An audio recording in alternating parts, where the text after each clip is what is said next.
Chapter 207. Li Wangyu reached out and took his goldfish talisman and put it back into his arms. When he was about to say something, he saw a little Taoist from Xuandu Temple hurrying over and finding Li Wangyu in the peach garden. "Monk, Immortal Yuan is back. Immortal's son invites you." Li Wangyu was overjoyed. Finally, Yuan Tiangang came back. He quickly apologized to Kong Yingda and Lu Quan and followed the little Taoist to the elegant room. Halfway through, Li Wangyu suddenly remembered that he forgot to ask Kong Yingda and Lu Quan to keep it a secret for him. But after thinking about it, Li Wangyu decided to forget it. Today, he had seen how Prince Qiao treated those scholars as if they were his worn-out shoes. He had no interest in digging a hole for the Wang family of Taiyuan. The aristocratic families like the Wang clan of Taiyuan were too cold.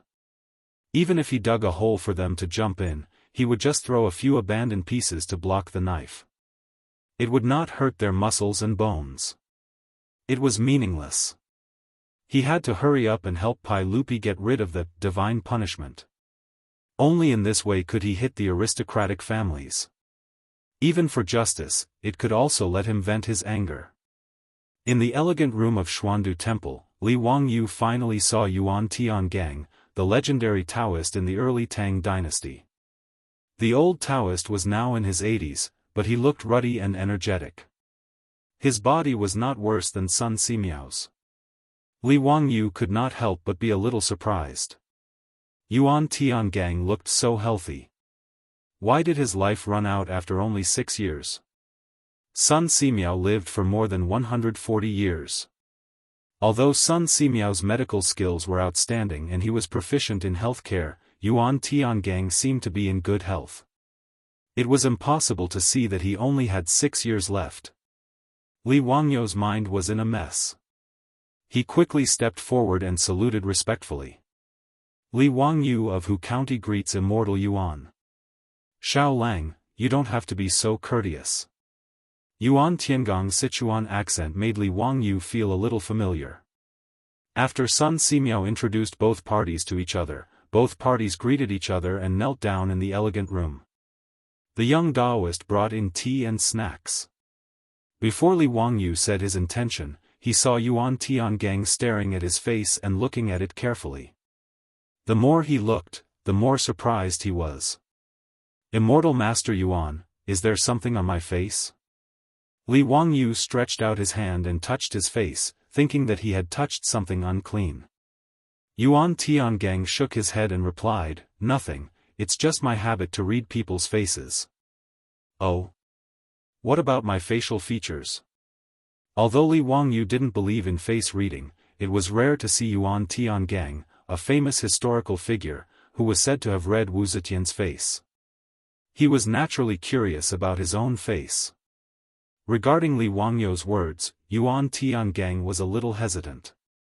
After carefully looking at Li Wangyu's face for a long time, he replied uncertainly, "I can't understand Xiao Lang's face." "Immortal Yuan, what do you mean?" Li Wangyu asked. Yuan Tiangang hesitated for a moment and replied, "Xiao Lang can listen to my words, but don't take it seriously. I read Xiao Lang's face and found that he was born to be a jinx to his parents. In addition, his eyebrows are connected to his heart, and his luck is strange. He is often framed and criticized, and he is poor." Li Wangyu couldn't help but open his mouth. Yuan Tiangang was really powerful. Wasn't that the case? Now his parents were dead, and since he crossed over to the Tang dynasty, he had been framed and criticized by villains. Whether it was the Li clan in Huxian or the Wang clan in Taiyuan, it was the same. Before Li Wangyu could exclaim, Yuan Tiangang said, "I read Xiao Lang's face and found that he doesn't have a long life and is prone to diseases. It seems that he will die young." Li Wangyu couldn't help being stunned. Doesn't have a long life?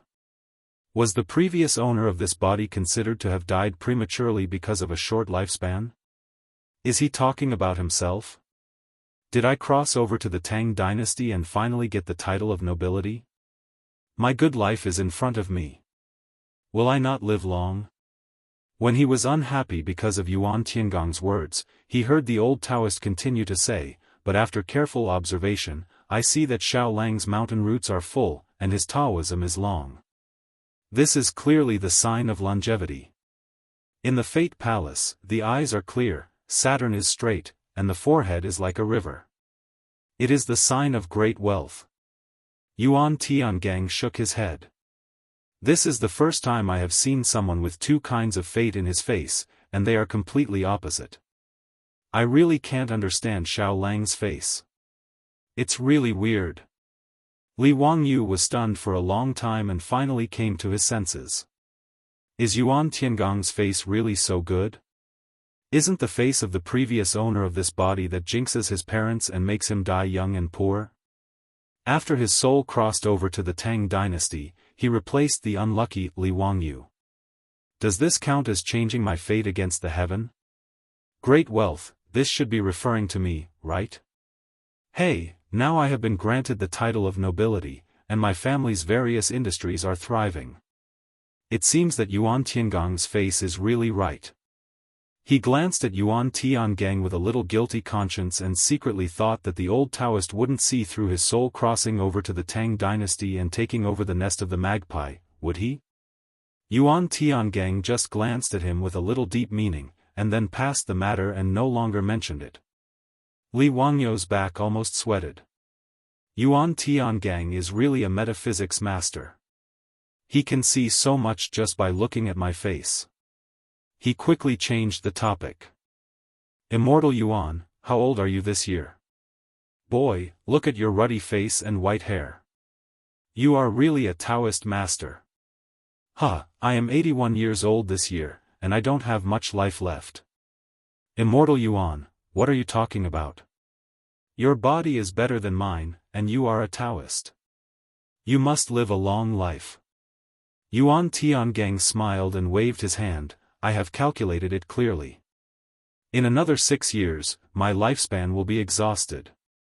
His casual words caused Li Wangyu to have goosebumps all over his body.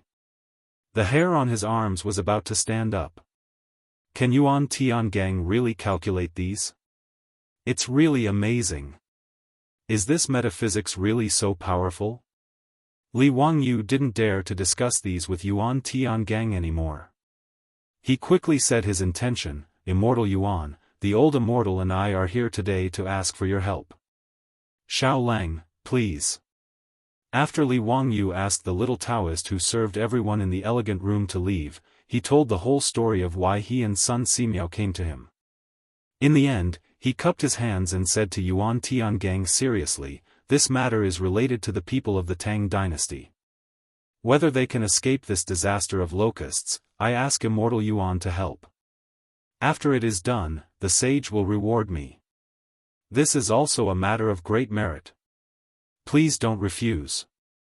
After listening to Li Wangyu's words, Yuan Tiangang didn't speak for a long time, just bowing his head and thinking. Li Wangyu was a little anxious and asked, Immortal Yuan, do you have any concerns? You don't have to worry about those aristocratic families. The sage will make the decision for you. Yuan Tiangang waved his hand and said, Xiao Lang, I have nothing to worry about. I am naturally willing to preside over the ceremony of the great sacrifice of all heaven. But how can it be possible for the Taoist ancestor to show his spirit and personally say that it is not the wrath of heaven? I don't have this ability. It turned out to be this. Li Wangyu couldn't help laughing when he heard this. It depended on his ability. Chapter 208. The plan that Li Wangyu just told Yuan Tiangang was very simple. He asked Yuan Tiangang to hold a Luo Tian grand ritual in the name of praying in front of Pai Lupi and the ministers in Taiji Palace. In the Luo Tian grand ritual, the Tao ancestor would show himself and personally eliminate the disaster of locusts. The ritual was a grand ceremony of Taoism to worship the God of heaven. Luo Tian, or Daoist, referred to the extremely high and mysterious realm above the three realms of heaven. The Luo Tian grand ritual was an extremely grand ceremony to worship the God of heaven. It enshrined 1,200 divine positions to protect the country and people, to prolong life and death, to eliminate disasters and to pray for blessings and thanks. It was written in the cloud bookcase 7 lots. Below it is the altar of blessing and happiness, with 1,200 divine positions. For the Luo Tian Grand Ritual, the ritual objects and rites are lowered to the middle altar, 1,200 divine positions, including the gods of heaven, the gods of earth, the gods of the 9 continents, the gods of 10 places, the heroes of ancestors, the 3 sovereigns and 5 emperors, Yao, Shun, Yu, Tang, Zhou, King Wan, Confucius, Sage, Lord Ming, Virtuous, Loyal, and Virtuous. Many emperors in the past dynasties invited Taoist priests to set up a ritual in the palace or in the famous mountains whenever there was a major event or disaster in the country. In the name of eliminating the plague of locusts, there was no problem to set up a ritual in Taiji Palace and hold the Luo Tian Grand Ritual. It would not make those aristocratic families suspicious. However, Li Wangyu wanted the Tao ancestor to show himself in the Luo Tian Grand Ritual and eliminate the disaster of heaven. Sun Simiao and Yuan Tiangang could only smile bitterly. Although they were all cultivators, who had heard that the Tao ancestor could really show himself. How could it be done? Although Taoism also had some tricks to fool the secular mortals, it was not much different from the monk that Li Wangyu saw on the cross street of Hu County that day. The monk fooled the Li clan and cheated 200 taels of gold with the chemical reactions that were common in the streets of later generations. In Taoism, there were many such tricks, and even more exquisite ones. But in Taiji Palace, in front of all the officials, and aristocratic families, it was simply a fantasy to use those methods to trick them. Even if Yuan Tiangang could deceive everyone's eyes, he couldn't figure out how to make the statue of Tao Zu appear and break the divine punishment. If he really had such ability, why would he be a mere county magistrate in the Fire Well County? Yuan Tiangang knew that some people could speak with ventriloquism. He didn't need to open his mouth. In the eyes of others, it seemed that others were talking. However, such a method could not fool the officials in public. Therefore, after listening to Li Wangyu's idea, even Yuan Tiangang could only shake his head again and again.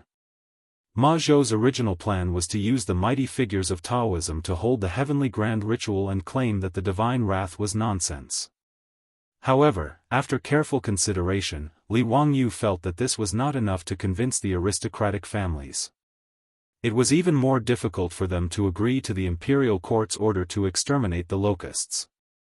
Therefore, Li Wangyu came up with this upgraded version of the plan. Sun Simiao was also frightened by Li Wangyu's imagination, so he repeatedly refused and introduced Yuan Tiangang to him. Yuan Tiangang also admitted that he was not an immortal. How could he make the Tao Zu appear in the heavenly grand ritual and break the divine punishment? Hey, immortal Yuan, you don't need to worry about this. I will do it. Then you just need to do what I say. Really? Of course. Yuan Tiangang hesitated for a moment and nodded. Although he didn't believe that Li Wangyu could make the Tao Zu appear. But since Li Wangyu patted his chest and promised, and this was Pai Lupi's idea, he naturally had no reason to refuse. Although Yuan Tiangang was proficient in metaphysics, he was not the old Taoist Sun Simiao who saw through the mortal world and was devoted to Taoism. Otherwise, as a Taoist, he would not be a county magistrate in the Fire Well County of Shu Commandery. Yuan Tiangang still had enough awe for the secular imperial power. As for what Li Wangyu said, Pai Lupi had other rewards after the matter was done. He also had some expectations. Although Yuan Tiangang could even calculate his own lifespan, he still could not jump out of the mortal world. From this point of view, Yuan Tiangang was not as good as Sun Simiao. Seeing that Yuan Tiangang nodded, Li Wangyu immediately asked Niu Wu to call the little Taoist and asked him to invite the abbot. After the abbot arrived, Li Wangyu took out an imperial edict from his arms and read the edict of Pai Lupi to him. The imperial edict ordered the abbot of Xuandu Temple to gather the manpower and material resources of 58 Taoist temples in Chang'an city to hold the heavenly grand ritual in Taiji Palace 3 days later. This imperial edict was sent by Pai Lupi to Li Wangyu yesterday. For this heavenly grand ritual, Pai Lupi ordered that Li Wangyu was responsible for directing these Taoist temples to set up the altar and build the ritual. The abbot of Xuandu Temple received the imperial edict in fear and trepidation and immediately ordered the little Taoist to immediately invite the abbots of the 58 Taoist temples in Chang'an city to come to Xuandu Temple to discuss this matter. Li Wangyu also asked Yuan Tiangang to be the officiant of the heavenly grand ritual in front of the abbot of Xuandu Temple, and asked the abbot to obey all the instructions of Yuan Tiangang. In this regard, the abbot of Xuandu Temple naturally nodded and agreed. Li Wangyu finished the matter and was not ready to stay. Anyway, he did not know how to do the heavenly grand ritual of Taoism at all, so he left it all to these professionals to handle. Li Wangyu just intended to be a hands-off shopkeeper. Before leaving, Li Wangyu asked the abbot to find him a statue of Tao Zhu, which was useful to him. Tao Zhu was Laozi Li heir. Li Yuan, the ancestor of the Tang dynasty, had long revered Laozi, Li heir, as his ancestor. That was why Li Wangyu chose the Dao ancestor to show his divinity as the deity to break the heavenly wrath. The abbot of Xuandu Temple and Yuan Tiangang did not understand what Li Wangyu wanted to do, but they still followed his instructions and asked for a bronze statue from the main hall where Tao Zhu was worshipped and gave it to him. This statue of Tao Zhu was about 50 centimeters high. It was made of copper and gold, hollow cast, so it was not heavy. His plan to get rid of the heavenly wrath was going to fall on the statue of the Dao ancestor. Li Wangyu carefully looked at the gilded statue and felt it was suitable. He signaled Niu Wu to hold the statue and left.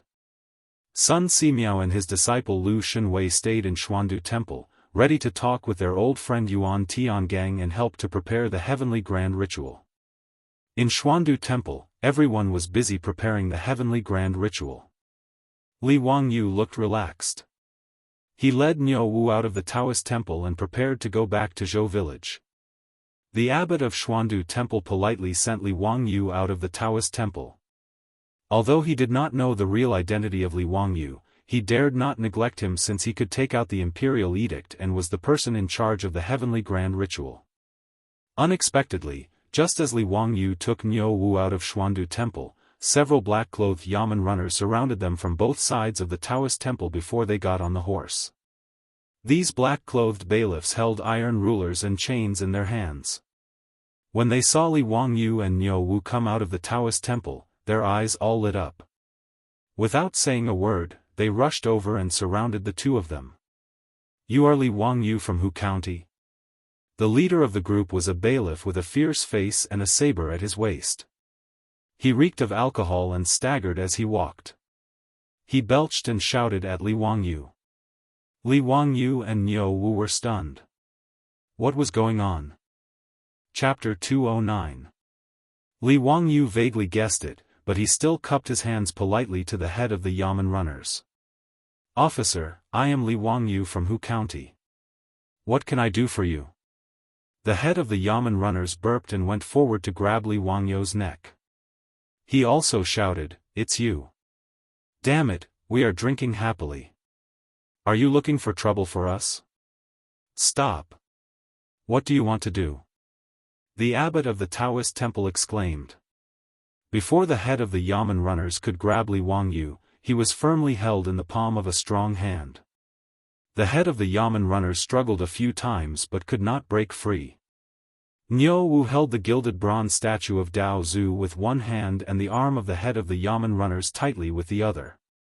"Officer, what do you mean by this?" Li Wangyu looked at the yamen runners around them and asked unhurriedly. Chongren Square was under the jurisdiction of the county yamen of Wanyan County in Chang'an. He had never dealt with Wanyan County, so he naturally did not know these yamen runners. The head of the yamen runners was obviously a little drunk. A mouthful of saliva with the smell of alcohol sprayed toward Li Wangyu and Niu Wu. "Boy, you committed a crime. Someone accused you of stealing other people's property. Cut the crap and go back to the county yamen with me. Stealing property? Officer, are you drunk? Whose property did I steal? The abbot of Xuandu Temple was also angry. He reprimanded, head of the yamen runners, are you crazy? Do you know where you are? How could Mr. Xiao Lang steal other people's property? What did you say, ox nose? You are the one who is crazy. Let me tell you, this is Wang. The head of the yamen runners suddenly realized that he had almost spilled the beans and quickly corrected himself. It's none of your business. If you don't know what's good for you, I will put you in prison too. The head of the yamen runners said as he waved to the yamen runners around him, motioning them to go up and arrest them. This group of yamen runners was obviously the same as the head of the yamen runners. It seemed that they had been drinking just now. At this time, they walked a little unsteadily and spoke with a lisp. How dare you? Impudent. You with the surname Tan, are you tired of living? I want to see who dares to make a move today. Even if the Lu Ming house were here, they would not dare to be so presumptuous. The abbot of the Xiandu Temple was about to go crazy from anger because of the bailiffs from Wanyan County. He did not expect that a small bailiff from Wanyan County would dare to come to the entrance of the Xiandu Temple to arrest people. This bailiff's surname was Tan. He was usually very respectful to the Xiandu Temple. Today, this fellow might have drunk too much cat piss and actually dared to shout at him. The Xuandu Temple was a royal Taoist temple. Those who could enter the Xuandu Temple were all influential people in Chang'an. Not to mention this group of black-clothed bailiffs, even the county magistrate of Wanyan County, the Lu Ming House, a sixth-grade official, would not dare to act recklessly in this Xiandu Temple. As for this Tan Ban, he didn't even have the qualifications to meet him. In the eyes of the abbot of Xiandu Temple, he was just an ant-like nobody. However, such a nobody dared to point at him and call him an ox nose. This made the abbot of Xiandu Temple furious. If he really let this Tan Ban take Li Wangyu away from the entrance of the Xiandu Temple, his face would be completely thrown to the ground. Moreover, how could a young man who could take out Pai Lupi's imperial edict be an ordinary person? He did not dare to watch Li Wangyu being taken away by this group of bailiffs. Ox nose, you don't King use the Ming house to scare me. The bailiff was not frightened by the words of the abbot of Xiandu Temple. Instead, he waved his arms and shouted, Today, no one can do anything. Today, I have to take this little boy away. The bailiff was a wily old fox in the county government. If it was a normal day, he would not dare to speak like this. However, he drank 2 more cups today. As the saying goes, wine can make a person brave. Secondly, in Tan Ban's view, the person who asked him to do this today had a great background. Even if it was the Lu Ming house, so what?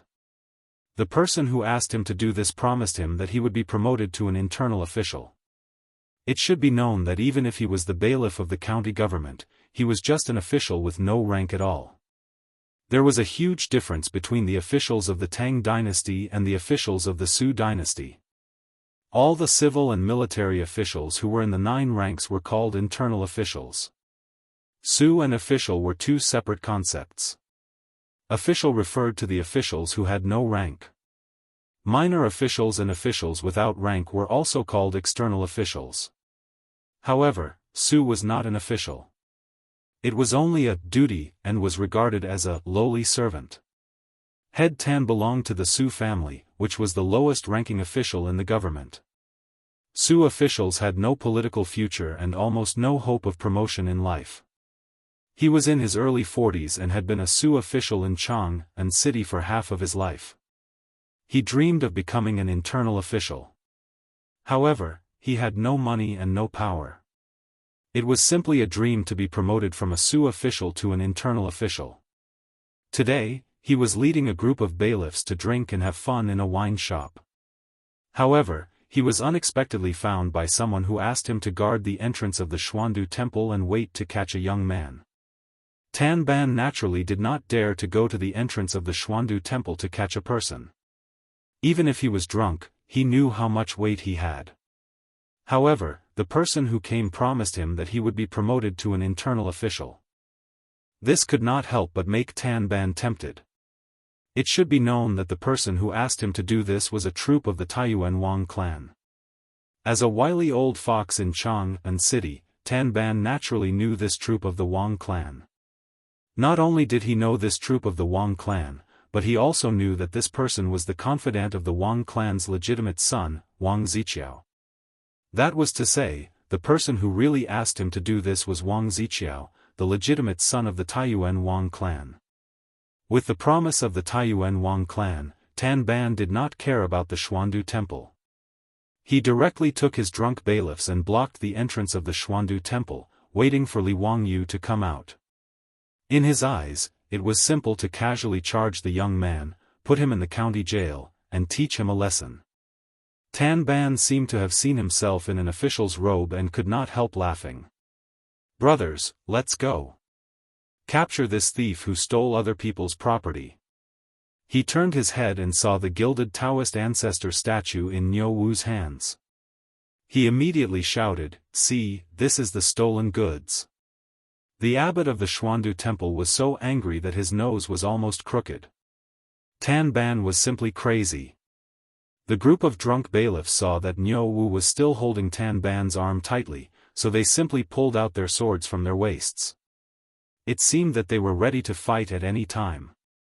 Niu Wu saw that they actually pulled out their swords. He was afraid that they would hurt Li Wangyu, so he pushed Tan Ban hard and protected Li Wangyu behind him. He did not have a sword with him today, so he simply held the gilded Taoist ancestor statue and confronted this group of bailiffs. The abbot of the Xuandu temple also became nervous. Obviously, this group of bailiffs was drunk. If they accidentally hurt Li Wangyu, it would be a big problem. "Stop, put down your swords. Put them down." The abbot of the Xuandu temple was so anxious that he rushed to the bailiffs and reached out to grab their swords. Chapter 210. Not far away from Xiandu temple, in an elegant room on the second floor of a restaurant, Wang Ziqiao was sitting by the window facing the street, leisurely drinking wine. "Brother Ziqiao, why did you think of drinking with us today? Why did you choose this shabby restaurant? Let's go, let's drink at Peace Square." The door of the elegant room was pushed open from the outside, and Cui Daogu, Cui Hong, and Lu Xiang entered. "Huh, I invited you to watch a good show." "En? What good show?" Lu Xiang asked in confusion. Wang Ziqiao proudly pointed outside the window, "Isn't that a good show?" The few of them moved to the window and looked in the direction that Wang Ziqiao was pointing. They saw the scene of Li Wangyu and Niu Wu being surrounded by bailiffs. "Huh, Brother Ziqiao, your hobby is really special. Just find someone to teach that Tian Shilang a lesson, but you had to personally watch it." Cui Daoga smiled, "How did that kid end up in your hands?" It was fine if he didn't mention this matter, but when he did, Wang Ziqiao was filled with anger. "Humph, I was in a good mood today and wanted to find a few scholars to accompany me to Xiandu to enjoy the flowers. In the end, I didn't expect to bump into this Tian Shilang in Xiandu temple." Wang Ziqiao drank a cup of wine. "Naturally, I couldn't let him go just like that, so I told my family to find 10,000-year county bailiffs to teach this bastard a lesson." Cui Daogu clapped his hands. "Huh, he really walked right into the trap. This kid is unlucky." Wang Ziqiao spat, "Bah, I am even more unlucky. Today, I even met Lu Quan and Kong Yingda, those two old things in Xiandu temple. The few scholars that my family has high hopes for this year's spring examination offended those two old things. This young master could only harden his heart and give up on those pieces of trash. What a waste of this young master's efforts." His words caused Cui Daogu and the other two to look at each other and laugh. "Huh, Brother Ziqiao, you are really unlucky today. But it's fine, we'll teach that kid a lesson and vent your anger for you." The bailiff who blocked Li Wangyu was naturally found by Wang Ziqiao's own troops. As for the recommendation he promised, it was just a matter of a word. With Wang Ziqiao's face, it would be easier for him to get a lower 9th grade official position than drinking water. He ordered his own troops to find the bailiffs to deal with Li Wangyu. He also didn't forget to ask people to inform those rich young masters of aristocratic families to come and watch the show. That day, he had been humiliated by Li Wangyu in Peace Square. He had also lost face in front of the few silk pants. Today, he had invited them to watch the show in order to regain his face. A few silk pants were sitting in the restaurant, laughing and joking. They were drinking wine while watching the commotion at the entrance of Xiandu Temple.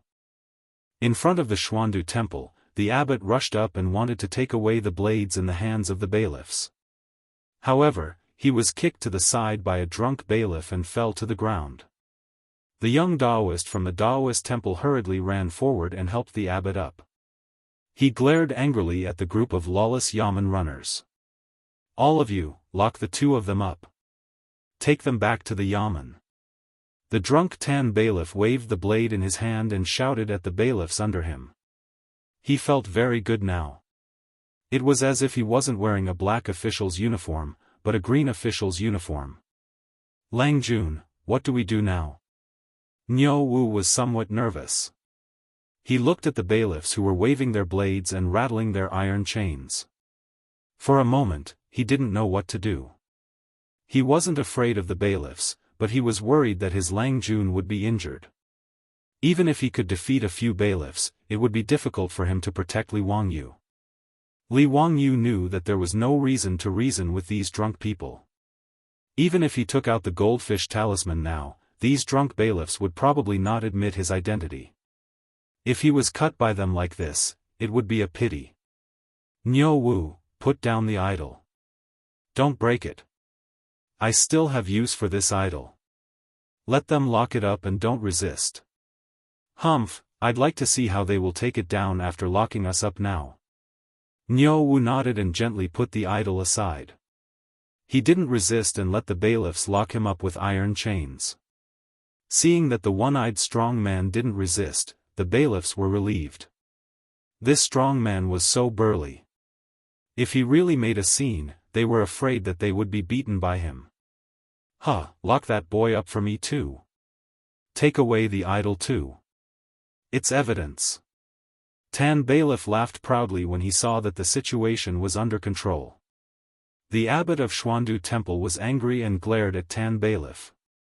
He also saw that this fellow was now very drunk. He even dared to beat and scold him. It was useless to say anything now. It was better to wait for revenge later. "Xiao Lang, I'll go with you to Wanyan County's Yamen. I also know Lu Ming House. I want to seek justice from him. I'm not done with them today."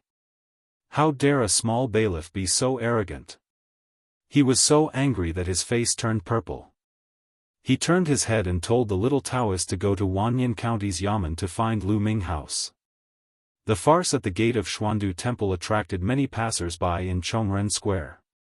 The crowd blocked the road in front of Xuandu Temple, and the scene was very chaotic. "Make way, make way. What are you doing here?" There was a shout from outside the crowd. Then several strong men pushed the crowd and squeezed in. "Hey, are you from Wanyan County's Yamen? Why are you arresting people in front of Xuandu Temple?" The person asked. "Damn it, what I do has nothing to do with you. Get out of my way." Head Tan, who was feeling complacent, swayed his body and turned his head when he heard the question. He impatiently waved the knife in his hand and shouted, "I'm handling a case. Stay away from me, or I'll arrest you too. Duty time, drunkenness, vulgar language. What kind of duty are you on?" An old man separated the strong men in front of him and walked out from the crowd. Looking at Tan bailiff, who reeked of alcohol, he frowned and reprimanded him. "What kind of duty do I have? Do I need you to tell me? Bah! Get out of my way." Tan bailiff waved the knife in his hand and shouted, "Old man, if you don't tell me the truth, I'll arrest you too." Tan Bailiff now felt that he was about to reach the peak of his life. Under the stimulation of alcohol, he didn't care who the person was. With the Wang clan of Taiyuan behind him, who was he afraid of in Chang'an City? Arrest me? The old man laughed when he heard the words. The abbot of Xuandu Temple recognized the person and was about to come forward to salute. The old man waved his hand to him and motioned him not to come over. Instead, he walked toward Tan Bailiff. Old man, get out of my way. Don't block the way. The thin old man walked in front of Tan Bailiff and suddenly reached out his right hand. He turned his wrist and grabbed Tan Bailiff's wrist. Then, with a twist, he grabbed the knife with his bare hand. Tan Bailiff's knife changed hands. You dare to grab my knife? Old man, you have guts. Tan Bailiff was shocked by the old man's sudden action for a while. Then, he shouted, You're rebelling. You're rebelling. Are you trying to rebel? Arrest this old man for me. Chapter 2:11. The old man's temper was also very fiery. After hearing Squad Leader Tan's shout, he slapped Squad Leader Tan in the face. With a crisp slap, Squad Leader Tan spun a few times on the spot. After being slapped, Tan Bantu sobered up a little. He covered his face with his hand in a daze, as if he couldn't believe what had just happened. Without waiting for him to speak again, the old man had already stepped forward and grabbed his wrist. With a forceful clasp, Squad Leader Tan's hands were tied behind his back. He turned around and shouted, Capture all of them for me. When they're sober, I'll interrogate them. Yes. The group of brawny men who followed the old man were already rubbing their fists. After hearing the old man's order, they immediately rushed over. Like fierce tigers descending the mountain, they knocked over the group of bailiffs and tied them up with ropes. You. Who are you? Squad Leader Tan finally felt that he had kicked an iron plate. He struggled and shouted. This series of unforeseen events not only stunned Squad Leader Tan and the group of bailiffs, but also stunned Li Wangyu and Niu Wu. Li Wangyu didn't expect such a turn of events. He estimated that he would suffer some physical pain. Only when he went to Wanyan County's Yamen, took out the goldfish talisman, and revealed his identity, could he vent his anger. However, he didn't expect that the old man who suddenly appeared would take care of the group of drunk bailiffs in a few moves. This made him feel slightly relieved. Wang Ziqiao, who was waiting in the restaurant to watch the show, was so angry that he fiercely smashed the wine cup in his hand on the floor. How could it be him? Damn it! Why is that Tian Shenu's luck so good that he was saved? Wang Ziqiao angrily roared. Cui Daogu also saw the scene of the old man showing off his power. He could only sigh and comfort him, Brother Ziqiao, your luck is really bad. You actually met him. Forget it. Just pretend that this didn't happen. Tell your subordinates to keep their mouths shut. We can't afford to offend that person. Humph. Wang Ziqiao coldly snorted and no longer looked at the scene outside the window. Today, he had gone looking for Li Wangyu without success. This made him very angry. Let's go. Let's go for a drink at Peace Square. After Wang Ziqiao left, Cui Daogu, Cui Hong, and Lu Xiang glanced at each other, yet their eyes revealed a wisp of a smile. Although the 5 clans and 7 watchful clans were of the same breadth and branch, there were also open struggles and covert struggles between each other.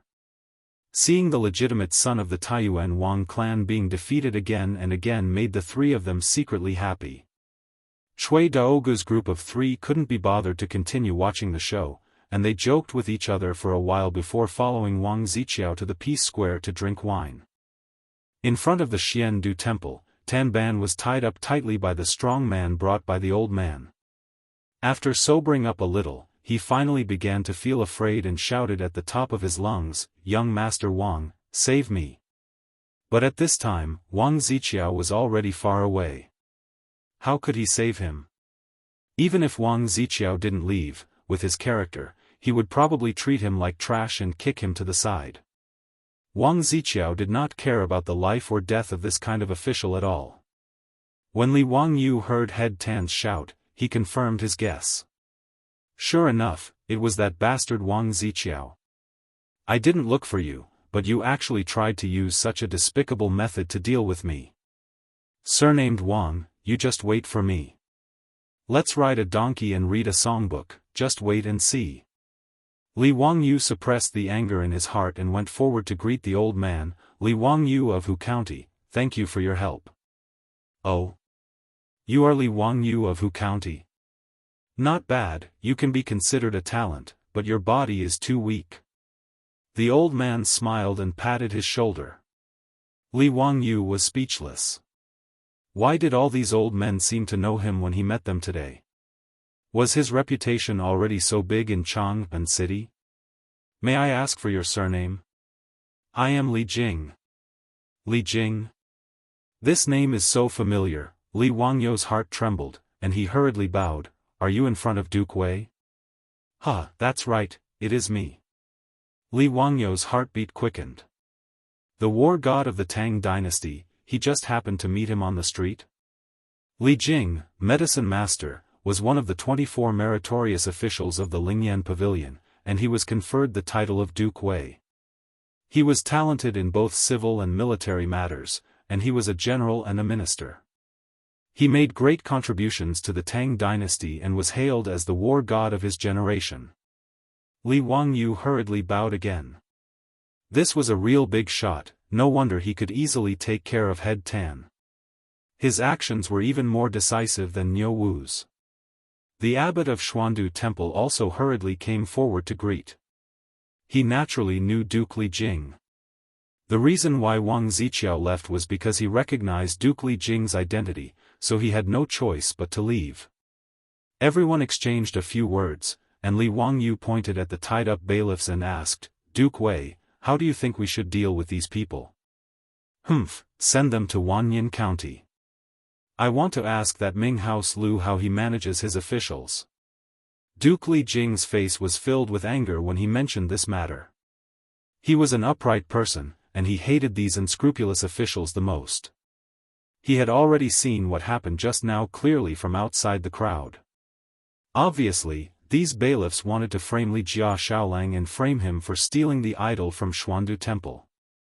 It was ridiculous. Duke Li Jing didn't think much about it. He thought that these bailiffs were just drunk and wanted to blackmail Li Wangyu. He didn't know about the grudge between Li Wangyu and the Taiyuan Wang clan. Li Wangyu naturally didn't have any objections. He also wanted to teach these unscrupulous bailiffs a lesson, so that no Tom, Dick, or Harry would dare to reach out their claws to Li Wangyu in the future. Duke Li Jing's troops escorted the bailiffs to Wanyan County's Yamen, ready to punish them. Xianyang Lane, where Wanyan County's Yamen was located, was not far from Xuandu Temple. After leaving Chongren Lane and passing Peace Lane, they would arrive at Xianyang Lane. The structure of Wanyan County's Yamen was almost the same as Chang'an County. When the group entered the Yamen's Yamen, the Wanyan County magistrate, who had been notified, came out to welcome them. The Wanyan County magistrate's name was Lu Dehang, and he was a collateral member of the Fanyang Lu family. However, he didn't know anything about what happened today. Wang Ziqiao didn't let anyone inform him. Hearing his subordinate report that the Minister of War, Duke Wei, Li Jing, had led his own troops and escorted the bailiffs of the county Yamen, Lu Dehang's heart skipped a beat. He knew that things were not going well. He didn't know what that damned Head Tan had done, but if it could cause Duke Wei to personally escort them back to the Yamen, it couldn't be a small matter. Greetings, Duke Wei. Lu Ming House, these bailiffs are from your Wanyan County's Yamen, right? Duke Li Jing didn't give him any face and asked directly. Lu Dehang secretly swallowed a mouthful of saliva and nodded carefully, that's right. How did these bastards make Duke Wei angry? I definitely won't let them off. Duke Li Jing snorted coldly. These bastards, they got drunk on duty and even framed others for stealing money. They deserve to die. As he spoke, he pointed at Li Wangyu, implying that he was the victim who had been framed by the bailiffs. Lu Dehang quickly looked up and saw a white-clothed youth. He couldn't help but let out a sigh of relief. It was fine as long as he didn't offend any aristocratic family's young master or noble. He was just a commoner in white, so it wasn't a big deal. When he returned, he would give him some compensation and then reprimand the bailiffs. Note: Duke Li Jing was conferred the title of Duke Wei in Zhengguan's second year, which was brought forward in the novel. Chapter 212. Lu Dehang glared at Head Tan. This old fox was causing trouble for him again. If it wasn't for his daughter, he wouldn't have let him off so easily today. Although Head Tan was older than Lu Dehang, he could be considered half of Lu Dehang's father-in-law. This was because he gave his youngest daughter to Lu Dehang as a concubine. Although a concubine wasn't considered a marriage in the Tang dynasty, Lu Dehang doted on little Miss Tan a lot, so he took care of Head Tan. Lu Dehang also knew that Head Tan wanted to become an internal official, but he was just the head of the bailiffs. He couldn't even be considered an external official, let alone an internal official. Therefore, he could only turn a blind eye to Head Tan's actions. As long as he didn't cause too much trouble, he would act as if he didn't see anything. Head Tan had worked in the county government for half his life, so he knew all the tricks in the county government. He had also used County Magistrate Lu's name to gain a lot of benefits. In Lu Dehang's view, today's matter was just Head Tan trying to blackmail someone and gain some benefits. He didn't expect to be so unlucky as to bump into Duke Wei and Li Jing. This wasn't the first time Head Tan and the others had done something like this, so Lu Dehang didn't take it seriously. At most, he would throw the bailiffs into jail in front of Li Jing and release them after Li Jing left. In any case, Duke Wei couldn't possibly stay in the county government and wait for him to deal with them on the spot. This kind of thing was nothing more than dragging it out. After dragging it out for a while, everything would calm down. There was no way a noble like Duke Wei would care about such a trivial matter all the time. As for the victim's family, he would just give them some money.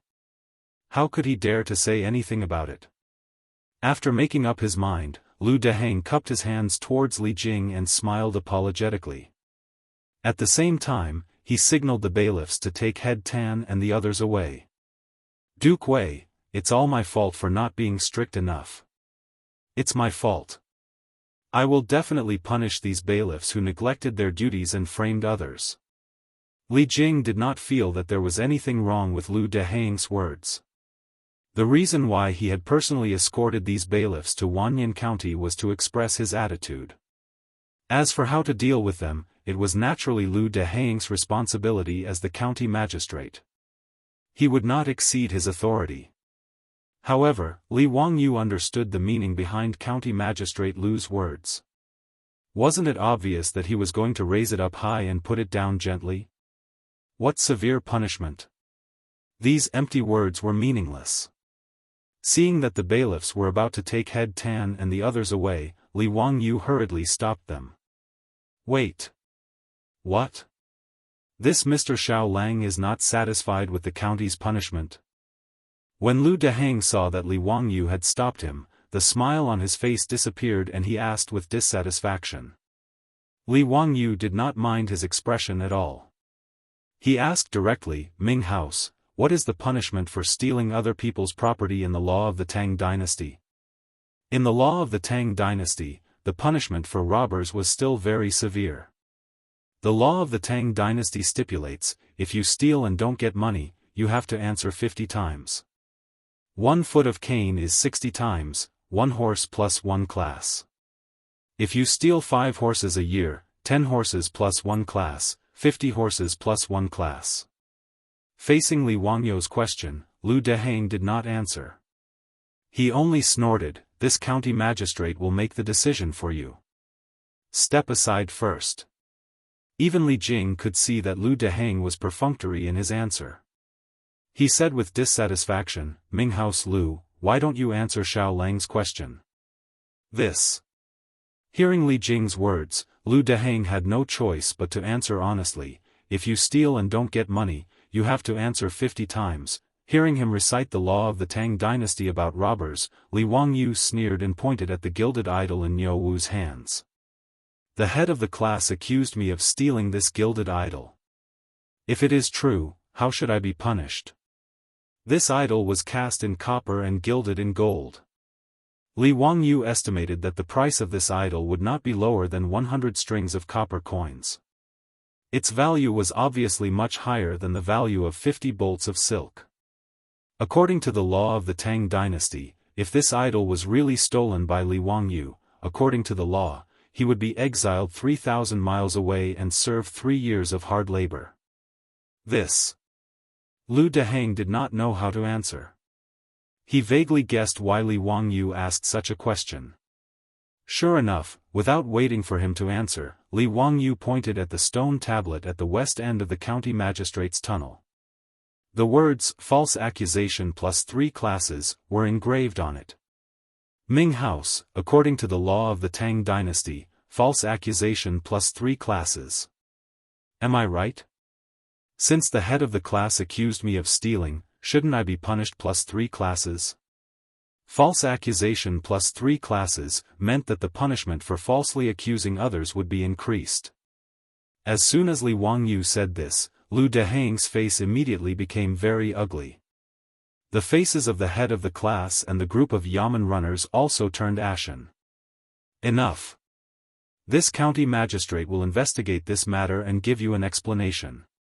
Lu Dehang did not want to talk to Li Wangyu anymore.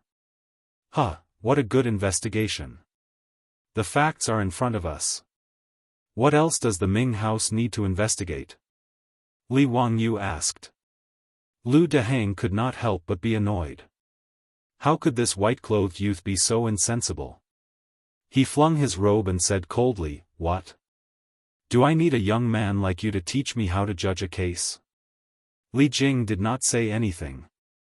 He wanted to see how Li Wangyu, who was rumored to be extraordinarily intelligent and talented, would deal with this matter. Li Wangyu said, "Ming House, the law of the Tang dynasty states that those who falsely accuse others should sit opposite. Since the head of the class framed me for stealing, he should naturally sit opposite and be punished." This county magistrate knows. This county magistrate just said that he will investigate and give you justice. Xiao Lang, don't push your luck and forget your identity. Lu Dehang intended to use his official power to suppress Li Wangyu, this insensible white-clothed youth, so that he could turn around and let go of the head of the class. But after he finished speaking, he saw Li Wangyu sneer. My identity? If the Ming House did not mention it, I would have almost forgotten. He reached out and took out the goldfish talisman from his bosom and threw it directly to Lu Dehang. My identity? Isn't this it? The Ming House will know when you see it. Lu Dehang caught the goldfish talisman and wanted to throw it to the ground without looking at it. Just as he was about to throw it, he inadvertently caught a glimpse of the golden object in his palm. He thought that Li Wangyu threw a gold ingot to him to bribe him. How could he accept the gold ingot in front of Li Jing, not to mention that he wanted to protect the head of the class, his cheap father-in-law. Just as he was about to reprimand Li Wangyu, his eyes fell on the golden object in his hand and he could no longer pull them out. Gold. Goldfish talisman, you are, the county magistrate of the founding county? What? Xiao Lang, you have been conferred a title. Before Lu Dehang could react, Li Jing heard his words and hurriedly rushed forward. He snatched the goldfish talisman from his hand and looked at it carefully. County magistrate of the founding county, conferred a title of county magistrate. Li Jing looked up at Li Wangyu in disbelief. Xiao Lang, you are only 16 years old this year, right? The sage actually conferred a title to you? His words scared the head of the class and the bailiffs, who were still standing on the side. Their legs went soft and they knelt down. Chapter 213. Li Wangyu could only smile and shrug his shoulders in response to Duke Wei's surprise. He didn't know how to answer. He was also surprised to be given a title by Pai Lupi. Who knew why the stingy Pai Lupi would give him a title just because he made a water wheel and a four-wheeled carriage? Pai Lupi was very cautious when it came to giving titles. He wouldn't give titles unless he made a great contribution. Just by looking at how even a great scholar like Kong Inga couldn't get a title, one could tell how difficult it was to be given a title. The reason why Li Wangyu was confused about being given a title was because he underestimated the significance of the four-wheeled carriage to the Tang dynasty. The blueprint of the four-wheeled carriage was given to the Ministry of Works by Pai Lupi. After some improvements, it was confirmed that 4 horses could be used to transport 30 dan of goods at a time and travel 300 li a day. This result shocked Pai Lupi, Fang Xianling, and the other ministers. For the vast Tang dynasty, the four-wheeled carriage was too important. Its importance was far beyond Li Wangyu's imagination. Now that the Ministry of Works had started to mass-produce the four-wheeled carriage, Pai Lupi, Fang Xianling, and the other ministers were sure that with enough four-wheeled carriages to transport food, the Tang dynasty would be able to expand its territory by a lot. Therefore, in Pai Lupi's view, the significance of Li Wangyu giving the blueprint of the four-wheeled carriage was no less than expanding the territory. The title of founding county man wasn't enough to reward him for his contributions. However, Li Wangyu was too young. It wasn't necessarily a good thing to give him a higher title before he reached the age of adulthood. Out of love, Pai Lupi thought about it again and again before giving Li Wangyu the title of founding county man. However, in the eyes of those who didn't know, it was too shocking. Li Wangyu's name was removed from the Li clan of Hu County, and his name was also erased from the Zongjing Temple's Yellow Book. But in Pai Lupi's eyes, that was purely the fault of the Huxian Li clan. The Li clan of Huxian didn't recognize Li Wangyu, but Pai Lupi now regarded him as a treasure. If it weren't for the fact that Li Wangyu had yet to reach the age of 20, Pai Lupi would have ordered Li Wangyu to return to the imperial family as the head of the family. Even though there was no official decree and the imperial ancestral temple had not yet re-entered Li Wangyu's name into the clan's Yellow Book, just based on that day at the Li family, Pai Lupi's golden words had Li Wangyu call him uncle, it was enough to show Pai Lupi's attitude. Knowing that the young man in white in front of him was actually the man who founded the country, Lu Deheng felt unwell. He hurriedly and respectfully bowed to Li Wangyu. This official didn't know the identity of the man from Huxian. Just now, this official was too presumptuous, please don't take offense. Li Wangyu still couldn't get used to hearing his title. It was 2F** king unimpressive, okay? It was also an honorific title. Other people called him Duke of Wei, Duke of Lu, how domineering were they? Titles like Duke of Wei, Duke of Lu, how resounding were they? His title was Huxian. Could it be that when he was conferred the title of founding duke in the future, he would also be respectfully called Huxian Duke? Thinking of this possibility, Li Wangyu couldn't help but shiver. It was too frightening. Li Wangyu wasn't too surprised by Lu Deheng's change from arrogance to respect. He only nodded calmly, Lu Ming House, no need to be so courteous. It's fine as long as you can give me an explanation. After saying this, he looked at Head Tan and the others kneeling on the ground and trembling, Lu Ming House, let's start the trial now. I still have some matters to attend to in a while and need to go to the palace to seek an audience with the sage. I don't have much time to waste.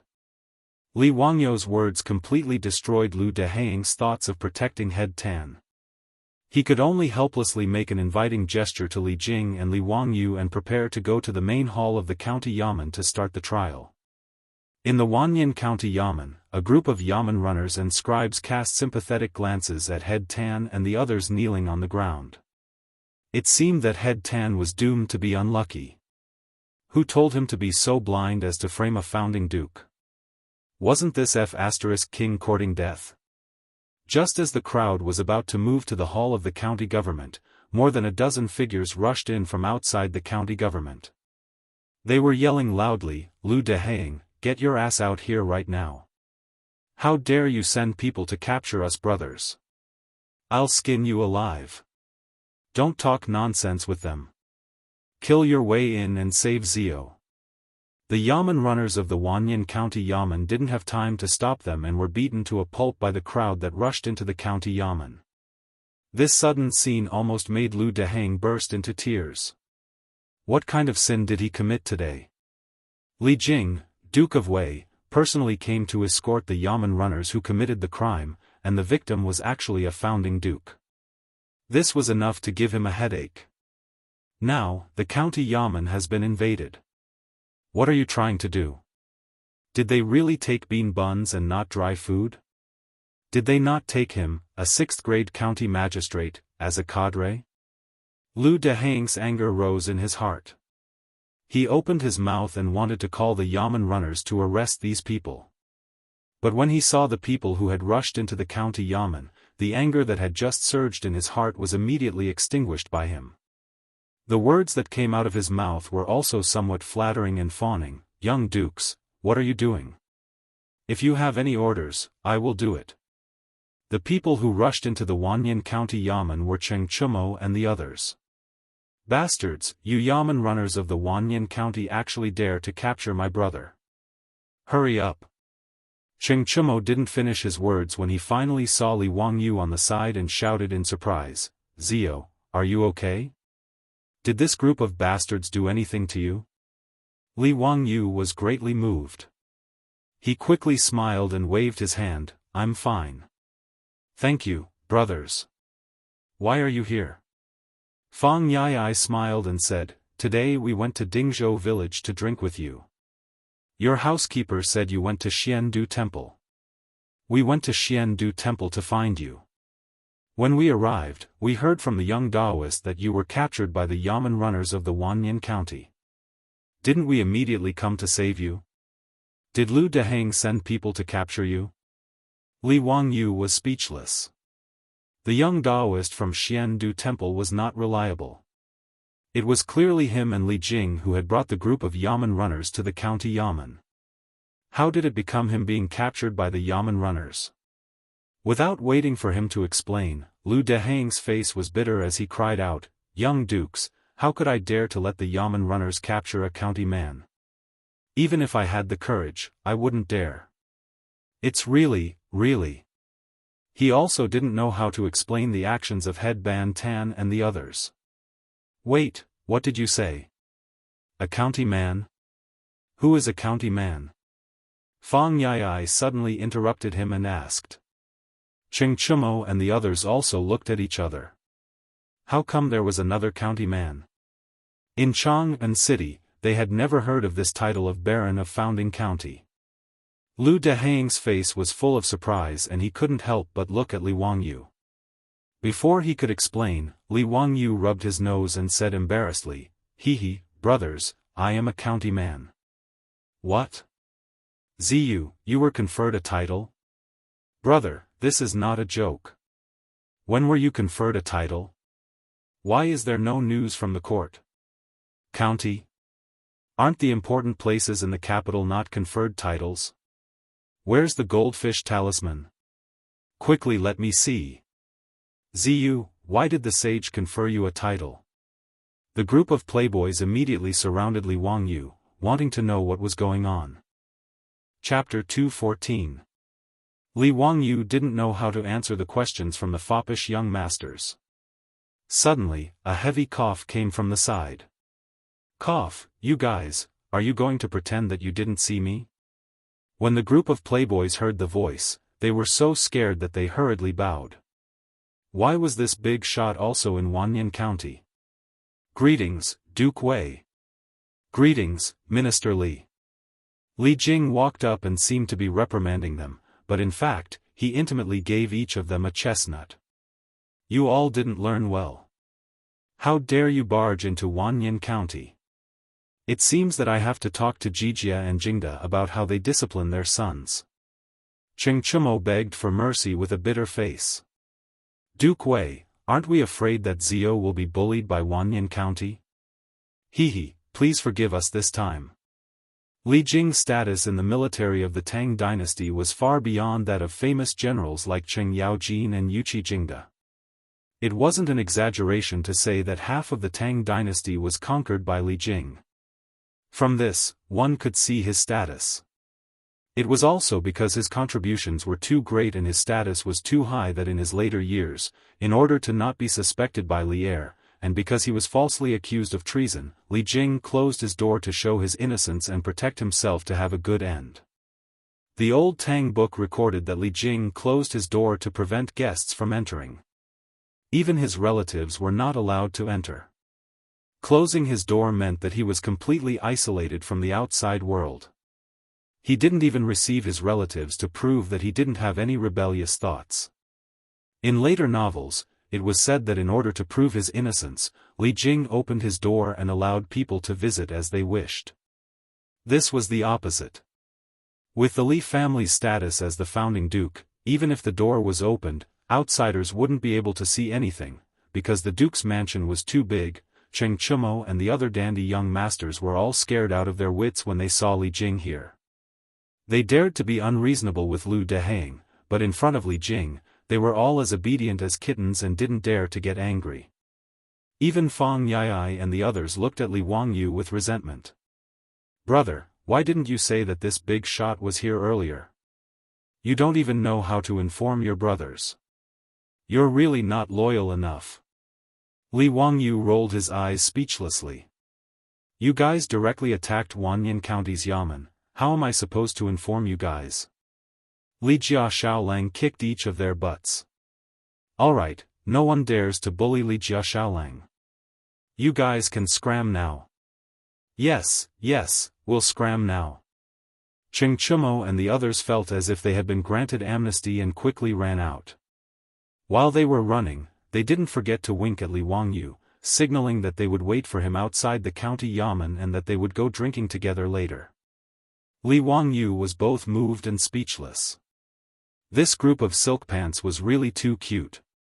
After the debauches left Wanyan County's yamen, Lu Deheng looked at the yamen runners who had been beaten black and blue by the debauches.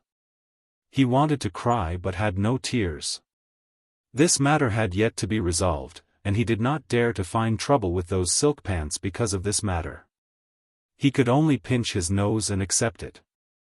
Lu Deheng angrily glared at Head Ban Tan, who was kneeling on the ground. Right now, he had no intention of protecting him. Lu Deheng made an inviting gesture to Li Jia Shaolang and Li Wangyu. Then, he directly went to the county yamen's main hall to interrogate the case. Head Ban Tan and a group of yamen runners framed Li Wangyu. The evidence was conclusive and there was no way to deny it. Lu Deheng was also very straightforward. According to the third-class crime of false accusation, Head Ban Tan was sentenced to 80 beatings, 3,000 miles of exile, and 3 years of hard labor. The other yamen runners who were accomplices were also sentenced to 30 beatings and had to resign from the county yamen. Duke Wei, Li Wangyu, are you satisfied with this county's punishment? Lu Deheng asked Li Jia Shaolang and Li Wangyu flatteringly. Li Jia Shaolang did not comment. He just did not like the behavior of these yamen runners. Li Wangyu shook his head. Lu Minghouse, I remember that the sentence for falsely accusing an official is even more severe than sitting on the bench. This. Li Wangyu's words made Lu Deheng feel a bit of a toothache. He knew that Li Wangyu was right. According to the laws of the Tang dynasty, the punishment for falsely accusing an official of high rank would be even more severe. But no matter what, Head Ban Tan was his cheap father-in-law.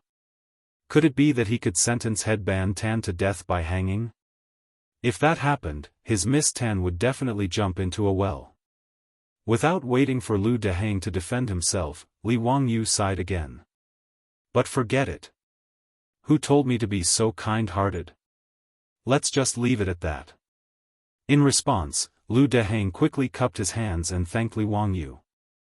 Seeing that Li Wangyu wasn't going to pursue his crime of falsely accusing an official, Head Tan, who had just finished 80 battles and was lying in the county yamen's lobby with his buttocks dripping with blood, actually cupped his hands gratefully towards Li Wangyu to thank him for his magnanimity. Li Jia Shaolang also thought that Li Wangyu let Head Ban Tan go, so he nodded with satisfaction while twisting his beard. He thought that Li Jia Shaolang was really pure. In fact, the cynical man was not kind enough to let Headband Tan go. He wished that Lu Deheng could sentence this bastard to death and make an example of him so that no Tom, Dick, or Harry would dare to humiliate the Li family in the future. But Li Wangyu just remembered that it was the second year of Zhongguan era. There was a plague of locusts all over the world, and many people sold their children in exchange for food and clothing. In April, Pai Lupi would issue an edict to redeem the sold children with gold silk from Yufu and return them to their parents. Because of the long rain last year, this year there was a drought and a plague of locusts, so the whole world was pardoned. As the name implied, the whole world was pardoned for all criminals in the world. The mistakes they had made before would be forgiven and written off. In addition to treason and other serious crimes, even if Headband Tan was sentenced to death by hanging, he would be pardoned by Pai Lupi before the end of the year by the Ministry of Justice, even if he was sentenced to death by hanging. In this case, it was meaningless for him to force Lu Deheng to sentence him to death by hanging. It was better to give him a verbal favor. Seeing that Li Wangyu no longer pursued the matter, Lu Deheng ordered the Yamen runners to put Headband Tan in prison first, and then he would be exiled 3,000 miles away to serve his sentence in Lingnan. The farce was finally over. Li Wangyu and Li Jing were respectfully sent out of the county government by Lu Deheng. Li Jing encouraged Li Wangyu with a few words and left with his troops. After he left, the group of debauches immediately ran out and clustered around Li Wangyu. Cheng Chumo had a fiendish look on his face. Ziyu, you were conferred a noble title by the saint, but you dared to hide such an important matter from your brothers. Tell us, what is your punishment? That's right. Ziyu, your actions have really hurt us. Tell us, how are you going to make it up to us? Fang Yai also cracked his knuckles as he threatened. Li Wangyu hurriedly made a circle with his hands clasped in front of him. Brothers, it's all my fault. In order to make it up to you, I'll be the host today, okay? That's right. Let's go, Peace Square or the Hu Wine Shop. Ziyu, you have the final say. F***ck, I knew these bastards wanted to drink wine. I despise them. While Li Wangyu and the group of debauches were riding to the wine shop, the news of him being conferred a noble title by Pai Lupi spread quickly in Chang, and from the Wanyan County government, causing a great commotion in Chang, and Chapter 215. After the playboys rushed into the Wanyan County Yamen, the 100 Horsemen Department immediately reported to Pai Lupi, who was in the Taiji Palace. Pai Lupi did not care too much about the playboys' mischief. Pai Lupi actually liked and appreciated Cheng Chumo's group of playboys. At least compared to those playboys from aristocratic families, their natures were much better. Although they were a tyrant in Chang, and Pai Lupi often heard reports from the 100 Horsemen Department about the playboys' mischief, he had never heard that they bullied the market or kidnapped women. Therefore, in Pai Lupi's eyes, Cheng Chumo and the others were just a group of playboys. But after learning that the head of the Wanyan County Yamen had dared to frame Li Wangyu, Pai Lupi directly became angry and slapped the case. Investigate for me. Who is the one behind this? I don't believe that a small head of the Yamen would be so bold. During the trial in the Yamen, Head Tan insisted that he had drunk too much wine and was confused for a moment, so he wanted to blackmail Li Wangyu. He did not say that it was the Taiyuan Wang clan who had ordered him to do so, mainly because he did not dare. Although Head Tan was only a small figure, he knew that he had been used by the Taiyuan Wang clan. In fact, he resented the Wang clan even more. The Taiyuan Wang clan was not a good person. He knew that he could not provoke the Daohu County man, but he still urged him to find trouble with the Daohu County man. He was really despicable and shameless. But no matter how much Head Tan resented the Taiyuan Wang clan, he did not dare to say that the Wang clan had bribed him to deal with Li Wangyu. He had offended Li Wangyu, and now he was sentenced to exile for 3,000 miles. But if he had offended the Wang clan of Taiyuan, he might not even be able to walk out of Chang and alive. In fact, Head Tan had wronged Prince Jiao. He really didn't know that Li Wangyu had been knighted. Otherwise, he wouldn't have used such an inferior method to frame Li Wangyu. Although Head Tan didn't expose Wang Ziqiao, the 100 Horsemen department still investigated the matter thoroughly. When Pai Lupi found out that it was the eldest son of the Taiyuan Wang clan, Wang Ziqiao, who was causing trouble behind his back, he couldn't help but laugh in anger. Sure enough, the 5 surnames and 7 looks did not put the royal family of Li Tang in their eyes at all. He even wanted to bully his nephew after giving him a hard time in the imperial court. Good, very good. Pai Lupi, who was also a cynical man, didn't flare up on the spot. Instead, he recorded a score for the Taiyuan Wang clan in his little black book. At this time, Wang Ziqiao, Cui Daogu, and the others were still drinking and having fun in the brothel of Pingkong Square. But they heard the news from the county government of Wanyan County that Head Tan had been heavily convicted of the crime of false accusation. Guilty for 80 years, wandering for 3,000 miles, and being a prisoner for 3 years. In this regard, Wang Ziqiao didn't even lift his eyelids, as if Head Tan had nothing to do with him. But when he heard that Li Wangyu of Huxian had been knighted by the saint, he changed his face and didn't even know that the wine glass in his hand fell to the floor. What did you say? That bastard was knighted by the saint? Yes, he was knighted by the Ming house of Huxian. His goldfish Fu Nalu was very clear. Wang Ziqiao's eyes were bloodshot, and he roared, "Why was he knighted? Why?" In a rage, Wang Ziqiao swept all the things on the table to the ground and angrily roared at the prostitutes who were scared out of their wits, get out of here." Cui Daogu and the others also looked at each other. No one expected that the young man in white from the Li family of Huxian, who had been removed from the royal family for a short month, would become one of the nobles of the Tang dynasty. In this way, the previous action of the Taiyuan Wang clan to break off the engagement became a big joke. Such a talent was actually forced by them to force the Li family to break off the engagement and offer nearly 200 taels of gold. This was simply a stupid action of picking up sesame seeds and throwing away watermelons. Naturally, they were too lazy to comfort the furious Wang Ziqiao. They were secretly thinking about how to get along with the Li family in the future. Not to mention how Wang Ziqiao was furious in the brothel and smashed the elegant room into a mess. The news that Li Wangyu of Huxian was knighted spread quickly in Chang'an city like a storm. In this regard, everyone was inexplicably shocked. There were those who were envious, those who were comforted, and those who were jealous. The officials and aristocratic families of Chang'an city all had different reactions to this. After receiving the news, some nobles and aristocratic families immediately sent people to Dingzhou village in Huxian to send a generous gift to the Li family as a sign of congratulation and good karma. While Li Wangyu was still being forced to drink by the wastrels, Dingzhou village had become very lively. An endless stream of people knocked on the door of the Li family, handed in their master's invitation, and then presented a generous gift. Even the Taiyuan Wang clan could only pinch their noses and send their servants to deliver a generous gift to the Li family.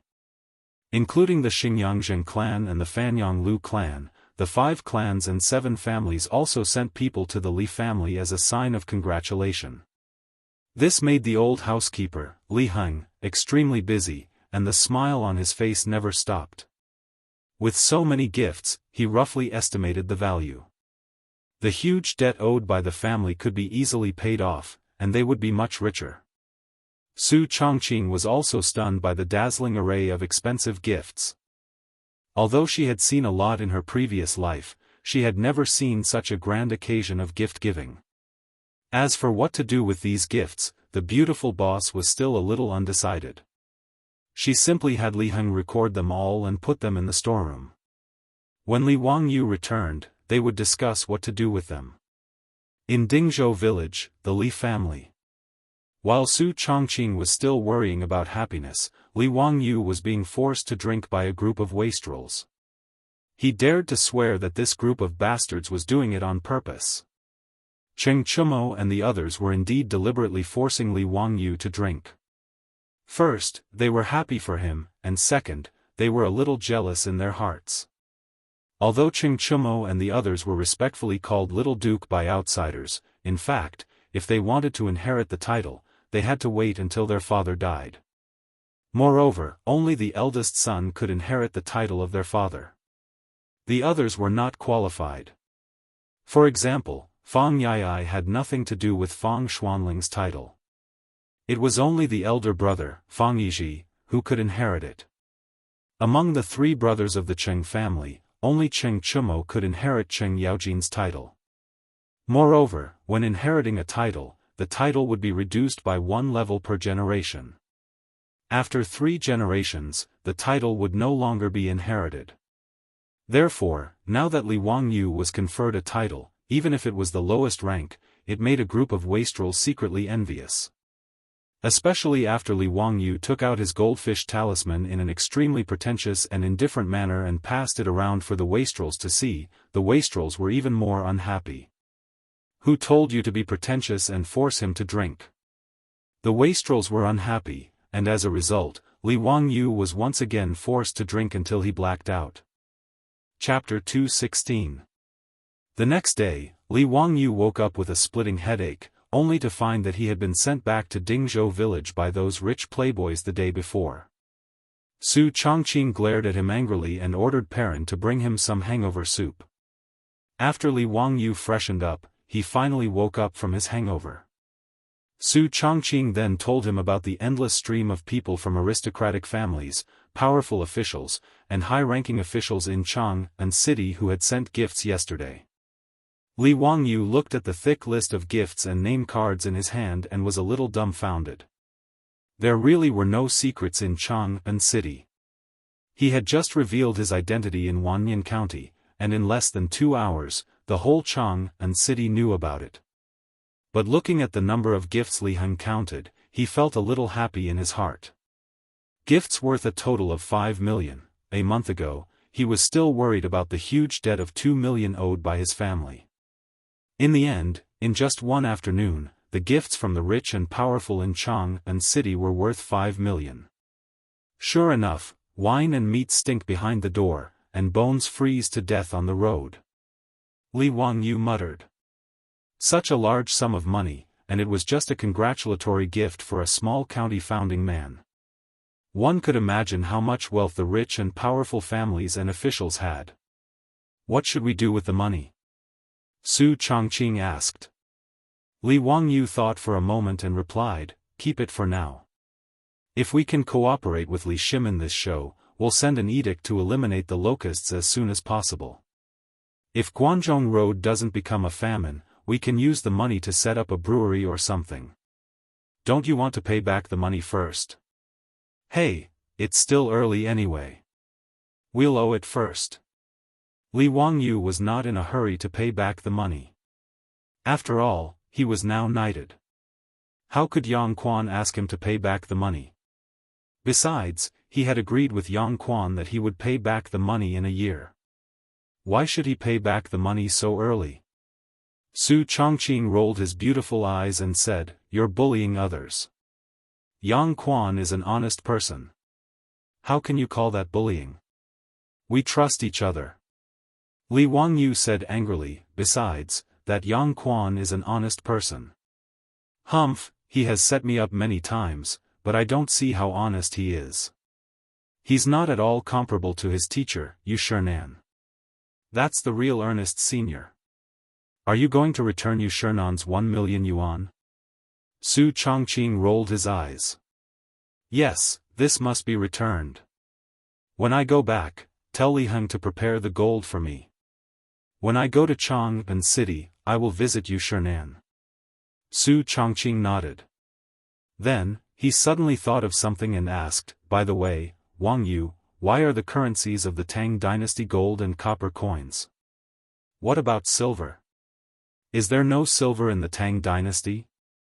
She had not noticed this before, but when she looked at the gift list yesterday, she found that the gifts were all gold, jewels, silk and satin, but no one sent any money, which made her curious. Li Wangyu patted his forehead. He remembered that he had not told her about this before, so he explained it casually. It turned out that silver was not a legal currency in the Tang dynasty. Its main purpose was to make all kinds of jewelry, utensils, and pay taxes. In the Tang dynasty, the provinces and counties would convert the taxes into silver and send it to the capital. The status of silver in the Tang dynasty was similar to that in modern society. It was valuable, but could not be used as a currency. You couldn't take an ingot of silver to shop in modern times, could you? You would be driven out. Therefore, in the Tang dynasty, only copper coins were recognized as a currency. Gold, as a substitute for large payments, was naturally accepted and recognized. After Li Wangyu's explanation, Su Chongqing suddenly realized that he had been deceived by the unscrupulous TV scriptwriter of the future. The two of them discussed the financial arrangements of the family, and then Li Wangyu remembered that he had not done the business. He hurriedly called Niu Wu and asked him if he had brought back the statue of the Tao ancestor. Of course, Niu Wu would not forget to bring the statue, although he did not understand why his Lang Jun wanted it. After asking Niu Wu to bring the statue of the Tao ancestor, Li Wangyu took Su Chongqing and ran to the study in the backyard with the statue. After instructing that no one was to disturb them, Li Wangyu and Su Chongqing stayed in the study mysteriously for the entire morning, which made Li Heng, Aphrodite, and Perrin very curious. It was not until noon that the door of the study in the backyard finally opened, and Li Wangyu came out with a sneaky smile on his face. After lunch, Li Wangyu hurried to Chang'an again with Niu Wu. He first went to the Xuandu temple to confirm the preparation of the heavenly grand ritual with Yuan Tiangang and the abbot of the Xuandu temple. After they discussed for a while, Li Wangyu confirmed that there was no problem with the heavenly grand ritual held in 2 days at the Taiji Palace, and then went to the Taiji Palace to see Pai Lupi. It was the first time Li Wangyu entered the Taiji Palace.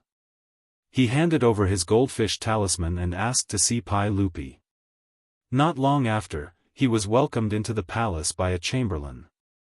In the Suite du Hall, Pai Lupi was sitting beside a few tables and looking at official documents. After the chamberlain informed him, Li Wangyu was invited into the hall. Li Wangyu, a county official, pays my respects to your majesty.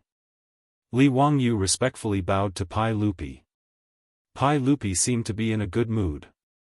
He waved the chamberlain away, and then said to Li Wangyu with a smile, "Okay, I told you to call me uncle in private." Li Wangyu naturally took advantage of the situation and agreed without hesitation. "Zio, how is the preparation for the heavenly grand ritual?" "Uncle, I have invited Immortal Yuan Tiangang to preside over the heavenly grand ritual. Don't worry, the aristocratic families will be shocked the day after tomorrow," Li Wangyu promised, patting his chest. Pai Lupi frowned. "What do you mean by shocked the day after?" Li Wangyu was speechless for a while. "Damn, I said something wrong again. How could the Tang dynasty have such a thing?" He was sweating like a waterfall and hurriedly explained, "It's shocking. Hey, I made a mistake." Pai Lupi didn't care whether he made a mistake or not. He just asked, "Is Yuan Tiangang the county magistrate of Firewell County in Shu County?" "Yes, uncle, have you heard of him?" Pai Lupi nodded slightly. "Yes, a minister in the imperial court recommended him to me, saying that he was an unprecedented genius in Shu County. I even wanted to summon him to Chang'an for an audience, but I didn't expect that he had already come to Chang'an. Hey, it's the old immortal son Simiao who recommended him. Yuan Tiangang happened to come to Chang'an to report to the Ministry of Personnel. I found him and asked him to agree. Since it's the old immortal son's recommendation, it can't be wrong. But I'm still a little worried that those aristocratic families won't admit defeat easily," Pai Lupi said in a low voice. Li Wangyu said with a sneaky smile, "Uncle, you can rest assured. I dare to guarantee with my title that after the heavenly grand ritual is held the day after tomorrow, those aristocratic families will have nothing to say. No one will mention the plague of locusts as heaven's punishment anymore. Uncle, you can directly issue an imperial edict to kill the locusts." "Oh? Do you have any backup plan?" Tell me about it. Pai Lupi said with a smile. Li Wangyu shook his head repeatedly. The Buddha said that it can't be said. It can't be said. If it's said, it won't work. Pai Lupi was so angry by his words that he reached out and hit him on the head. Bastard, you still want to ambush me? Tell me quickly. Otherwise, I'll beat your ass. Li Wangyu was speechless. So what if you're the emperor? You can beat people's ass at will? Well, okay, you're really great. I can't afford to offend you. Chapter 217. Li Wangyu had no choice but to tell Pai Lupi his revised plan. Pai Lupi was also stunned. Let the Tao ancestor show his power at the heavenly grand ritual? Break the divine punishment with his own mouth? Wasn't this nonsense? Pai Lupi stared and was about to get angry. Li Wangyu was full of nonsense. How could he do such a thing? Although Pai Lupi respected Laozi as his ancestor and claimed to be the emperor, he did not believe that his ancestor could show his power in front of civil and military officials at the heavenly grand ritual. Even the most devout Taoist believer would not believe Li Wangyu's words. He was simply playing with him, the emperor of the Tang dynasty, like a fool. Seeing that Pai Lupi was about to get angry, Li Wangyu hurriedly explained, "Uncle, what I said is all true. I certainly have a way to let the Tao ancestor show his power. I dare to guarantee with my head that if the Tao ancestor can't show his power in the heavenly grand ritual, you can take my head and kick it like a ball." He blurted it out because he was in a hurry. The key was that he could not explain to Pai Lupi how he could make the Tao ancestor show his power, so he could only swear like this. Seeing that Li Wangyu was so sure, Pai Lupi was a little surprised. "Zio, this is not a joke. Are you really sure?" "Uncle, I wouldn't dare to joke around with the people of the world. What method do you have to make the Tao ancestor show his power?" Pai Lupi asked. Li Wangyu shook his head repeatedly. He could not say this even if he was beaten to death. "Uncle, don't ask. It's really inconvenient for me to say. I can only promise you that the Tao ancestor will show his power in the heavenly grand ritual and break the divine punishment." Pai Lupi stood up and paced back and forth in the hall. After a moment of hesitation, he finally slapped Li Wangyu on the shoulder and laughed heartily. "Good. Since you're so sure, Uncle will believe you this time. Huh, even a brat like you dares to make a bet. Do you think I would be afraid of those aristocratic families? The day after tomorrow, we will teach those bastards a lesson. Hee, that's for sure. Uncle is invincible, the sacred lord of the Tang dynasty. You're a man of culture and martial virtue. You'll last for thousands of years and unify the Jianghu." Li Wangyu flattered Pai Lupi as the sacred lord of the moon cult. Pai Lupi didn't know whether to laugh or cry at his words. "Zio, what nonsense are you talking about? Don't say such nonsense in the future." Li Wangyu rubbed his nose and laughed awkwardly. He seemed to have gone overboard with his boasting. Since Pai Lupi chose to believe in Li Wangyu, he did not continue to ask about his secret, which made Li Wangyu feel relieved. He was really afraid that Pai Lupi would insist on asking, and then he really wouldn't know how to explain it. After Pai Lupi asked him about the arrangement of the heavenly grand ritual, Li Wangyu was ready to leave. "Uncle, if there's nothing else, I'll take my leave first." Pai Lupi looked at him with a faint smile. "Zio, don't be in a hurry. It's your first time entering the palace. Did you forget something?" Li Wangyu was puzzled. What did he forget? Did he have to give Pai Lupi a gift when he entered the Taiji palace? While he was at a loss, Pai Lupi pointed in the direction of the harem. "Zio, as a junior of the Li family, shouldn't you pay respects to the empress after entering the palace? Don't forget, you young members of the imperial family are under the empress's jurisdiction." Li Wangyu sweated profusely. He had completely forgotten this. All of Pai Lupi's children, whether they were born by Empress Zhongsun or not, were taught and managed by Empress Zhongsun. For young members of the imperial family like Li Wangyu, before the ceremony, Empress Zhongsun was nominally responsible for the education and management of them. However, Empress Zhongsun didn't have time to teach so many young members of the imperial family. She couldn't even manage Pai Lupi's children, so this was only nominally. Li Wangyu hadn't recovered his status as a member of the imperial family, so how could he think of paying respects to Empress Zhongsun? He smiled embarrassedly.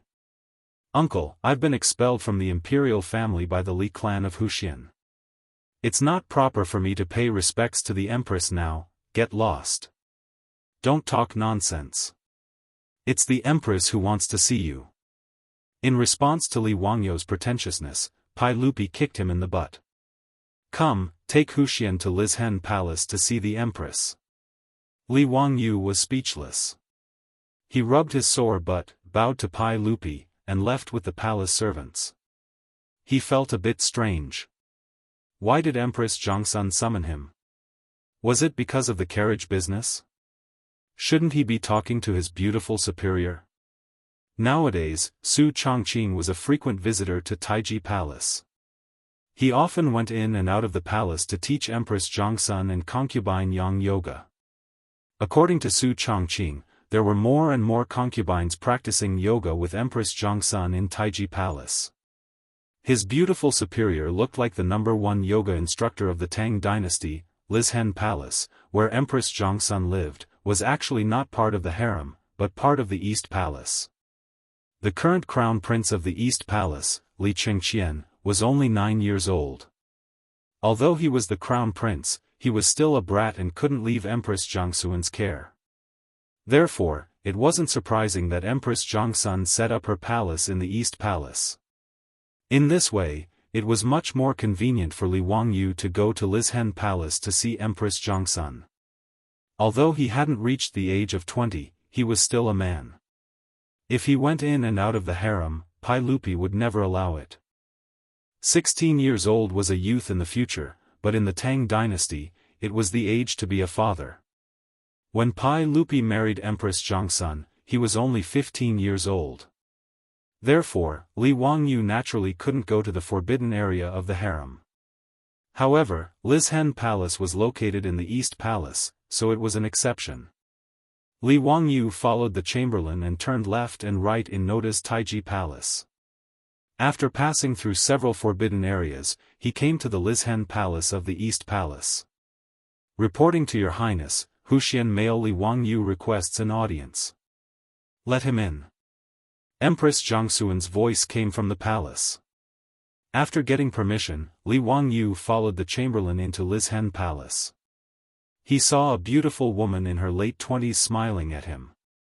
Li Wangyu knew that this was Empress Zhongsun and hurriedly bowed to greet her. "This subject, Huxian male Li Wangyu, greets Your Highness."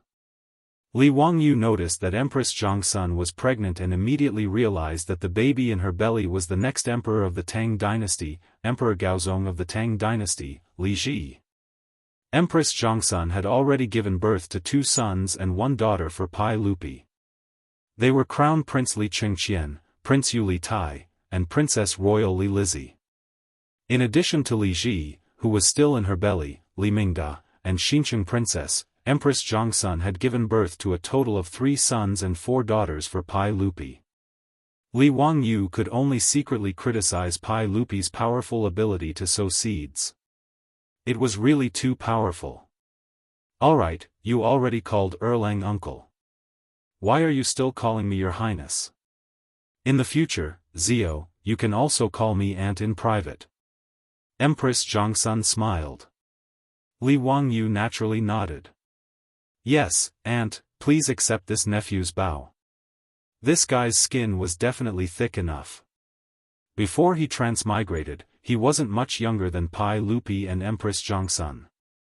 Now, he called them uncle and aunt without a trace of embarrassment or awkwardness. Chapter 218. Empress Zhongsun nodded with satisfaction. However, what she said almost made Li Wangyu stumble. "Actually, it wasn't me who was looking for you. It was Changle who was looking for you. Changle wants to see her brother very much and wants you to play with her." Wang Yu, are you willing? Li Wangyu was so shocked by Empress Jiangxuan's words that he could not close his mouth for a long time. Nanny? Princess Changle? Wasn't Princess Changle a little girl who had just turned 7 years old? Empress Jiangxun summoned him to Li Main Hall just to play with a little girl who was in the 1st or 2nd grade of primary school. You guys really don't treat bean buns as dry rations. Li Wangyu snorted coldly. Pulling a long face, he cupped his hands in salute to Empress Jiangxun.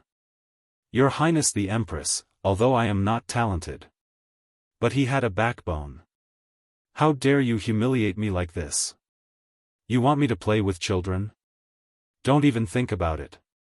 With a flick of his robe, he turned around and left. As he walked, he raised his head and laughed loudly. He recited loudly, looking up to the sky and laughing out of the door, "We are not ordinary people." Cough cough, this is just Li Wangyu's inner drama. In the real world, Li Wangyu revealed a flattering smile after hearing Empress Jiangxuan's words. Aunt, Changle wants to see me. That's great. I haven't seen Sister Changle yet. Empress Jiangxun said with a smile in her eyes, is it too much to trouble a county man like you to play with Changle? No, no, Auntie, what are you talking about? It's my honor to play with you. Li Wangyu shamelessly betrayed himself, but his heart was bleeding. Fuck, he hated playing with children the most since he was young, especially those naughty children. He hated that he couldn't grab those naughty children and beat their butts. In his previous life, during the New Year, a relative came to his house and brought along a naughty child to play games on his computer. That brat had hidden him under several folders. After deleting all of his precious Japanese romance movies, he started to hate children even more. However, this devilish brat also depended on the person, right? The Princess Royal of the Tang dynasty wanted him to play with her. How could he say no? How could Empress Jiangxun know that Li Wangyu had so many thoughts? Seeing that he was willing to play with Changle, she ordered a little palace maid serving beside her to lead Li Wangyu to the garden behind Lishen Palace to find Changle. Li Wangyu's eyes were filled with hot tears. He only hoped that Princess Changle was not the rumored devilish brat. After bowing deeply to Empress Jiangxun, Li Wangyu could only helplessly follow the little palace maid to the garden. If Li Wangyu had eyes in the back of his head, he would be able to see the irrepressible smile on Empress Jiangxuan's face after he turned and left. Along the way, Li Wangyu noticed that the little palace maid who led the way raised her eyes to peek at him from time to time. Her face was flushed, and he couldn't help but feel a little strange. What did that mean? Was he too handsome? Sure enough, being handsome was a sin. While Li Wangyu was still secretly rejoicing, he saw the little palace maid hesitate again and again. Seeing that there was no one around, she finally gathered her courage and whispered to Li Wangyu, "Huxian man, your poems are very good. I love your Tsuchi Chun Jiang Shaojing the most." Stunned, Li Wangyu halted his steps and looked at the little palace maid. What did she mean? His poems had even reached the Taiji Palace. This little palace maid was also one of his fans?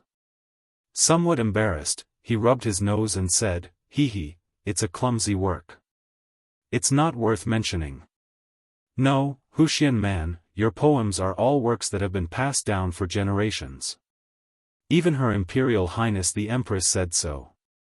The little palace maid was very serious, looking at him with a burning gaze filled with worship. Her words made Li Wangyu feel embarrassed. He could only laugh dryly, not knowing how to respond. In the end, Li Wangyu still felt somewhat guilty. After all, those poems were all plagiarized. Being looked at with worship by this little girl, no matter how thick-skinned he was, he still felt somewhat embarrassed. He hurriedly changed the topic and began chatting with the little palace maid. With his eloquence, which had been nurtured by various internet jokes in his later life, he quickly amused the little palace maid into covering her mouth and giggling, nearly leading him astray. The two chatted as they walked. Just as they reached the garden behind the main hall, Li Wangyu heard the voice of a little girl. "Zheng Shangyi, I know I was wrong. Please don't tell mother, okay? That won't do. Princess Xianxia, if you don't finish reciting Principles for Women today, I will definitely tell Empress Jiangsun and have her punish you. Recite with me right now. Those who abstain from extravagance must come before frugality. A man's cultivation must be refined and extravagant. Abstain from extravagance. Those who abstain from extravagance must come before frugality. The little girl's voice carried a sobbing tone as she recited with him. Li Wangyu raised his eyes and saw a young female official holding a ruler, forcing a tender little loli to recite a book in the garden. He understood that this little loli must be Princess Xianxia. Li Wangyu knew that the Principles for Women that the female official was reciting was written by Empress Jiangsun. It collected the gains and losses of women in ancient times and commented on them. However, forcing a 7-year-old girl to recite this plaything, Li Wangyu felt that it was truly too boring. Princess Xianxia, recite it for me. Abstain from extravagance, those who abstain from extravagance. How could the little loli recite it? Tears were already welling up in her eyes. Stretch out your hand. Seeing that Princess Xianxia was unable to recite, the female official's expression immediately became severe. She prepared to use the ruler to strike the little loli's palm as punishment. Feeling wronged, the little loli stretched out her small hand, so afraid that her eyes were tightly shut. Seeing that the female official was actually going to use the ruler to strike Princess Xianxia, Li Wangyu could not help but feel anxious. He hurriedly called out to stop her. Stop! His shout alarmed Princess Xianxia and the female official. Both of them raised their heads in astonishment. Seeing that it was Li Wangyu who had arrived, Princess Xianxia ignored the female official by her side and cried out in pleasant surprise. Lifting her skirt, she ran over. Big brother Wangyu, you really came. Wonderful. Mother really didn't lie to me. In the Tang dynasty, informal addresses were still very colloquial. When Princess Xianxia called Empress Jiangsun, she called her mother, not mother. Only in formal settings did she need to address her mother as Her Imperial Highness, the Empress, like outsiders. Princess Xianxia's face was chubby and adorable. This kind of cuteness was completely natural. Li Wangyu immediately had the impulse to dote on this little cutie. Pei! That curly-bearded man, Pai Lupi, was actually able to give birth to such an adorable and well-behaved daughter. This was simply unscientific. Li Wangyu inwardly ridiculed Pai Lupi's heaven-defying inheritance. Fearing that the little loli would fall, he promptly reached out to support her. He was somewhat astonished.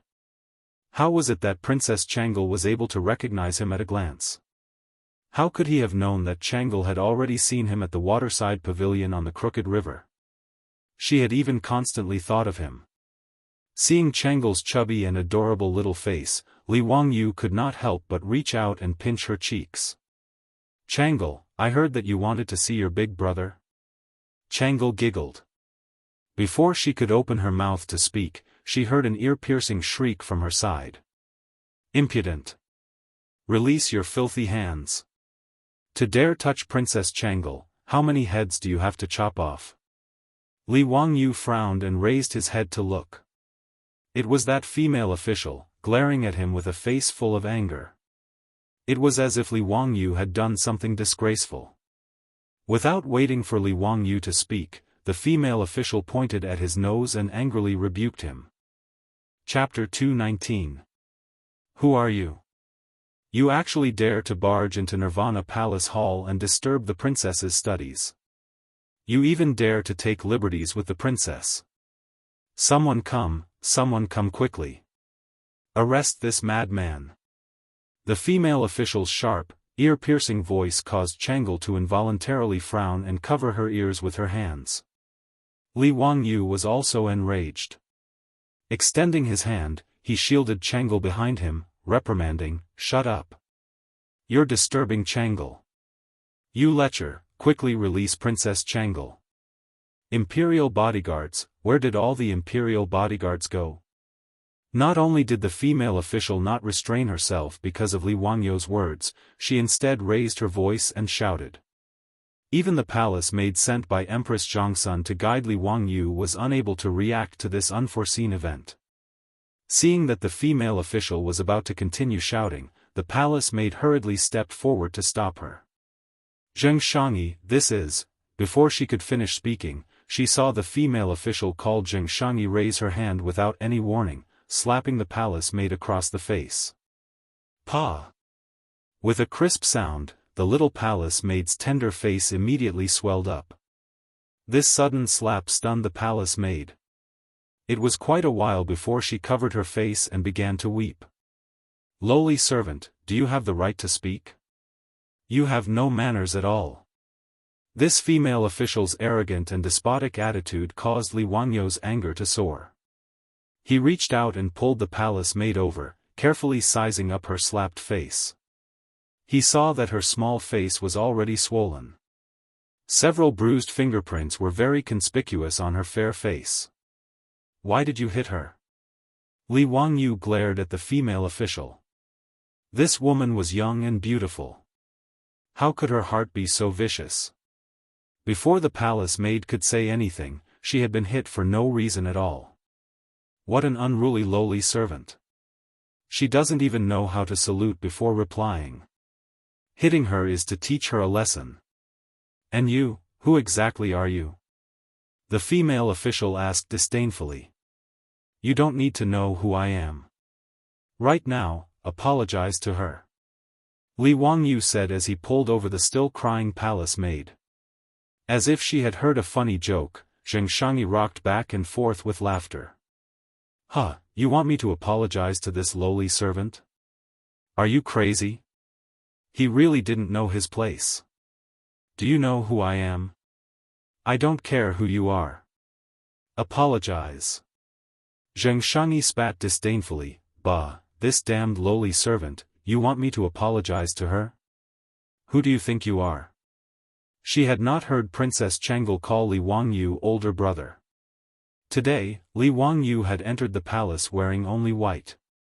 As a result, Xianxia naturally did not place Li Wangyou in her eyes. Who I am is not important. Let me ask you, what right do you have to hit people? Li Wangyou said, suppressing his anger. Xianxia arrogantly raised his neck and said, I am a 5th-rank Xianxia. What does it have to do with you if I teach a lowly servant who doesn't know the rules a lesson? Who are you? How dare you barge into Li Main Hall and molest the princess? Are you tired of living? Xianxia was a female official in charge of etiquette and daily life. She was a 5th-rank female official. Female officials referred to high-ranking palace maids. They had a certain rank and received a salary. Their scope of work included managing low-ranking palace maids, training new palace maids, and taking care of princesses and princes. The so-called 5th-rank female officials were actually no more than high-ranking palace maids. Their rank could not be compared to that of the true officials of the imperial court. Although this female official was a 5th-rank official, Li Wangyou's position as the founding magistrate of the country was equivalent to a 5th-rank official. It appeared that her official rank was one level higher than Li Wangyou's. However, in reality, the two's positions could not be mentioned in the same breath. Li Wangyou inwardly sneered at her arrogance. A mere female official in the palace truly believed herself to be a high and mighty personage. So what if you are a female official? Do you think you can wantonly humiliate others? This lowly servant who doesn't know the rules. If I hit her, then I hit her. What can you do about it? Xianxia said disdainfully. Li Wangyou sneered. He was disinclined to continue speaking nonsense. Taking a step forward, he swung his arm and delivered a slap. Pa! After a crisp sound, Li Wangyou slapped the female official so hard that she fell to the ground. She covered her face with her hands and stared at Li Wangyou in disbelief. Bah, I have never hit a woman. Today, I've broken the rule for you. As you said, don't you know how to salute before you reply? Li Wangyu gave her a taste of her own medicine. He imitated the words of the female official and directly returned it. The reason why Li Wangyu was so angry was that the female official called Xianxia was too hateful. Just now, when he saw that she wanted to punish Chang'e with a ferule, Li Wangyu was vaguely angry in his heart. Although it was the first time that Li Wangyu saw Chang'e, he had already fallen in love with this cute little princess.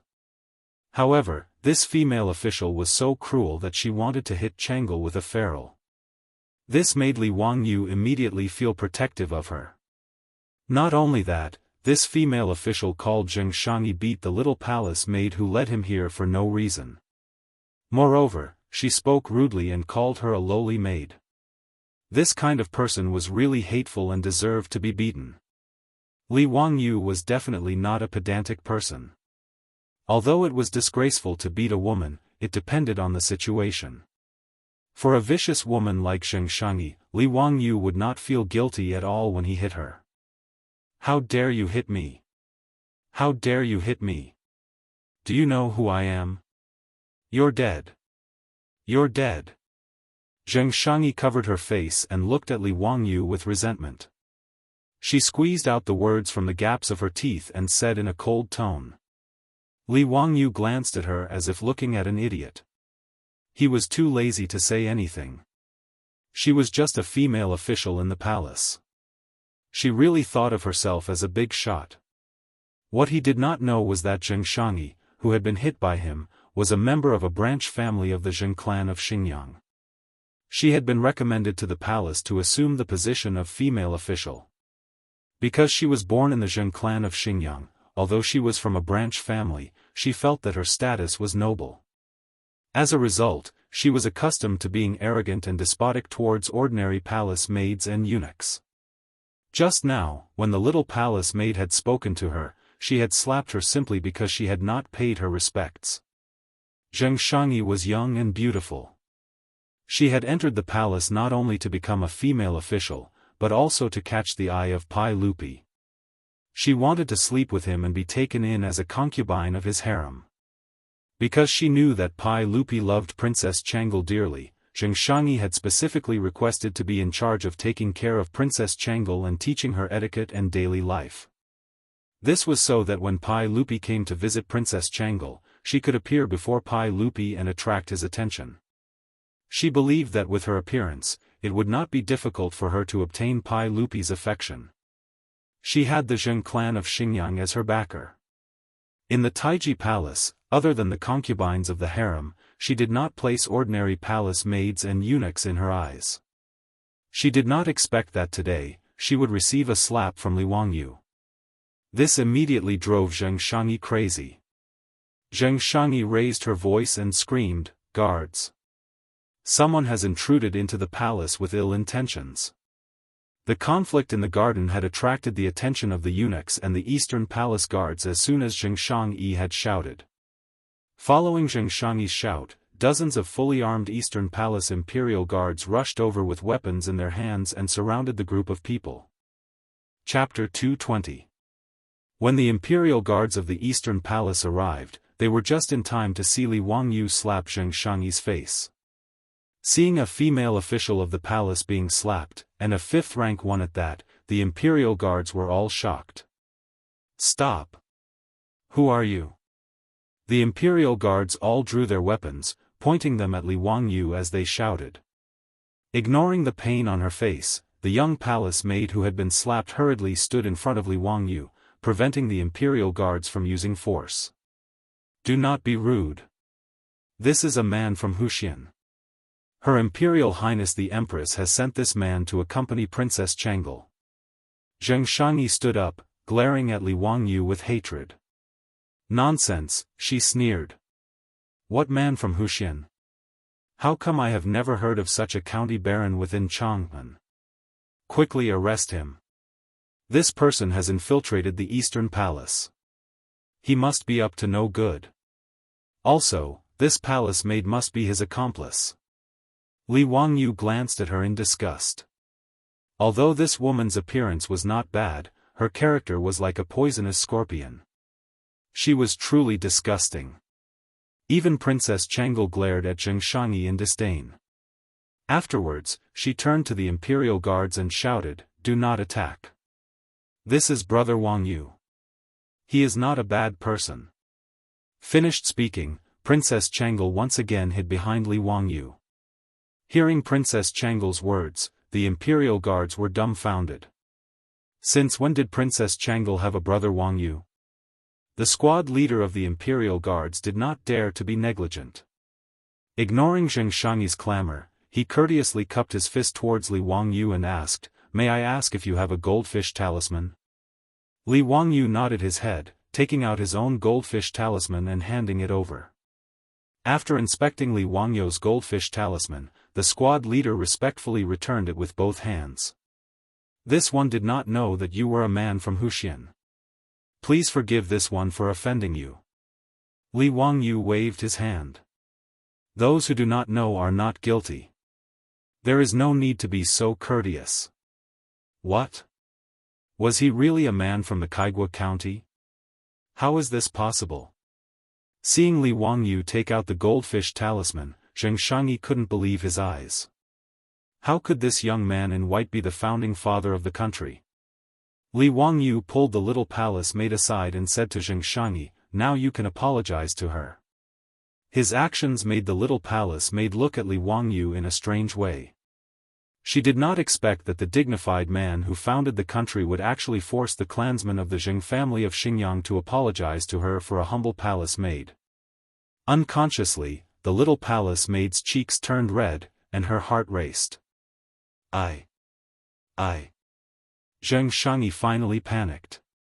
Li Wangyu stepped forward and looked straight into Xianxia's eyes. "Apologize." Xianxia had never put these ordinary palace maids in her eyes. Now that she had to apologize to the little palace maid, it was worse than killing her. "I will say it for the last time. Apologize to her." Li Wangyu stared at Xianxia and said word by word. Xianxia suddenly went crazy and shouted, "I am the clansman of the Jiang family of Xinjiang, a 1,000-year-old family. When my Jiang family was famous, this bitch's ancestors were still digging dung somewhere. Why should I apologize to this bitch?" Li Wangyu was amused by her words. The Jiang family of Xinjiang, it was the Jiang family of Xinjiang again. Was he and the Jiang family of Xinjiang incompatible with each other?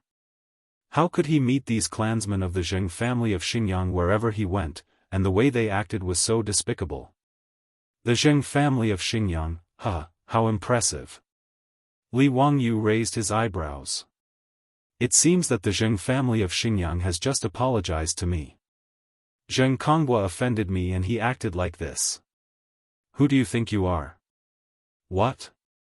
The Jiang family of Xinjiang apologizes to you? How is this possible? You are talking nonsense. Xianxia could not believe his words. So what if this young man was the founder of the country? How could she let the Jiang family of Xinjiang apologize to him? In Xianxia's mind, the Jiang family of Xinjiang was a 1,000-year-old family. So what if he was the founder of the country? Could he force the Jiang family of Xinjiang to bow down? Li Wangyu stepped forward again and stared into Xianxia's eyes. "I will say it for the last time. Apologize." Xianxia stepped back in panic and suddenly straightened her neck. "You want me to apologize to this bitch? Don't even think about it. So what if you are the founder of the country? Do you dare to continue to commit murder in front of everyone in Taiji Palace?" Her action made Li Wangyu a little dumbfounded. This female official was so straightforward that Li Wangyu could not continue to act up. The slap he gave Xianxia just now was purely out of hatred. He wanted to force this female official to apologize to the little palace maid and let this matter drop. However, Xianxia actually went against him, putting Li Wangyu in a difficult position. Continuing to violently assault Xianxia was clearly out of the question.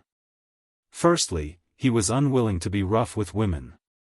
Just now, he was an exception because he was angry. Secondly, Xianxia was, after all, a female official of the palace. As the founder of the country, if he were to assault a female official in the palace, his reputation would be tarnished. Who knew how those of the 5 clans would spread rumors about him behind his back? He was unwilling to be the bad guy. Li Wangyu coldly snorted and decided to ignore this venomous woman. After comforting the little palace maid, he turned his head to Princess Changle and said, "Changle, Big Brother will accompany you to play." "Okay. I have been waiting for Big Brother Wangyu to enter the palace to play with me. Let's go quickly," Princess Changle excitedly said. Li Wangyu smiled and rubbed Changle's small head. Just as the two were preparing to leave, Xianxia blocked their path. "You are not allowed to leave. Today, Princess Changle must finish reciting the principles of women before resting." Li Wangyu gnashed his teeth in anger at this woman who did not know what was good for her. In a low voice, he roared, "Scram! Don't force my hand. I am Xianxia. Princess Changle is under my tutelage.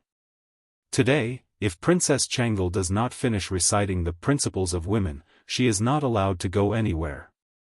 Xianxia seemed to see that Li Wangyu would not act again. Thus, she became even more aggressive, roaring loudly. Li Wangyu was so infuriated that he was speechless. How could there be such a shrew in the Taiji palace? Princess Changle puckered her lips, her face filled with displeasure. As for the imperial guards of the Eastern Palace, they were all stupefied. This Xianxia was truly valiant, not giving the slightest bit of face to the county official and Princess Changle. Although it appeared as if Xianxia was responsible for Princess Changle, in reality, she only wanted to use this opportunity to retaliate and cause trouble for Li Wangyu. How could Xianxia know how to teach Changle? She only knew how to teach like the teachers in private schools. She only knew how to have Princess Changle read and recite. If she could not recite, she would be punished with a ruler. Because Empress Zhongsun was usually very strict with her children, although the little Princess Changle was greatly doted on, she did not dare to disobey these female officials when it came to learning. Even if she was to be punished with a ruler, she could only stretch out her hand in grievance and allow these female officials to punish her. How could Li Wangyu bear to part with this tender and adorable Changle? Furthermore, he had Xianxia punish her with a ruler. He looked down even more on this simple and crude method of teaching. Scram! As for how to teach Princess Changle, I will explain it to the saint and Her Imperial Highness the Empress. There is no need for you to make a fuss here. Li Wangyu pushed aside Xianxia, preparing to pull Changle away. However, he suddenly heard a burst of laughter from outside the shrubbery. "Ha, Zio, since you have said so, we will agree." Chapter 221. Li Wangyu stiffly turned his neck, looking towards the source of the sound. He saw Pai Lupi and Empress Zhongsun walking out from behind the shrubbery with smiles on their faces. The majestic emperor and empress of the Tang dynasty were actually hiding on the side and listening to a thief's words. Can't you two be a bit more reasonable? Father! Mother! Princess Changle ran over to Pai Lupi's side in pleasant surprise. Pai Lupi smiled as he reached out and picked her up. The sudden appearance of Pai Lupi and Empress Zhongsun frightened Xianxia, the young palace maid, and the imperial guards of the Eastern Palace into kneeling and paying their respects. Greetings to your Imperial Majesty. Greetings to your Imperial Highness the Empress. You may all rise. Pai Lupi smiled and waved his hand towards them. Xianxia inwardly let out a long sigh. Just as he was about to follow the others and stand up, he heard Pai Lupi say sinisterly, "Xianxia, we are not talking about you." Pai Lupi's words caused Xianxia's heart to thump. Frightened, he once again knelt down, not even daring to raise his head. Li Wangyu was disinclined to pay attention to the kneeling Xianxia. After paying respects to Pai Lupi and Empress Zhongsun, he asked in confusion, "Uncle, what did you mean by your words just now? What do you mean by responding to me?" Responding to what? "Huh, Zio, didn't you just say that you were responsible for teaching Princess Changle?" "We agree."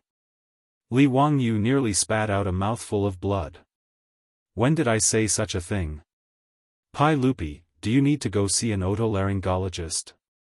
He faintly sensed that he had been tricked by Pai Lupi and Empress Zhongsun. Uncle, this little nephew was talking about how to teach Princess Changle. This little nephew will naturally explain to uncle and aunt. I did not say that this little nephew is responsible for teaching Princess Changle.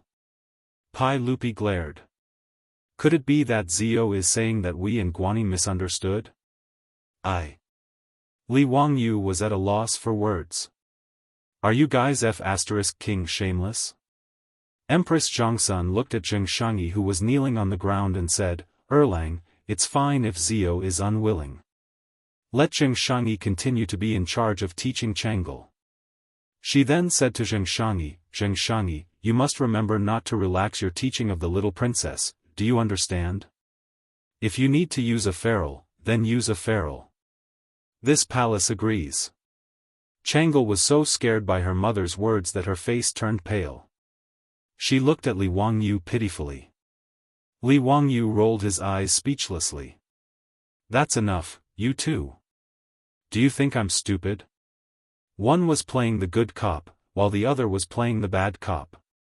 Did they think that I was a fool? He did not understand what Pai Lupi was trying to do. Why did he suddenly want him to be in charge of teaching Changle? But he was blocked by the words of Pai Lupi and Empress Zhongsun. Did he really not care about Changle and let her be taught by the damn Zhengshangyi with a feral? Although it was the first time that Li Wangyu saw Changle, he had already fallen in love with this cute little princess. How could he bear to let others beat her little hand with a feral? Li Wangyu had no choice but to bow his head to the evil force. He replied in a muffled voice, Uncle, Aunt, I'll just teach Changle. Why do you have to scare her? Look at her pale face. Pai Lupi saw that he agreed and laughed. That's great. Zio, you are full of wisdom and talent. Since you can teach Ma Zhou and Yen Liben, why can't you teach Changle? Li Wangyu's eyes almost rolled to the back of his head. How could this be compared? Ma Zhou and Yen Liben were adults, but Changle was only 7 years old. In his heart, he absolutely did not want to be a nanny and take care of a child. No matter how noble, lovable, or adorable a princess was, she was still a child at this age. However, since things had already developed to this point, there was no point in saying more. Li Wangyu could only pinch his nose and accept the task of teaching Princess Changle. Uncle, while I can teach Princess Changle, I cannot enter the palace every day to teach her. Li Wangyu still wanted to struggle. Pai Lupi waved his hand, what does this matter? We will have the eunuch send Changle to Dingzhou village every day. Although Changle is a woman, she should understand the hardships of the common people. Li Wangyu was stunned speechless by Pai Lupi's words. He wished that he could slap himself. Who told him to have such a cheap mouth? Originally, if he had not said these words, he would have entered the palace from time to time to be the leader of the children. But now, Pai Lupi had directly sent Changle to Dingzhou village. Uncle, Changle is of noble birth. How can she leave the palace at will and go to this nephew's home? If this were to spread, it would be detrimental to Changle's reputation. Li Wangyu was already on the verge of tears. No matter. Let Changle acknowledge you as her master. If you accept Changle as your disciple, wouldn't that be enough? Li Wangyu was completely speechless. Not only did he have to teach Changle, but he also had to accept her as his disciple. The heavens took pity on him. He himself was only 16 years old. Who had ever heard of a 16-year-old youth accepting a princess as his disciple? However, Li Wangyu did not dare to say these words. Otherwise, Pai Lupi would definitely use Ma Zhou and Yen Liben as an example. Forget it.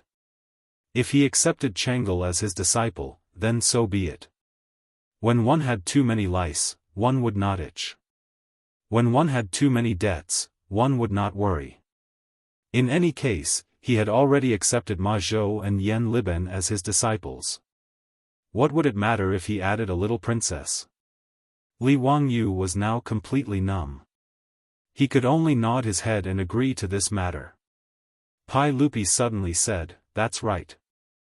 Zio, since you have accepted Chang'e as your disciple, why don't you accept Qingqian and Qingke as well?" Pai Lupi's words were spoken casually, but in Li Wangyu's ears, they were like rolling thunder. Uncle, what did you say? I think I just heard wrong." Li Wangyu's eyes bulged. His face was filled with disbelief. Pai Lupi actually wanted him to accept Li Qingqian and Li Tai as his disciples. What did he want to do? They were the imperial tutors. He was a 16-year-old founding father. If he dared to accept the crown prince and the king of Yu as his disciples, he was afraid that he would be spat to death by the great scholars of Chang'an. This was different from accepting Chang'e as his disciple. Although Chang'e was the eldest princess, she was still a woman. She was not valued by others. As for Li Qingqian and Li Tai, one was the crown prince, the other the king of Yu. Aside from great scholars like Yu Shinan, Kong Yingda, and Li Gang, who would dare accept them as disciples? It was not so easy to be the imperial tutor. How could someone who was not virtuous, learned, and talented do it? Pai Lupi glared at Li Wangyu. I want you to accept Qingqian and Qingke as your disciples. What, you don't want to? Li Wangyu shook his head like a rattle drum. Uncle, don't scare me. How can a young man like me be the imperial tutor? If I say you can, then you can. What are you being so long-winded for? I really can't. You really don't want to? Uncle, it's not that I don't want to, but it's really too much. Pai Lupi nodded. Fine, since you don't want to, then forget it. Li Wangyu had just felt joy in his heart when he heard Pai Lupi say unhurriedly, since you don't want to be Qingqian and Qingxue's teacher, then I will pretend I don't have a nephew like you. Huxian man, you can leave the palace. Hearing this, Li Wangyu was shocked. F***ck, this was a naked threat. Can't we still have fun together? Chapter 222. Faced with Pai Lupi's threat of falling out, Li Wangyu immediately cowered. There was nothing he could do. Anyone could only cower before Pai Lupi's threat. After all, he was the emperor of the Tang dynasty. If he angered Li Er, what if this guy really turned hostile and refused to acknowledge him? How could his small body withstand it? Li Wangyu had no choice but to lower his head to the dark forces again. What are you saying, uncle? It's my honor to be able to teach the crown prince and the king of Yu. It's my duty. Pai Lupi glanced at him from the corner of his eyes. Forget it. I won't trouble you. You're only 16. You're so young. I'm making things too difficult for you to accept Qingqian and Qingke as your disciples. F***ck. This Pai Lupi is far too much. He actually dares to make things difficult for me. Li Wangyu looked at Li Er, whose nostrils were about to rise to the sky, and had the urge to go berserk. However, he clearly did not have the courage to do so. He still forced a smile. Uncle, how is this making things difficult? Although I'm only 16, I already have 2 disciples. It's my honor to be able to teach the crown prince and the king of Yu. I'm really not making things difficult for you. Li Wangyu ground his teeth so hard that they creaked. He squeezed out a smile.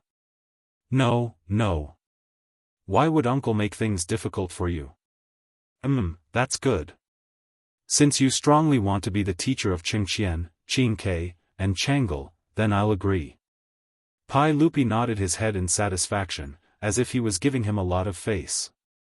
Pai Lupi's shameless expression made Li Wangyu very much want to give him the middle finger. Shameless, he was far too shameless. He really was a disgrace to the Tang dynasty. He did not dare to say anything more. The more he said, the more mistakes he would make. In order to avoid being molested by this extremely shameless emperor of the Tang dynasty, Li Wangyu could only silently curse Pai Lupi's entire family in his heart to vent his dissatisfaction. Pai Lupi immediately had the chamberlain summon Li Qingshian and Li Tai. He was prepared to have his 3 children take Li Wangyu as their master today. Today, it was indeed Pai Lupi and Empress Zhongsun who set a trap for Li Wangyu. Their goal was to make Li Wangyu accept Li Qingshian and the others as disciples. There was a reason why he chose Li Wangyu over so many great Confucians in the imperial court. One of them was Li Wangyu's outstanding talent. Whether it was those poems or the famous epigraph of my shack that had been handed down for generations, his talent could all be seen. To be able to make someone like Ma Zhou accept him as his master, he naturally had the ability to teach Li Qingshian and the others. The second reason was Li Wangyu's identity. If Li Wangyu was not a member of the imperial family, no matter how talented he was, Pai Lupi would not have made such a choice. However, Li Wangyu was a member of the imperial family of Li Qingshian, so it was completely different. He was different from Prince Zhao Li Xiaogong, who would make Pai Lupi wary. Li Xiaogong's military achievements were almost on par with Pai Lupi's. Naturally, Pai Lupi would be wary of him and would not dare to put him in an important position. Thus, he sent him to manage the imperial clan temple. Li Wangyu would not threaten Pai Lupi and his successor's throne. Moreover, he was so talented, so Pai Lupi naturally viewed him in a new light. Most importantly, Pai Lupi did not tell anyone. Even Empress Zhongsun did not know his true thoughts. That was, Pai Lupi wanted to find someone for Li Qingshian who could restrain him in the future. Pai Lupi doted on his 3 children. Whether it was Li Qingshian, Li Tai, or Princess Changel, Pai Lupi doted on them to the extreme. However, although he doted on Li Qingshian, he faintly felt that his eldest son's personality was somewhat inappropriate. When Li Qingshian was only 6 years old, he was made the crown prince, the sole successor to the Tang dynasty. In order to nurture him, Pai Lupi carefully and patiently taught him, hoping that his beloved son would be able to inherit his imperial legacy. However, after Li Qingshian had only been crown prince for 3 years, Pai Lupi discovered that he had begun to not abide by the rules and lived extravagantly. This caused Pai Lupi to faintly worry that after his death, no one would be able to restrain Li Qingshian after he inherited the throne, causing the Tang dynasty to fall into decline. Since Li Wangyu was Li Qingshian's younger brother and later his teacher, his status was naturally noble. In the future, after Li Qingshian ascended the throne, if he were to become an incapable ruler, there would be someone to advise him. Pai Lupi was also farsighted. He found a hoop curse for the 9-year-old Li Qingshian. Naturally, Li Wangyu did not know of Pai Lupi's imperial schemes. He only felt that it was too troublesome to be the king of children, so he had a bitter expression on his face. Just as he was feeling depressed, he saw Zhongshangyi, who was still lying in front of him. His mood became even worse. The cynical man pointed at Zhongshangyi and said to Pai Lupi, "Uncle, this female official beat up a palace maid for no reason. Her behavior is vile. Uncle, please uphold justice for the palace maid." Li Wangyu did not know that as soon as he followed the little palace made out of Li Main Hall, Pai Lupi and Empress Zhongsun followed him. The conflict between Zhongshangyi and Li Wangyu had already been seen by Pai Lupi and Empress Zhongsun. This was also the reason why Pai Lupi let Zhongshangyi continue to kneel on the ground. When Pai Lupi saw that Zhongshangyi was going to beat Changel with a ferule, he was already furious. If Li Wangyu had not shouted quickly at that time, it was estimated that Pai Lupi would have rushed out himself. Empress Zhongsun was a strict mother, but Pai Lupi was a standard kind father. He could not bear to see his baby daughter being punished by Zhongshangyi with a ferule. As for Zhongshangyi, even if Li Wangyu did not say it, Pai Lupi, who was crazy about protecting his daughter, would not let her go. Zhongshangyi has behaved unscrupulously. She is dismissed from the position of Shangyi and sent to Yeding Palace. Pai Lupi directly opened his mouth and sentenced Zhongshangyi, who was kneeling on the ground, to capital punishment. Yeding Palace was part of Taiji Palace. Yeding Palace was where palace maids lived. At the same time, it was also responsible for imprisoning guilty concubines, princesses, and the wives and daughters of criminal officials who had been banished. In addition, some unfavored concubines also lived here. The predecessor of Yeding Palace was Yong Lane in the Western Han Dynasty. After the death of Liu Bang, Empress LV imprisoned the most favored Madame Qi here and let her pound rice every day. Finally, she sent people to make her into human swine. Later, Emperor Wu of Han changed Yong Lane to Yeding Palace, which had been used until the Tang Dynasty. For female officials and palace maids who had made mistakes, Yeding Palace was a place where they could not see the light of day. Many wives and daughters of criminal officials would rather die than be sent to Yeding Palace. When Zheng Shangyi heard Pai Lupi's words, she collapsed on the ground and wailed at Pai Lupi. "Your Majesty, please forgive me. For the sake of Madame Zheng of Xingyang, please forgive me this time. I won't dare to do it again. Huxian man, I was wrong. I apologize to her. Please ask your Majesty to forgive me." When Zheng Shangyi did not mention Madame Zheng of Xingyang, Pai Lupi was even more disgusted. These rich and powerful families of the Tang dynasty were still making things difficult for him in the imperial court. How could Pai Lupi not hate them? Li Wangyu was too lazy to pay attention to Zheng Shangyi. He did not say a word and looked on coldly. "Guards! Drag her away. Send her to Yeding Palace to work." Pai Lupi did not want to listen to her wailing and directly ordered the eunuchs behind him. Immediately, several eunuchs came forward and dragged the wailing Zheng Shangyi like a dead dog. They sealed her mouth and dragged her away. When Zheng Shangyi's wailing finally disappeared, Li Wangyu felt that the anger in his heart had dissipated a little. Chapter 223. Without waiting for Li Wangyu to catch his breath, he heard an attendant say, reporting to everyone, "His Highness the Crown Prince and His Highness the King of Yu have arrived." Everyone was how Pai Lupi's closest attendants addressed Pai Lupi, but the ministers did not address him this way. Li Wangyu felt that this form of address was a bit strange, because in the Tang dynasty, a daughter-in-law would also address her mother-in-law as everyone. With this connection, he could not help but laugh in his heart. However, his attention was quickly attracted by the two little brats behind the attendant. The two little boys, who were around 8 or 9 years old, were clearly the crown prince of the Tang dynasty, Li Qingqian, and the king of Yu, Li Tai. He was able to tell who was Li Qingqian and who was Li Tai at a glance, because Li Tai's body shape was simply too recognizable. Li Tai had been extremely intelligent since he was young, but according to historical records, Li Tai's waist and belly were large, which meant that he was just a little fatty. At this time, Li Wangyu was only 8 years old, but Li Wangyu estimated that this little fatty weighed no less than 50 kilograms, and his round body shape was comparable to Chou Kuan's. Li Qingqian had delicate features, red lips, and white teeth. Although he was a 9-year-old child, he could still be considered handsome. However, the arrogance on Li Qingqian's face that could not be wiped away made Li Wangyu feel very uncomfortable. Damn, when a little brat looks at people, his nose is almost pointing to the sky. This arrogant appearance made Li Wangyu have the urge to fiercely slap his butt. As the eldest son of Pai Lupi and Empress Zhongsun, Li Qingqian was doted on since birth. He was born in Taiji Palace's Qingqian Hall, so he took the hall's name and was named Li Qingqian. Qingqian also had the meaning of inheriting the imperial business and leading the universe. As the crown prince of the Tang dynasty, Li Qingqian was naturally flattered by the attendants in the palace. In a short 3 years, his arrogance had already become a habit. Father, mother. When Li Qingqian and Li Tai saw their parents, their faces were filled with joy and they hurriedly went up to greet them.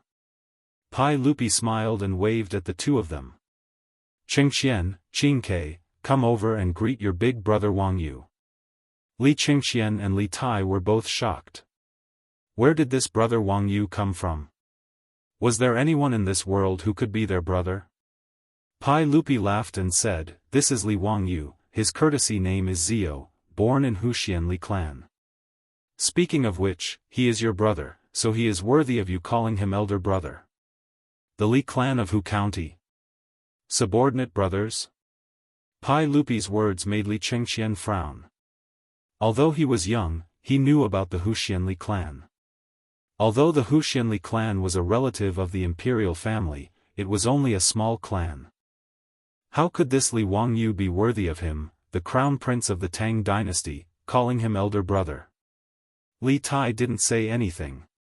He blinked his small eyes on his chubby face and simply listened to Pai Lupi's words. He bowed to Li Wangyu. Qin Ke greets brother Wangyu. Li Qingxian looked at Pai Lupi, hoping for an explanation from Pai Lupi.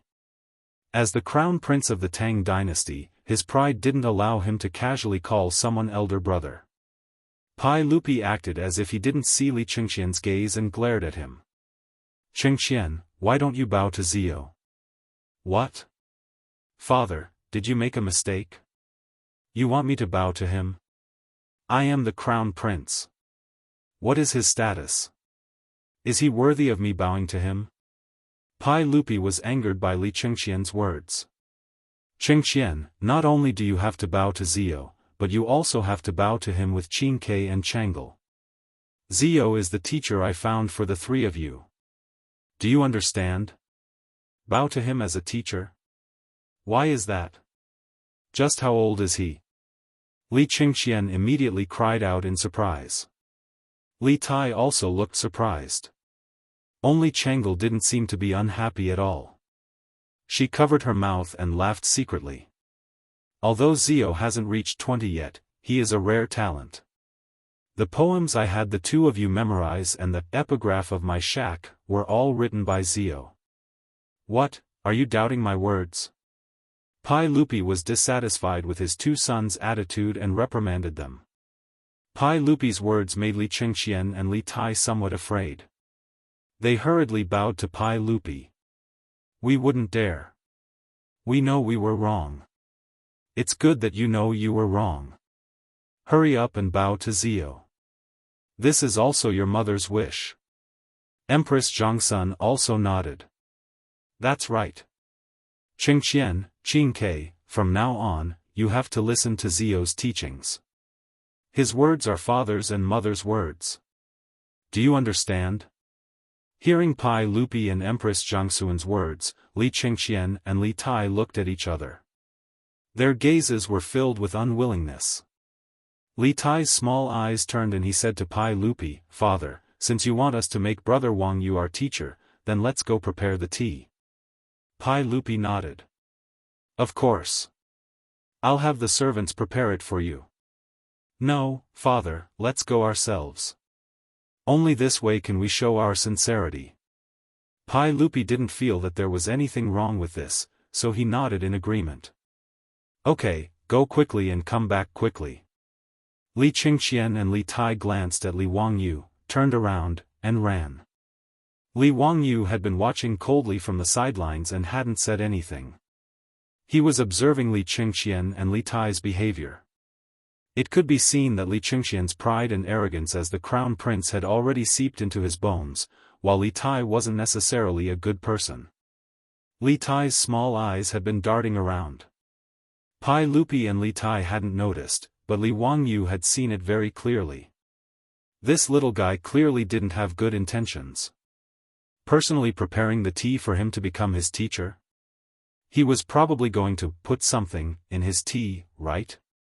Humph, little brat, you're still too inexperienced to play this game with me. Li Wangyu secretly curled his lips. He had completely seen through Li Tai's little trick. He had also been very naughty when he was young and had done things like putting laxatives in his teacher's cup more than once. Because of this, Li Wangyu's but had been fiercely beaten by his family many times. Li Wangyu didn't expose him and only chatted with Pai Lupi and Empress Zhongsun for a while. Not long after, Li Qingxian and Li Tai returned with 2 cups of tea. Zio, I won't be preparing the 6 rites for you to become my disciple. However, I'll still have the 3 of them kneel in front of you to become your teacher. Pai Lupi didn't see through his two sons' intentions. He nodded in satisfaction when he saw them return. Li Qingxian and Li Tai looked at each other with a smug smile in their eyes. The two of them, along with Chang'e, walked up to Li Wangyu. They weren't in a hurry to kneel down and perform the ceremony of becoming Li Wangyu's disciple. Instead, they picked up their teacups and brought them to Li Wangyu. "Big brother Wangyu, please have some tea." Li Wangyu looked at them meaningfully and reached out to take the teacups, looking like he was about to drink. Under Li Qingxian and Li Tai's expectant gazes, Li Wangyu suddenly put down the teacup that had just reached his mouth. "Qingxian, Qingke, Chang'e, since the three of you are willing to take me as your teacher, then I have some words for you." Li Qingxian and Li Tai were greatly disappointed when they saw that Li Wangyu didn't drink the tea. "Big brother Wangyu, please drink the tea. We'll listen to whatever teachings you have." Li Tai still didn't give up and urged Li Wangyu to drink the tea. Li Wangyu looked at them with a smile and raised his teacup again, looking like he was about to drink. Chapter 224. While Li Qingxian and Li Tai were filled with anticipation, Li Wangyu had just brought the teacup to his mouth when he put it down again. "Let me first talk to you about my teachings. Qingxian, Qingke, Changlu, since you want to be my disciples, I will give you a sentence: constantly strive for self-improvement, and be virtuous. I hope you will remember this in your hearts." Li Wangyu shamelessly plagiarized Tsinghua University's motto again, but Li Qingxian and Li Tai were only hoping that Li Wangyu would quickly drink the tea. How could they pay attention to what he was saying? They just nodded repeatedly. After Li Wangyu finished speaking, he picked up the teacup again and looked like he was going to drink. Li Qingxian and Li Tai both stared unblinkingly at the teacup in his hands. At this moment, they heard Pai Lupi suddenly say, "Ziyu, did these words come from the Book of Changes? A gentleman should be unyielding, not avoid danger, and constantly strive for self-improvement. A gentleman should increase virtue and be tolerant of all things. This is the way of a gentleman. Qingxian, Qingke, you have to remember your teacher's teachings." With Pai Lupi's response, Li Wangyu, who had just brought the teacup to his mouth, put it down again. He smiled at Pai Lupi and said, "Uncle is indeed knowledgeable, not at all inferior to those great scholars." These words indeed came from the Qian and Kuan trigrams in the Book of Changes. Being praised by Li Wangyu like this, Pai Lupi couldn't help but laugh loudly. On the other hand, Li Qingxian and Li Tai, the two little brats, had incomparably resentful gazes. Clearly, Li Wangyu was about to drink the tea, but after being interrupted by their imperial father, he put it down again. Li Wangyu snuck a glance at the two brats and laughed loudly in his heart. "You're still too inexperienced to fight with me." He picked up the teacup again and made a gesture of wanting to drink, making Li Qingxian and Li Tai's eyes pop out of their sockets. However, it was clear that Li Wangyu had once again disappointed the two brats. Li Wangyu actually put down the teacup in his hand and was about to hand it over to Pai Lupi. "Uncle, I think you should drink this apprenticeship tea first." As the saying goes, when parents love their children, they plan far ahead. When it came to teaching a child, the first thing was the Qi clan, and the second was the selection of a teacher. Qingxian and Qingke being so smart and quick-witted was all thanks to uncle and aunt. As a result, this nephew believes that the first cup of tea for the apprenticeship should be for Qingxian and Qingke to toast their parents as a sign of filial piety. What he meant was that when teaching children, family education was the first priority, followed by the teacher's education. Li Wangyu flattered Pai Lupi, but it scared Li Qingxian and Li Tai. Pai Lupi was very satisfied with Li Wangyu's words. He laughed heartily and patted Li Wangyu's shoulder. He reached out to take the teacup in his hand and tilted his head back to drink. In reality, Pai Lupi, as the emperor, had special servants to test for poison in his food. However, this tea was personally made by Crown Prince Li Qingxian and King Yu Li Tai for apprenticeship. Those servants didn't think of testing for poison. Seeing that Pai Lupi was about to drink the tea, Li Qingxian and Li Tai couldn't help but cry out in surprise. "Father, please wait. Father, you can't drink it." Pai Lupi froze when he heard this and turned his head to look at his two sons. He didn't understand what they were shouting about. "What are you two shouting about? Why can't I drink it?" Li Qingxian's back was soaked in cold sweat. He glared fiercely at Li Tai beside him, meaning to say, "Look at your rotten idea." Li Tai also glared back without backing down. "You also agreed." However, as Li Wangyu expected, Li Qingxian and Li Tai had added croton and morning glory into the 2 bowls of apprenticeship tea. When these 2 herbs were taken together, they were powerful laxatives that took effect very quickly. If Li Wangyu hadn't seen through the 2 brats' trick and really drank it, his stomach would have reacted in a short while. At that time, he would probably have to spend the entire day in the outhouse. Li Qingxian and Li Tai naturally didn't want to become Li Wangyu's disciple, but they couldn't go against Pai Lupi's words, so they came up with this wicked idea. They wanted Li Wangyu to make a fool of himself in front of Pai Lupi and Empress Zhongsun. Perhaps then the apprenticeship would be ruined. However, they didn't expect that Li Wangyu would divert the trouble and put the 2 brats in a difficult situation. Li Qingxian and Li Tai didn't think that the little teacher their father found for them would be so evil. Just by looking at the uncontrollable smile on Li Wangyu's face, the 2 of them knew that their thoughts had been seen through long ago. Too evil. This little teacher Li Wangyu was really too evil. The 2 of them, who felt that they had been set up by Li Wangyu, opened their mouths for a long time, not knowing how to reply to Pai Lupi's question. The 2 brats didn't dare to let Pai Lupi drink this bowl of tea that had been spiked no matter what. Even if Li Qingxian was the crown prince, if he really let Pai Lupi drink this tea, he would probably be beaten half to death by the furious Pai Lupi afterwards. They also didn't dare to tell Pai Lupi that the tea had been spiked with laxatives. That wouldn't be good either, and they definitely wouldn't be able to escape a beating. Just as Li Qingxian and Li Tai were flabbergasted and didn't know how to reply to Pai Lupi's question, Li Wangyu couldn't help but laugh. Li Wangyu laughed and pointed at the tea bowl in Pai Lupi's hand. "Uncle, the 2 of them probably mean that the tea is already cold and they're afraid that your stomach won't feel well after drinking it. It's better to let the 2 of them go get 2 more cups." Right, that's exactly what the teacher said. How could Li Qingxian and Li Tai not know that Li Wangyu was giving them a way out? The 2 of them hurriedly nodded their heads in agreement. Pai Lupi seemed to have seen through something, but he didn't say anything. He casually poured the tea in the bowl into the flower bushes. "That's good. You 2 go quickly and pour new tea for your father and your teacher." Li Qingxian and Li Tai both let out a sigh of relief as if a heavy burden had been lifted from their shoulders. They hurriedly nodded in agreement and turned around to prepare new tea. Seeing them run far away, Pai Lupi looked at Li Wangyu with a seeming smile. "Zio, you really are a good teacher. Hehe, uncle praises me too much.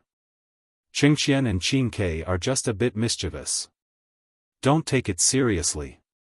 I'm relieved to leave Qingxian, Qingke, and Changle to you." Pai Lupi then said seriously, "The 3 of them grew up in the depths of the palace.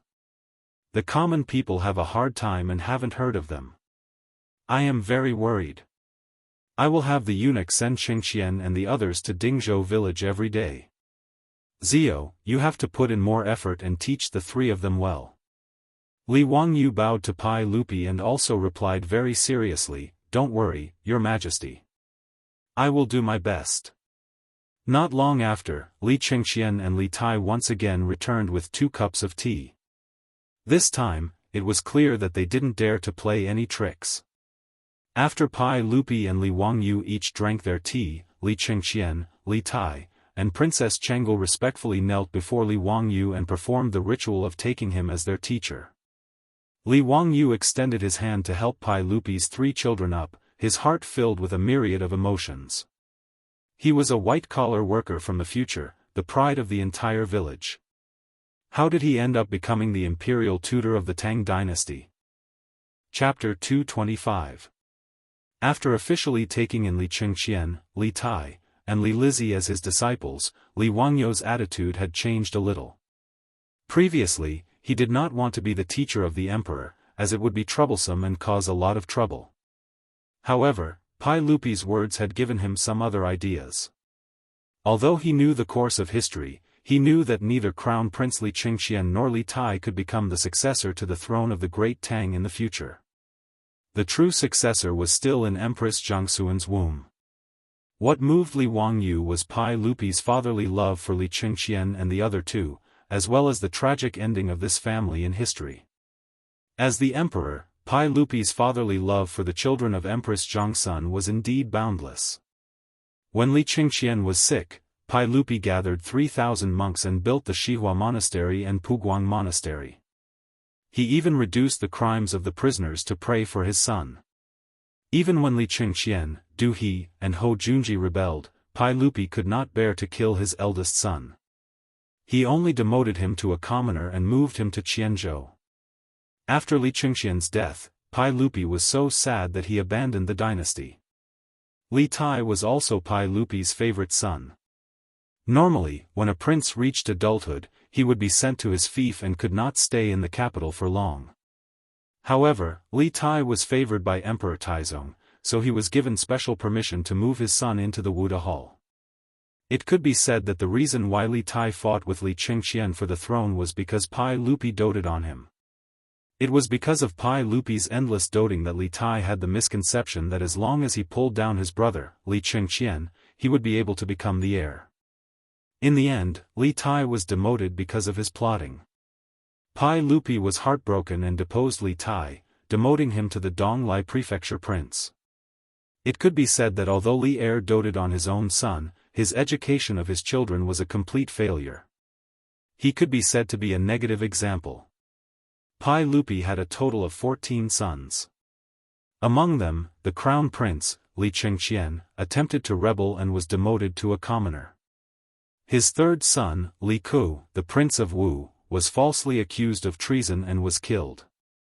His fourth son, Li Tai, the prince of Wei, moved to a secluded residence and died of depression. His fifth son, Li Yu, the prince of Qi, was sentenced to death for treason and was demoted to a commoner. His sixth son, Li Gui, the prince of Shu, was demoted and died in exile. His seventh son, Li Yun, the prince of Jianghu, was accused of treason and committed suicide out of fear.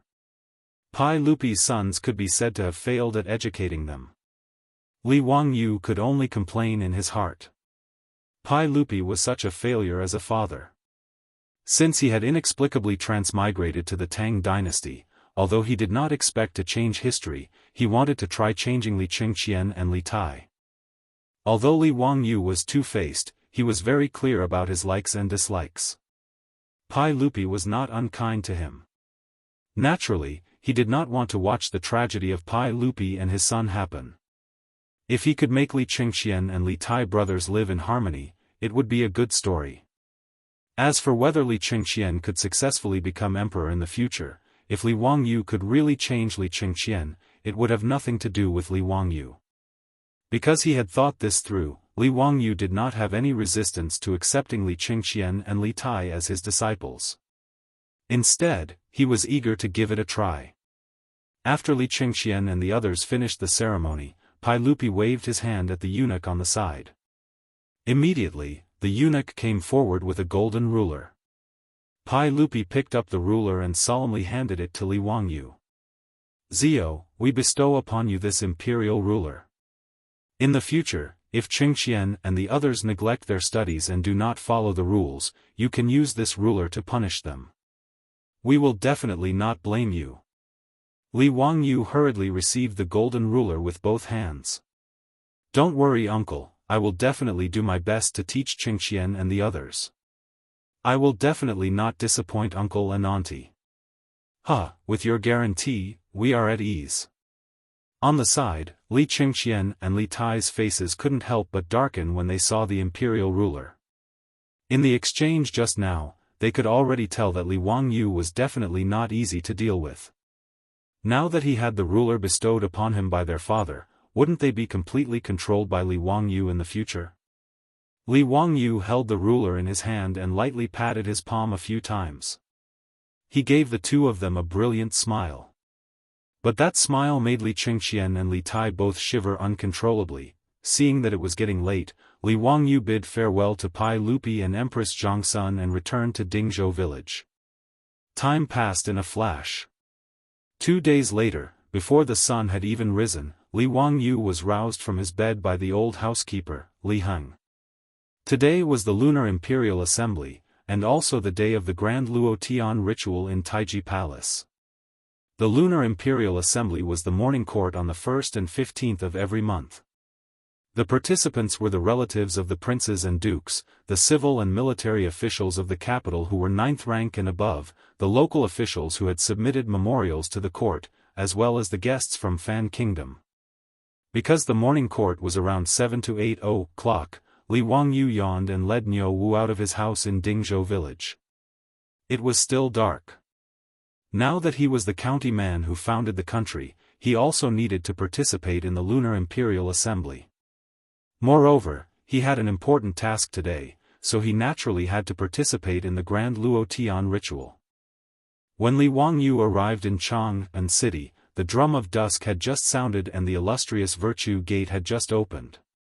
When he arrived outside Taiji Palace, the light of dawn was gradually descending, and the green spring scenery of Taiji Palace could be vaguely seen. Fully armed soldiers in full armor, yellow flags, and various ceremonial guards were all over the palace. The officials who were attending the court were lined up outside the palace gate, waiting for the gate to open. There were hundreds of people in the crowd, but Li Wangyu was a little dumbfounded. Where should he stand? This was his first time attending the court, so he didn't know how to stand as the county man who founded the country. Just as he was confused, he heard laughter behind him. Ha ha ha, Zio, you also came to attend the court? Li Wangyu was speechless, and hurriedly turned to greet Cheng Yaojin. Nice to meet you, Uncle Cheng. The arrival of Cheng Yaojin and Qin Xiong made Li Wangyu heave a sigh of relief. At least there was someone he knew, and he could ask where he should stand. The officials attending the court were divided into civil officials, military officials, members of the imperial family, and envoys from various countries. Li Wangyu was at a loss, and he didn't know how to stand. He had not regained his status as a member of the imperial family, so he naturally couldn't stand on the side of the imperial family. However, he didn't know whether he, the county man who founded the country, was a civil official or a military general.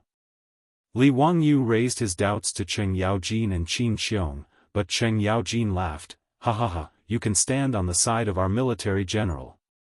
With me protecting you, no one will dare to bully you. Li Wangyu was speechless. This old hooligan, why did he make it sound like he was a gangster? Before he could speak, someone behind him said, Cheng Jijia, don't spout nonsense. Zio will naturally stand on the civil official's side. Chapter 226. Li Wangyu hurriedly turned around and bowed to Yu Shernan. Duke Yu, you're here. Yu Shernan smiled and nodded at Li Wangyu. Zio, this is your first time attending court. Hurry up and arrange your shift. He pointed at the area where the civil officials stood. Because there were hundreds of officials attending the Lunar Assembly, even the civil officials were divided into several groups in an orderly manner. The groups of 3rd rank and above officials, 4th rank and 5th rank civil officials, 4th rank and below officials, and 6th rank and below officials were arranged in several square formations according to their official ranks. Li Wangyu had been conferred the title of founding magistrate, which was equivalent to a 5th rank official. Naturally, he would stand among the 4th rank and 5th rank civil officials. Although Yu Shernan's rank was not as high as Cheng Yaojin's, Cheng Yaojin did not dare to refute his words. He even smiled and bowed to Yu Shernan. No matter how much Cheng Yaojin messed around, he would not dare to mess around in front of Yu Shernan. Huh, Duke Yu, I'm just teasing this kid. Don't be angry, don't be angry. Jijia, you're already the father of several children. Why are you still so mischievous? Yu Shinan scolded him like a child. However, Cheng Yaojin could only listen to him. There was nothing he could do. Who asked this old man to be so old?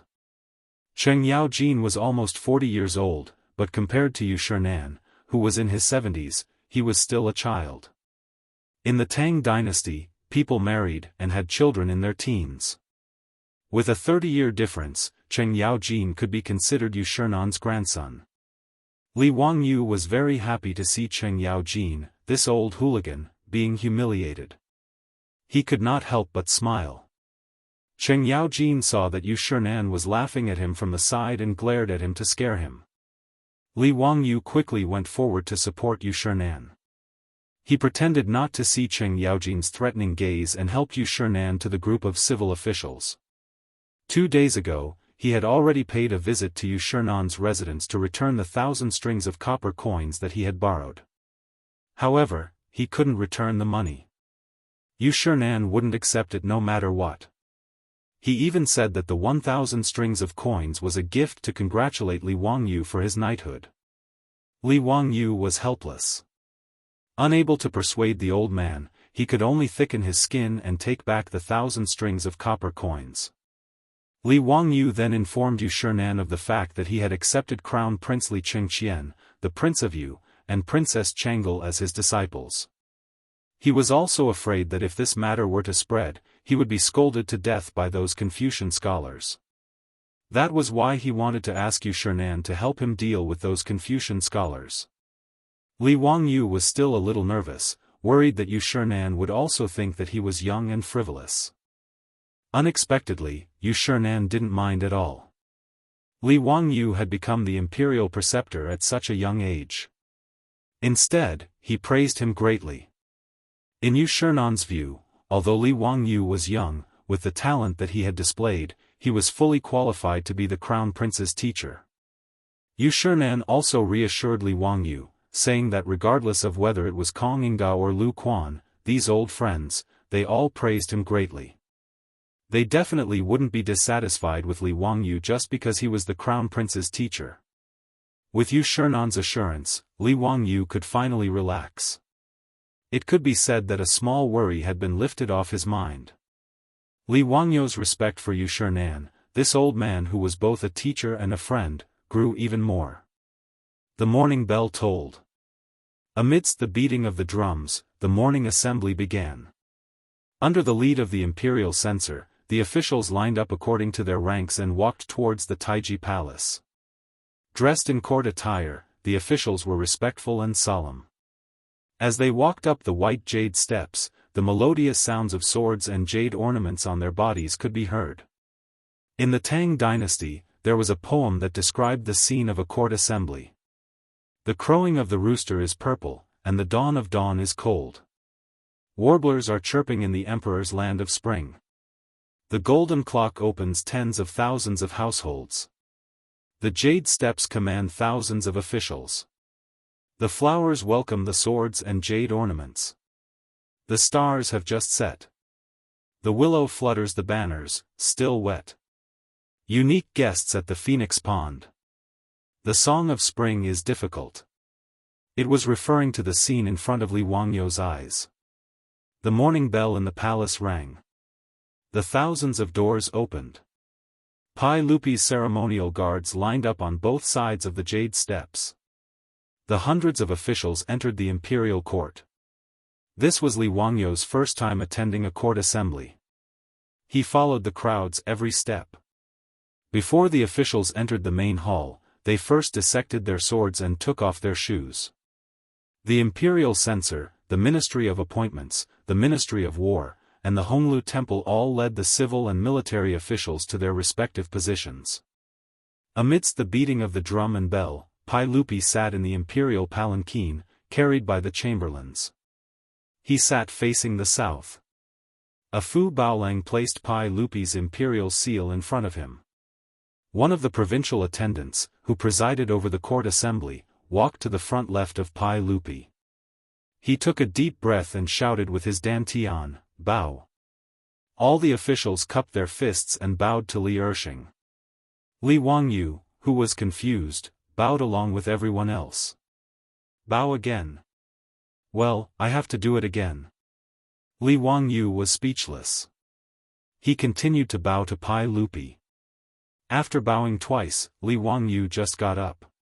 He had an expression as if he had seen a ghost.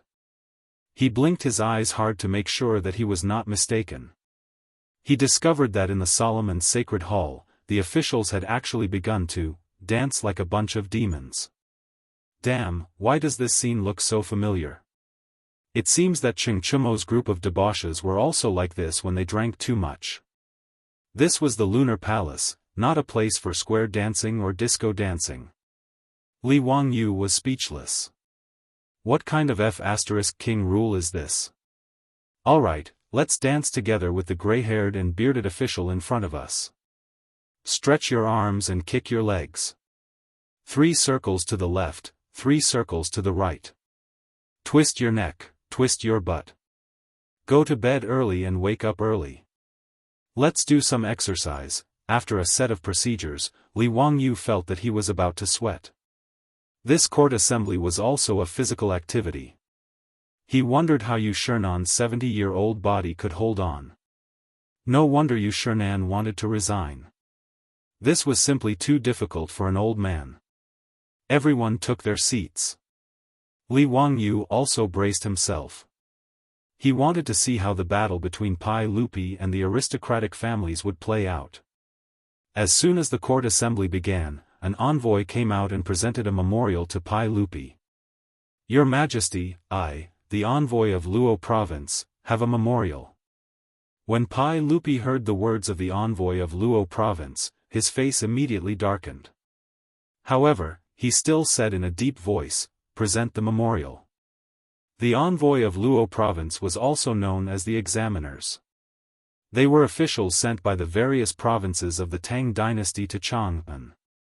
Their main purpose was to represent the provinces to participate in various ceremonial activities in the court. They were also responsible for the examinations of local officials. They were also responsible for bringing local tributes to the capital to participate in the imperial examinations. They were also responsible for conveying the will of the provinces. To put it bluntly, they were the directors of the offices in the capital of the various provinces of the Tang dynasty. The envoy of Luo Province was not qualified to attend ordinary court assemblies. However, they were allowed to participate in major court assemblies such as the New Year's Day Assembly and the New Year's Day Assembly. The envoy of Luo Province was the envoy of Luo Province. Luo Province was within the sphere of influence of the Zheng family of Xinjiang. Li Wangyu was willing to bet his head that the envoy of Luo Province was here to force Pai Lupi to issue an edict in the name of the locust plague. Your Majesty, the locust plague in Luo Province has begun to spread. The locusts falling from the sky is a divine punishment. Your Majesty, please consider the common people and issue an edict in order to save the people. The words of the envoy of Luo Province had already been expected by everyone in the hall. However, after he spoke, the originally silent hall was once again filled with a buzz of discussion. Chapter 227.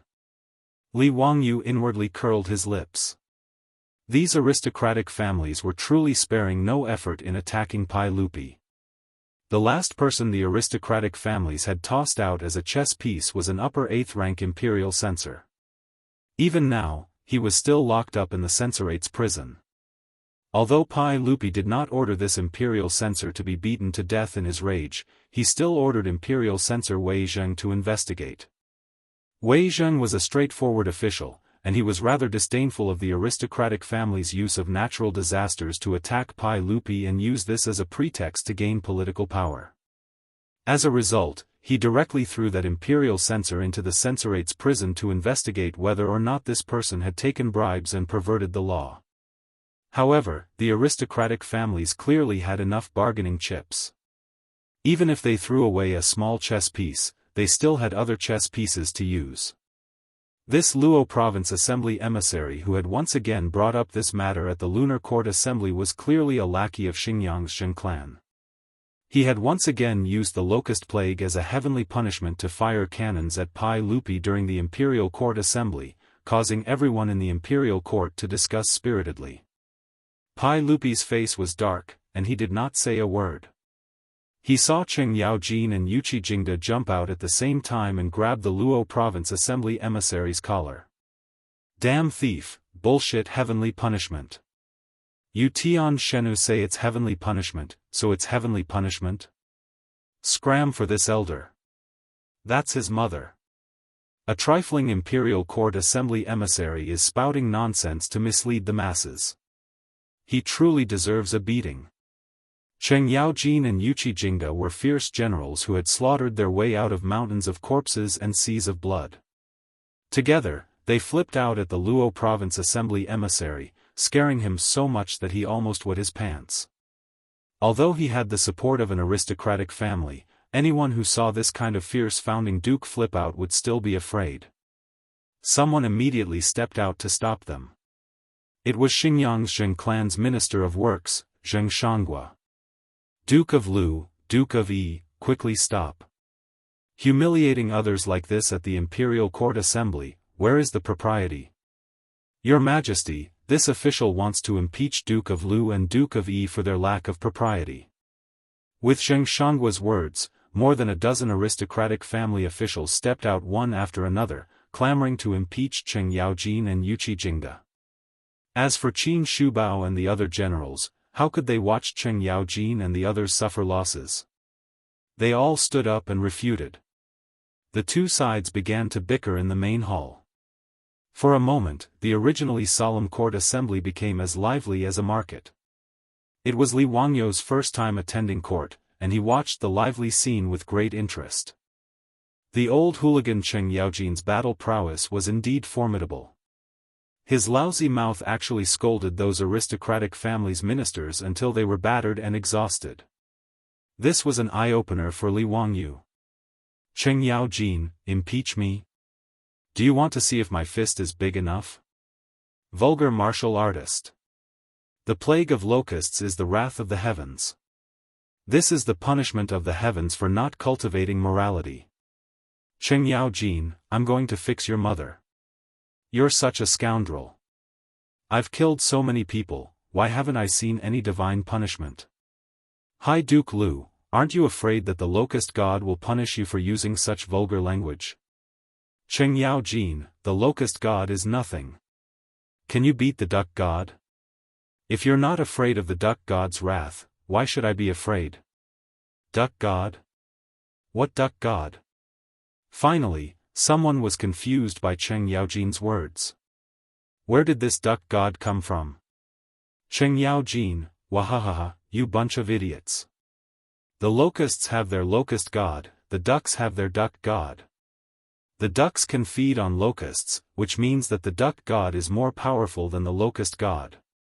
You farmhouse slaves must have eaten a lot of ducks every day, right? Aren't you afraid of the duck god's wrath? You. Where did this duck god come from? Who has heard of the existence of the duck god? Cheng Yaojin sneered, then why don't you go and find the locust god for me to see? There are gods 3 feet above our heads, how can there be no duck god? His words made all the ministers speechless. What kind of logic was this? Li Wangyu was also speechless. He put his hand to his forehead and felt a headache coming on. This old scoundrel, Cheng Yaojin, after hearing Li Wangyu talk about how the duck god was used to fool the farmers, he actually used Li Wangyou's excuse to shut the mouths of the aristocratic families. He was shameless enough. However, although the duck god was a little shameless, it was effective. At least the ministers of the aristocratic families could not think of a way to refute the old scoundrel's words. Seeing that the situation was not good, the head of the Zheng family of Xinjiang, Zheng Yuanshou, could not help but stand up. He bowed to Pai Lupi and said, Your Majesty, the locusts are a natural disaster. How can we get rid of them? Moreover, killing too many of them will harm the harmony of the world. Only virtue can eliminate the natural disaster.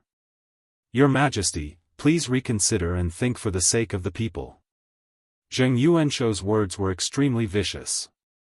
He did not mention that he was guilty, nor did he mention that the plague of locusts was caused by Pai Lupi. However, the meaning behind his words was that he blamed the cause of the plague of locusts on Pai Lupi. Asking Pai Lupi to eliminate the locusts with virtue was the same as saying that Pai Lupi was immoral. Seeing that Zheng Yuanshou had stood up, the ministers who were arguing with Cheng Yaojin immediately found a direction and stopped arguing with him. They all bowed to Pai Lupi and said, "Your Majesty, please reconsider and think for the sake of the people. Your Majesty, please reconsider and think for the sake of the people." Under Zheng Yuanshou's lead, nearly half of the hundreds of ministers who came to attend the Lunar Palace assembly stood up and said in unison to pressure Pai Lupi, who was sitting on the throne. There was no doubt that these ministers were from the aristocratic families headed by the 5 surnames and 7 nobles. Li Wangyu could not help but feel a little shocked. No wonder Pai Lupi did not dare to forcibly eliminate the locusts. Half of the ministers in the imperial court were from the aristocratic families. A slight move in one part would affect the whole situation. Pai Lupi's face became gloomier and gloomier in the face of the minister's pressure, but he did not speak. The atmosphere in the hall suddenly became tense. The ministers who came out to force the abdication also did not say a word. They stubbornly fought with Pai Lupi in a silent arena. The imperial court assembly hall, which was very noisy just now, immediately became silent. In the stalemate, Fang Xianling and Du Ruhui came out and bowed to Pai Lupi. "Your Majesty, the plague of locusts is a natural disaster. I request that you hold the Luo Tian grand ritual to pray for the blessings of the people in the world and the Tang dynasty." Pai Lupi immediately nodded, "Yes. Yes" means that the emperor has agreed to it. The attendant of the Menxia province immediately said, "Yes." This means that the imperial edict was to be read out. The ministers of the aristocratic families could only all be silent at this time. Hundreds of ministers bowed down. "Hold the Luo Tian grand ritual to pray for the people." As soon as his voice fell, before the ministers in the hall could react, the eunuch began to read the edict loudly, "Hold the Luo Tian grand ritual to pray for the people." As the eunuch in the palace read the edict loudly, Yuan Tiangang and other Daoists who had been waiting for a long time outside the Taiji palace immediately filed in. In the surprised eyes of the ministers, they began to build altars and prepare to worship the gods of heaven and earth. Li Wangyu directly rolled his eyes. "Damn, Fang Xianling and Pai Lupi are not acting at all.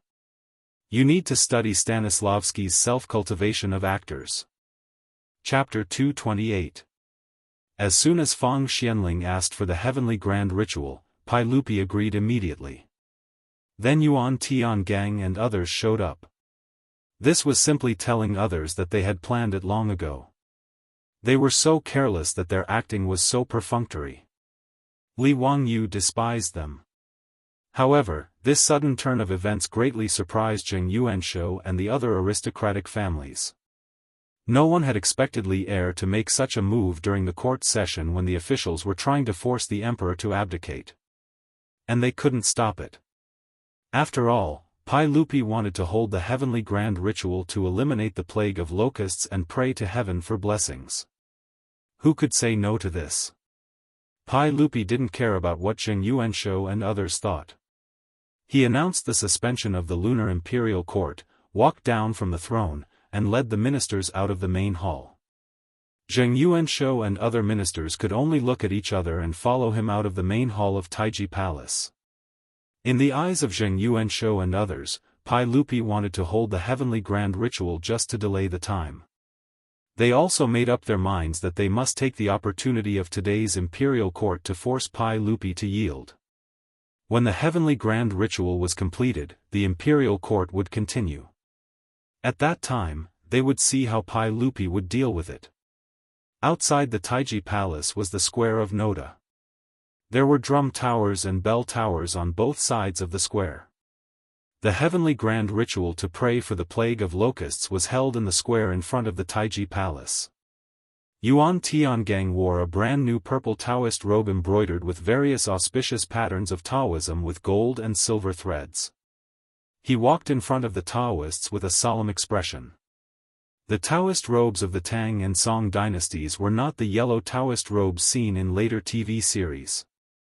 Instead, they were based on the illusion of purple qi from the east, when the Taoist ancestor came out of seclusion on an ox. Therefore, Taoism advocated purple Taoist robes. Behind Yuan Tiangang were the abbots of the 58 Taoist temples in Chang'an City. They were also wearing purple Taoist robes. Then there were hundreds of Taoists from the 58 Taoist temples. Some were holding God's tablets, some were holding banners, and some were holding various celestial weapons. They were singing ancient tunes. In fact, the formal heavenly grand ritual was very complicated. The whole ceremony would take several days. However, no matter if it was Pai Lupi or Li Wangyu, their ultimate goal was not to worship heaven itself. Therefore, today's heavenly grand ritual in front of the Taiji Palace was actually a simplified version of the ritual. The group of Daoists quickly set up the altar and enshrined 1,200 tablets of the gods. In the middle of the altar, there was a gilded bronze statue of the Tao ancestor. Li Jing stood among the officials and felt that the statue on the altar was exceptionally familiar. No matter how he looked at it, it looked like the statue that Li Wangyu's troops were hugging outside the Xuandu temple that day. However, he didn't think too much about it. He thought that it was possible that Li Wangyu had brought the statue home to worship for a few days. This wasn't strange. As the officiator of today's heavenly grand ritual, Yuan Tiangang was also the deacon of the altar. He performed gang steps, made gestures and chanted spells. Under the chanting of a group of Taoists, he burned incense, opened the altar, invited water, raised the banner, announced the results, and emptied filth. In Li Wangyu's opinion, a series of rituals were done professionally. Well, for Li Wangyu, a good young man who was born in New China and grew up under the red flag, he didn't believe in any religion at all. Yuan Tiangang's dazzling operation, in his opinion, was an old liar with professional attainment. However, in the eyes of Pai Lupi and other officials, Yuan Tiangang was Jing Feichen, Yan Xuanda, Hui Sanjia, and Li Jing Feichen. He was like an immortal. The simplified version of the heavenly grand ritual soon came to the step of inviting the sage. Yuan Tiangang, who was performing gang steps and making gestures and chanting spells, couldn't help but peek in the direction of the officials to see where Li Wangyu was. At this time, Pai Lupi also began to turn his head to look for Li Wangyu's figure, because Li Wangyu had promised him before that the Tao ancestor would show his divinity in the heavenly grand ritual and personally break the saying that the plague of locusts was the punishment of heaven. Now the inviting the sage ceremony began. Pai Lupi and Yuan Tiangang, who presided over the grand ritual, were both nervous. They didn't know how the Tao ancestor would show his divinity. However, Pai Lupi frequently looked back, but he didn't see Li Wangyu's figure among hundreds of officials behind him. Pai Lupi was anxious. He reached out and beckoned the servant beside him. He whispered a few words and asked them to find Li Wangyu, the man from Hu County. If this bastard played a trick on him, Pai Lupi would be furious. Pai Lupi's behavior made Fang Xianling and others, who didn't know the inside story, a little puzzled. His Majesty kept looking back. What was he looking for? Zheng Yuanshou and other masters of aristocratic families looked on coldly and sneered in their hearts. They thought that Pai Lupi was too naive. Even if he made such a heavenly grand ritual, what could he do? This group of old foxes more or less guessed the intention of Pai Lupi and Fang Xianling at this time. They just wanted to use the heavenly grand ritual to break the saying that the plague of locusts was the punishment of heaven. The deacon who presided over the ritual was a minister of aristocratic families. Some people recognized him as a famous Taoist priest in the land of Shu, named Yuan Tiangang. It was said that he was an unprecedented genius in divination. So what? Zheng Yuanshou and Zheng Shanghua, as well as the masters of the Fanyang Lu family, the Taiyuan Wang clan, the Qinghe Chui family, and the Boling Chui family, looked at each other silently and coldly. Even if the heavenly grand ritual was over and the deacon, Yuan Tiangang, claimed that the plague of locusts was not the punishment of heaven, they would not take half a step back. Zheng Yuanshou and the others did not believe that Li Er would be able to turn the tables because of the heavenly grand ritual, even though there were hundreds of courtiers present. Ma Zhou, who proposed this plan, was also in the hall at this time. He had now joined the censorate as an imperial censor. Naturally, he needed to attend the lunar imperial censor today. Just now, he also saw his junior teacher, but it was not convenient for him to go forward and greet him. Ma Zhou was the one who proposed the heavenly grand ritual. He had been paying attention to the reactions of those aristocratic families. When he noticed Zheng Yuanshou and others sneering, Ma Zhou's heart couldn't help but thump. He vaguely felt that something was wrong. He seemed to have underestimated the determination of these aristocratic families to fight Pai Lupi to the death. Originally, he thought that with Pai Lupi's imperial prestige and the addition of the heavenly grand ritual, the famous Taoist Gaozhen claiming that the plague of locusts was not the punishment of heaven should be enough to make these aristocratic families give in. But now it seemed that it was wishful thinking. Ma Zhou couldn't help but feel anxious. He gave the idea to Pai Lupi. Was it really useless for Mo Fei? He also began to look for Li Wangyu in the crowd frequently. He wanted to ask his junior teacher how to deal with the next attack of the aristocratic families. However, Li Wangyu seemed to have disappeared from the crowd. Neither Ma Zhou nor the eunuch sent by Pai Lupi found Li Wangyu in the crowd of officials. The heavenly grand ritual was still in progress. Because he didn't know what Li Wangyu was going to do, Yuan Tiangang worshipped, burned incense, announced the form, and recited the incantation uneasily. He only knew that yesterday, Li Wangyu came to the Xuandu temple and returned the borrowed statue of Tao Zu. Li Wangyu also told Yuan Tiangang to enshrine the statue in the center of the altar, saying that it was the key to the Tao Zu's divine manifestation. Yuan Tiangang naturally obeyed and enshrined the statue of Tao Zu on the altar. Now he kept peeping at the statue, wanting to know what Li Wangyu was up to. Just as Li Er, Yuan Tiangang, Ma Zhou, and the others were feeling uneasy, and Zheng Yuanshou and the others were watching coldly from the side, an unusually clear but strange voice came from the gilded bronze statue of the Tao ancestor on the altar. Chapter 229. Beep, the Bluetooth speaker is connected. The sudden strange sound came into the ears of all the people present very clearly. What was that sound? What Bluetooth? What speaker? Who was talking? Why couldn't they understand the meaning of these words? Everyone looked at each other and began to look for where the sound came from. Yuan Tiangang looked as if he had seen a ghost, and even the chanting in his mouth stopped. He looked unbelievably at the statue of Tao Zu in the center of the altar. He was the closest to the statue, so he was very sure that the strange sound just now came from the statue of Tao Zu. Before he could react, everyone heard the sound again.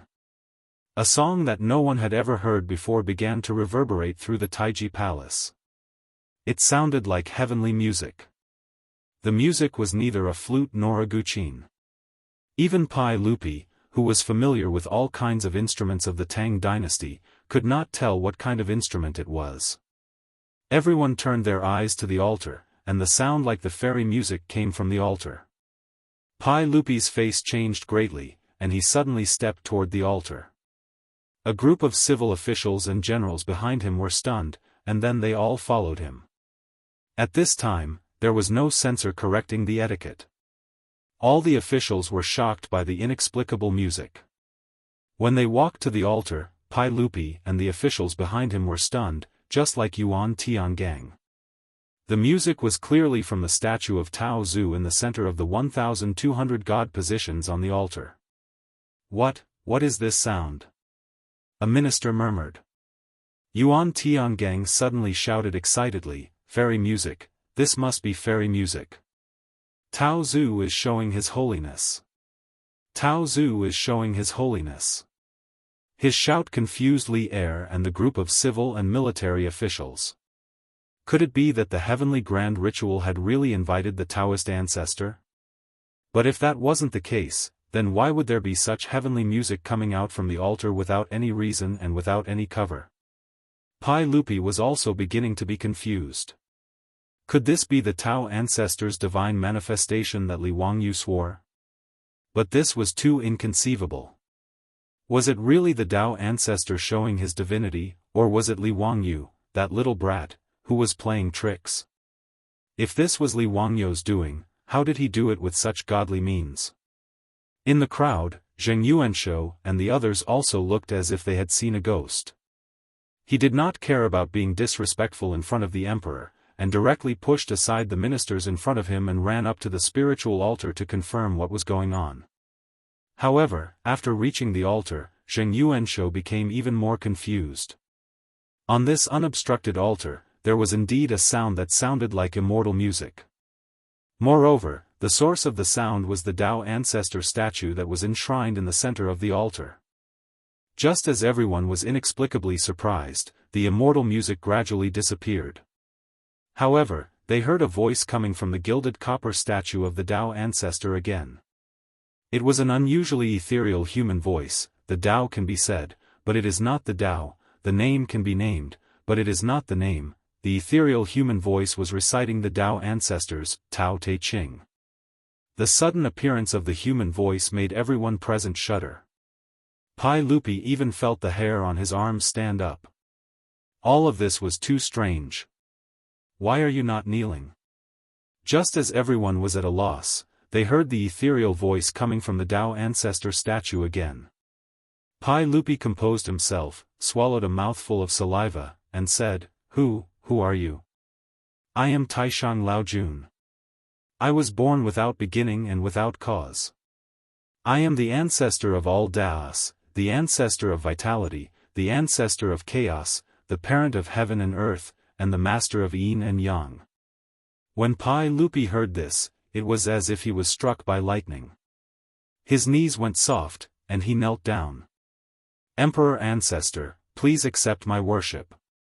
At this moment, Pai Lupi had no choice but to believe it.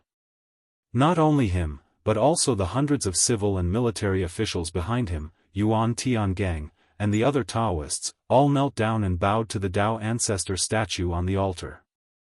There was only one thought in everyone's mind: the Tao ancestor is showing his power.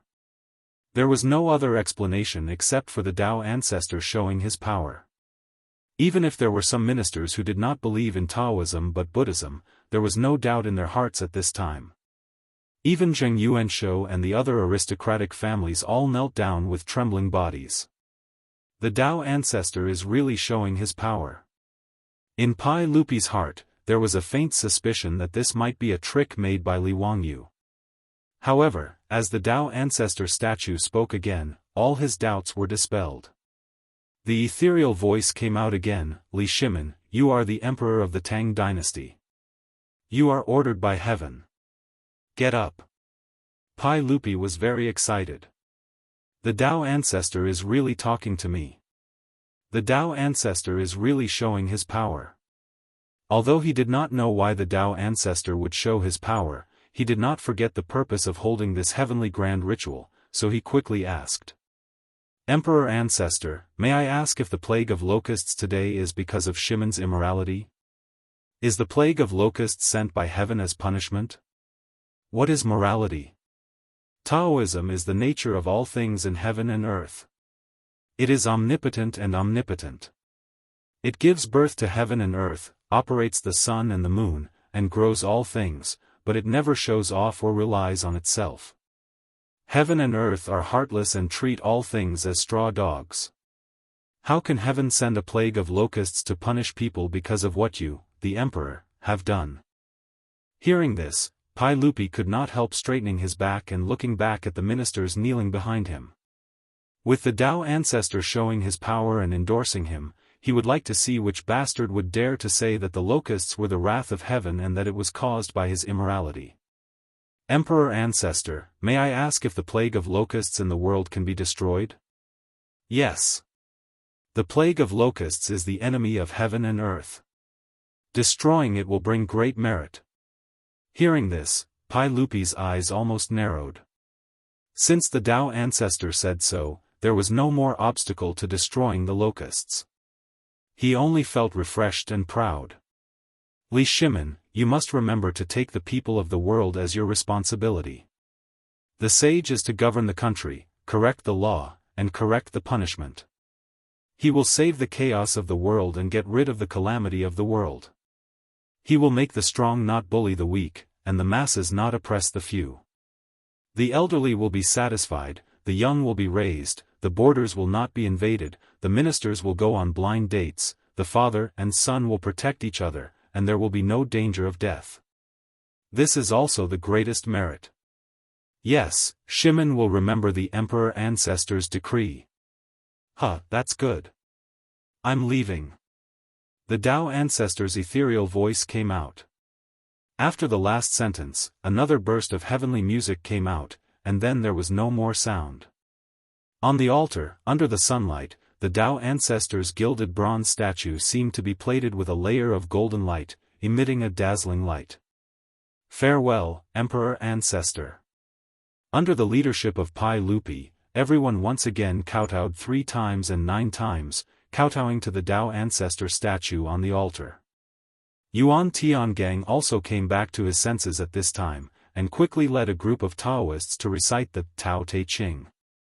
Although Zheng Yuanshou and others followed the crowd to kowtow 3 times and 9 times to the Dao ancestor at this time, all of their faces were gray, and their hearts were like being cut by a knife. The Dao ancestor actually showed his divinity, and personally dispelled the locust's plague as the wrath of heaven. It was heaven's punishment for Pai Lupi for not cultivating personal morality. It could be said that Pai Lupi was almost erected by the Dao ancestor to protect his body. In the future, no one in the world would dare to use the change of the Xuanwu Gate to attack Pai Lupi. At this time, Zheng Yuanshou and other aristocratic families had begun to wonder if the world really had nothing to do with them, the 1,000-year-old families. When everyone was kowtowing to the Dao ancestor, no one noticed that Li Wangyu, who had disappeared before, crept out from a secluded place in the main hall. Chapter 230. There was no doubt that the Tao ancestor's show was just a trick made by Li Wangyu.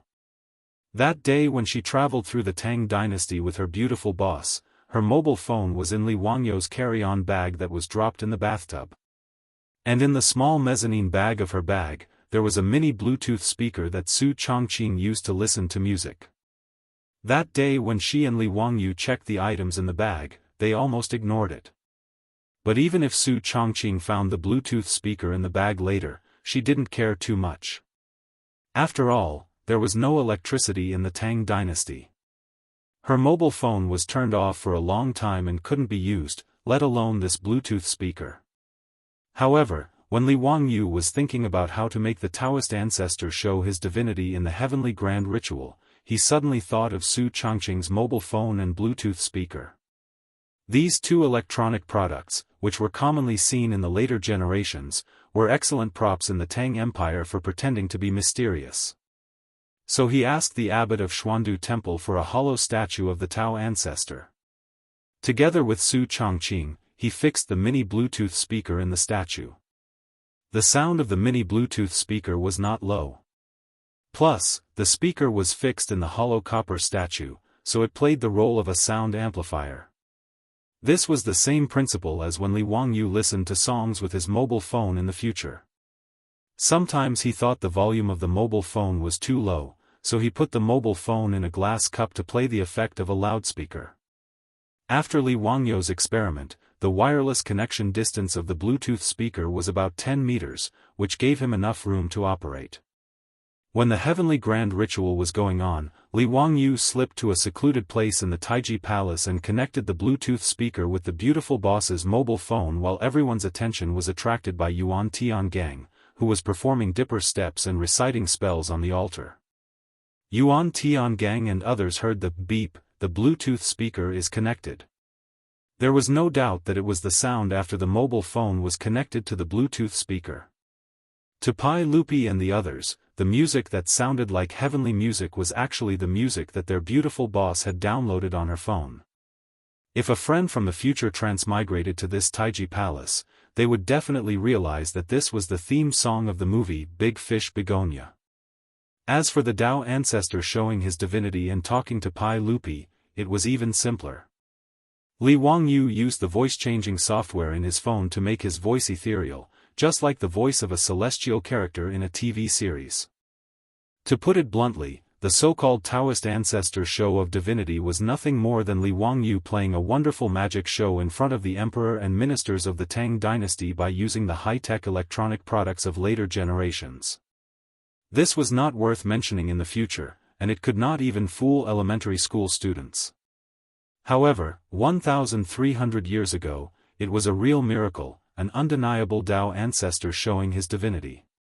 With Su Chongqing's mobile phone and mini Bluetooth speaker, Li Wangyu showed off fiercely in the Tang dynasty, and his level was quite high.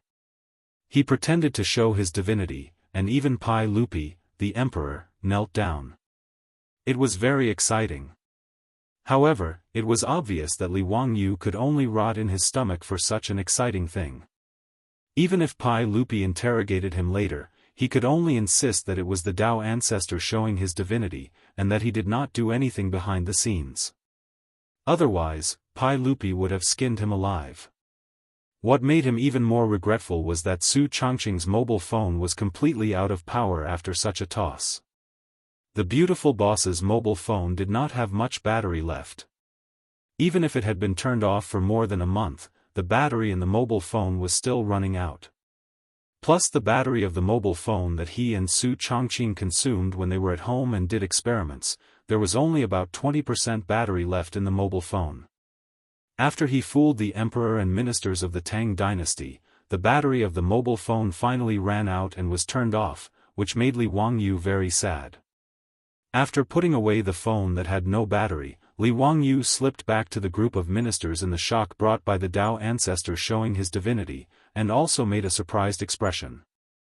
Outside the Taiji Palace, Yuan Tiangang became more and more excited.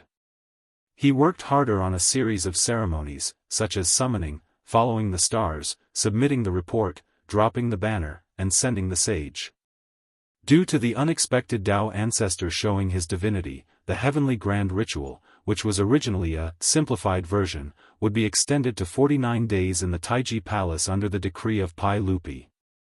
Pai Lupi did not waste any more time. He turned around and walked into the main hall of the Taiji Palace. He returned to the throne, and the court meeting continued. After the civil officials and military generals took their seats again, the atmosphere in the main hall was completely different. The envoy of Luo Zhou, who had previously proposed to let Pai Lupi write an edict of self-condemnation to save the people, was now kneeling in his position, trembling like a sieve. Before Pai Lupi could speak, Fang Xianling came out again and asked Pai Lupi, "Your Majesty, the envoy of Luo Zhou misled the public and slandered the sage. I ask you to remove the envoy of Luo Zhou from his official position and arrest him to serve as a warning to others." "Yes. Your Majesty, please spare my life. Your Majesty, please spare my life." The envoy of Luo Zhou finally screamed and turned his eyes to Zheng Yuanshou for help. In this regard, Zheng Yuanshou could only turn his head and pretend that he did not see the envoy's eyes for help. Now, who would attack Pai Lupi with the excuse that the plague of locusts was the punishment of heaven? Wasn't that seeking death? At this time, Zheng Yuanshou could not even protect himself, so how could he care about the envoy?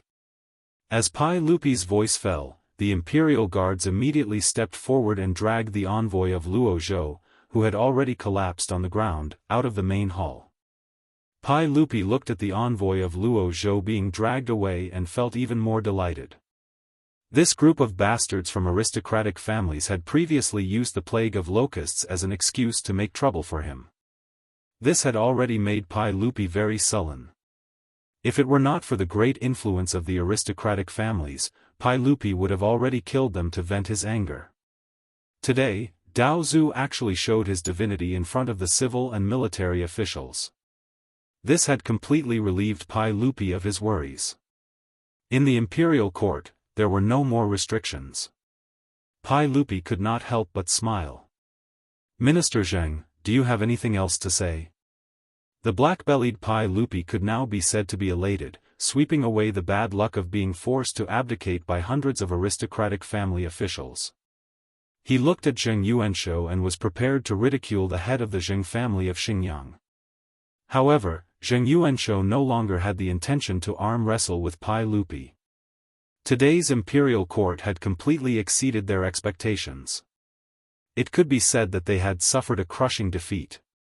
In the face of Pai Lupi's aggressive questioning, Zheng Yuanshou obediently knelt down and said, "Your Majesty is wise. I have misunderstood Your Majesty's painstaking efforts. I hope Your Majesty can forgive me." Humph. Li Er let out a cold snort from his nostrils. Zheng Yuanshou's lowering of his head and admitting defeat was within his expectations. Pai Lupi then looked at the heads of the other aristocratic families. Before Pai Lupi could speak again, the heads of the Chui clan of Qinghe, the Chui clan of Bowling, and the Lu clan of Fanyang all knelt down and said, "Your Majesty is wise." Pai Lupi, who had obtained great satisfaction, raised his head and laughed heartily. Noda's Taiji palace was filled with Pai Lupi's proud laughter. Pai Lupi's sharp gaze swept across the imperial court. Those aristocratic family officials all lowered their heads and avoided the emperor's gaze. When his gaze fell on Li Wangyu, the smile on Pai Lupi's face froze for a moment. Chapter 231. Looking at Li Wangyu, Pai Lupi couldn't help but feel suspicious. What was going on with the Tao ancestor showing his divinity just now? Was it Li Wangyu's trick? After all, Li Wangyu had promised him that the Tao ancestor would show his divinity in the heavenly grand ritual. Pai Lupi had naturally heard of the little tricks of Taoism. Originally, he thought that Li Wangyu was just colluding with Yuan Tiangang to make some tricks to confuse the officials. But in Pai Lupi's view, the scene just now was the real Tao ancestor showing his divinity. There was no doubt about that. This set off waves in Pai Lupi's heart. Did Li Wangyu have such an immortal method? Could he really ask the Tao ancestor to show his divinity? Facing Pai Lupi's suspicious eyes, Li Wangyu also smiled bitterly in his heart. He had already expected that Pai Lupi would inevitably make various conjectures and want to know the truth of the matter. However, he couldn't tell the truth about this matter. Li Wangyu could only force himself to be calm and show a bright smile to Pai Lupi, who was staring at him. Fortunately, in the main hall, in the presence of civil and military officials, Pai Lupi couldn't catch Li Wangyu and interrogate him even if he was anxious. He could only withdraw his gaze from Li Wangyu. He coughed softly and said, "Come on, give me a banquet." Give a banquet? Pai Lupi's words made all the officials stunned. Why would the court give everyone a banquet for no reason? Was it to congratulate the Tao ancestor showing his divinity just now? The officials were confused. Only Li Wangyu couldn't help but show a sneaky smile. With Pai Lupi's order, the palace maids who had been prepared for a long time came in from outside the hall. Each of them held a food box in their hands and began to distribute food to the officials in the hall. It was very simple, just a plate and a pair of chopsticks. However, the food on the plate turned the originally solemn hall into a wet market once again. The officials discussed animatedly, and it was very lively. What is this? They look like locusts. How can this be eaten? Your Majesty, how can this worm be eaten? In the Taiji palace of Noda, only Li Wangyu, Fang Xianling, Cheng Yaojin, and the others were smiling as they looked at the food in front of them. Pai Lupi ordered people to deliver plates of fried locusts to the officials in the name of a banquet. In front of Pai Lupi's throne, there was also a plate of fried locusts. Pai Lupi opened his mouth under the gaze of all the officials in the hall. The people live by the grain, and you eat it. I would rather eat you to save the people. After saying that, Pai Lupi stretched out his chopsticks and picked up a locust that was fried until it was yellow and fragrant. He opened his mouth and was about to eat it. Your Majesty, you can't eat it. Your Majesty, you can't eat it. How can you eat locusts? Your Majesty, if you eat locusts, you might get sick. You can't eat it. Pai Lupi ignored the official's dissuasion and directly put the locusts into his mouth and started chewing. Seeing that Li Er had actually eaten the locusts, the officials in the hall once again let out a cry of surprise. Li Wangyu was speechless. Why did they make such a fuss when Pai Lupi ate fried locusts? In history, Pai Lupi ate locusts raw. That was disgusting. Pai Lupi swallowed the locusts in his mouth and looked at the officials again. Everyone, why don't you eat? These words made the officials in the hall look at each other. Did they really have to eat such disgusting locusts? Fang Xianling, Zhangsun Wuji, Cheng Yaojin, and the others naturally reached out their chopsticks without hesitation and put the fried locusts into their mouths under the horrified gazes of their colleagues. Seeing this, the courageous officials in the hall could only pluck up their courage and reach out to pick up the locusts in front of them. They closed their eyes and put the locusts into their mouths. Suppressing the disgust in their hearts, they chewed hard. However, what surprised everyone was that the fried locusts were extraordinarily delicious. After the courageous officials opened their eyes, they looked at the plate of fried locusts in front of them in disbelief and reached out their chopsticks again. Under the pressure of Li Er and the lead of these bold officials, the main hall of Taiji Palace was soon filled with the sound of people chewing on fried locusts. Everyone? How's the taste? Pai Lupi asked with a smile. At this time, many of the officials had already fallen in love with the fried locusts and were eating happily. Your Majesty, the locusts are delicious after being fried. They taste like prawns and are crispy and delicious. So although the locusts are a natural disaster, they can also be eaten to alleviate hunger and save thousands of people. Your Majesty is wise. Pai Lupi nodded with satisfaction and gestured to the provincial guards. The provincial guards immediately stepped forward and walked to the front left of Pai Lupi and said loudly, "Control is in order." In the hall, the officials held their breaths and all bowed down. In today's imperial court, demons cannot win against virtue. In ancient times, locusts avoided the border. If they can avoid virtue, how can they not be virtuous? Today, you sit and watch the seedlings being eaten. How can you bear to not save them? How can you be at ease because of hunger? Instruct the censorate to immediately exterminate the locusts. Those who resist will be beheaded. Your Majesty, Your Majesty. Originally, there were many officials who objected to exterminating the locusts. They said that a natural disaster was not something that could be resisted by humans. There were even local officials who refused to exterminate the locusts. They said that exterminating the locusts would bring more harm. In addition, the aristocratic families used this as an opportunity to add fuel to the fire. They wanted to use this opportunity to suppress Pai Lupi's prestige. As a result, exterminating the locusts could not be carried out. Now that the Daoist ancestor had shown his divinity, he announced that exterminating the locusts was a great merit. In this way, exterminating the locusts was logical and there were no more obstacles. In the Tang dynasty, in the third month of Zhenguan, the entire country exterminated the locusts. It was a few months earlier than the original time of exterminating the locusts in history. The imperial court's strength and determination to carry it out was also greater. A disaster of exterminating the locusts disappeared without a trace. After the imperial court meeting, the news of the Daoist ancestor showing his divinity at the Taiji Palace quickly spread in Jianghu city. Because at that time, there were no less than 1,000 people in the Taiji Palace who had witnessed this miracle with their own eyes, everyone had to believe it. Many officials even recorded the conversation between Pai Lupi and the sage, as well as the matter of Pai Lupi and the officials eating fried locusts in the main hall of the Taiji Palace. They printed it into books and spread it widely. In the Tang dynasty, which had a strong atmosphere of religious belief, this matter immediately spread to the entire Tang dynasty with Jianghu city as the center. For a time, the Taoist temples that were originally prosperous in the Tang dynasty became even more prosperous. The people of the Tang dynasty went to the Taoist temples in groups to burn incense and kowtow to the Daoist ancestor, asking for the Daoist ancestor's blessing. Under the strong push of Pai Lupi, the Tang dynasty began to exterminate the locusts.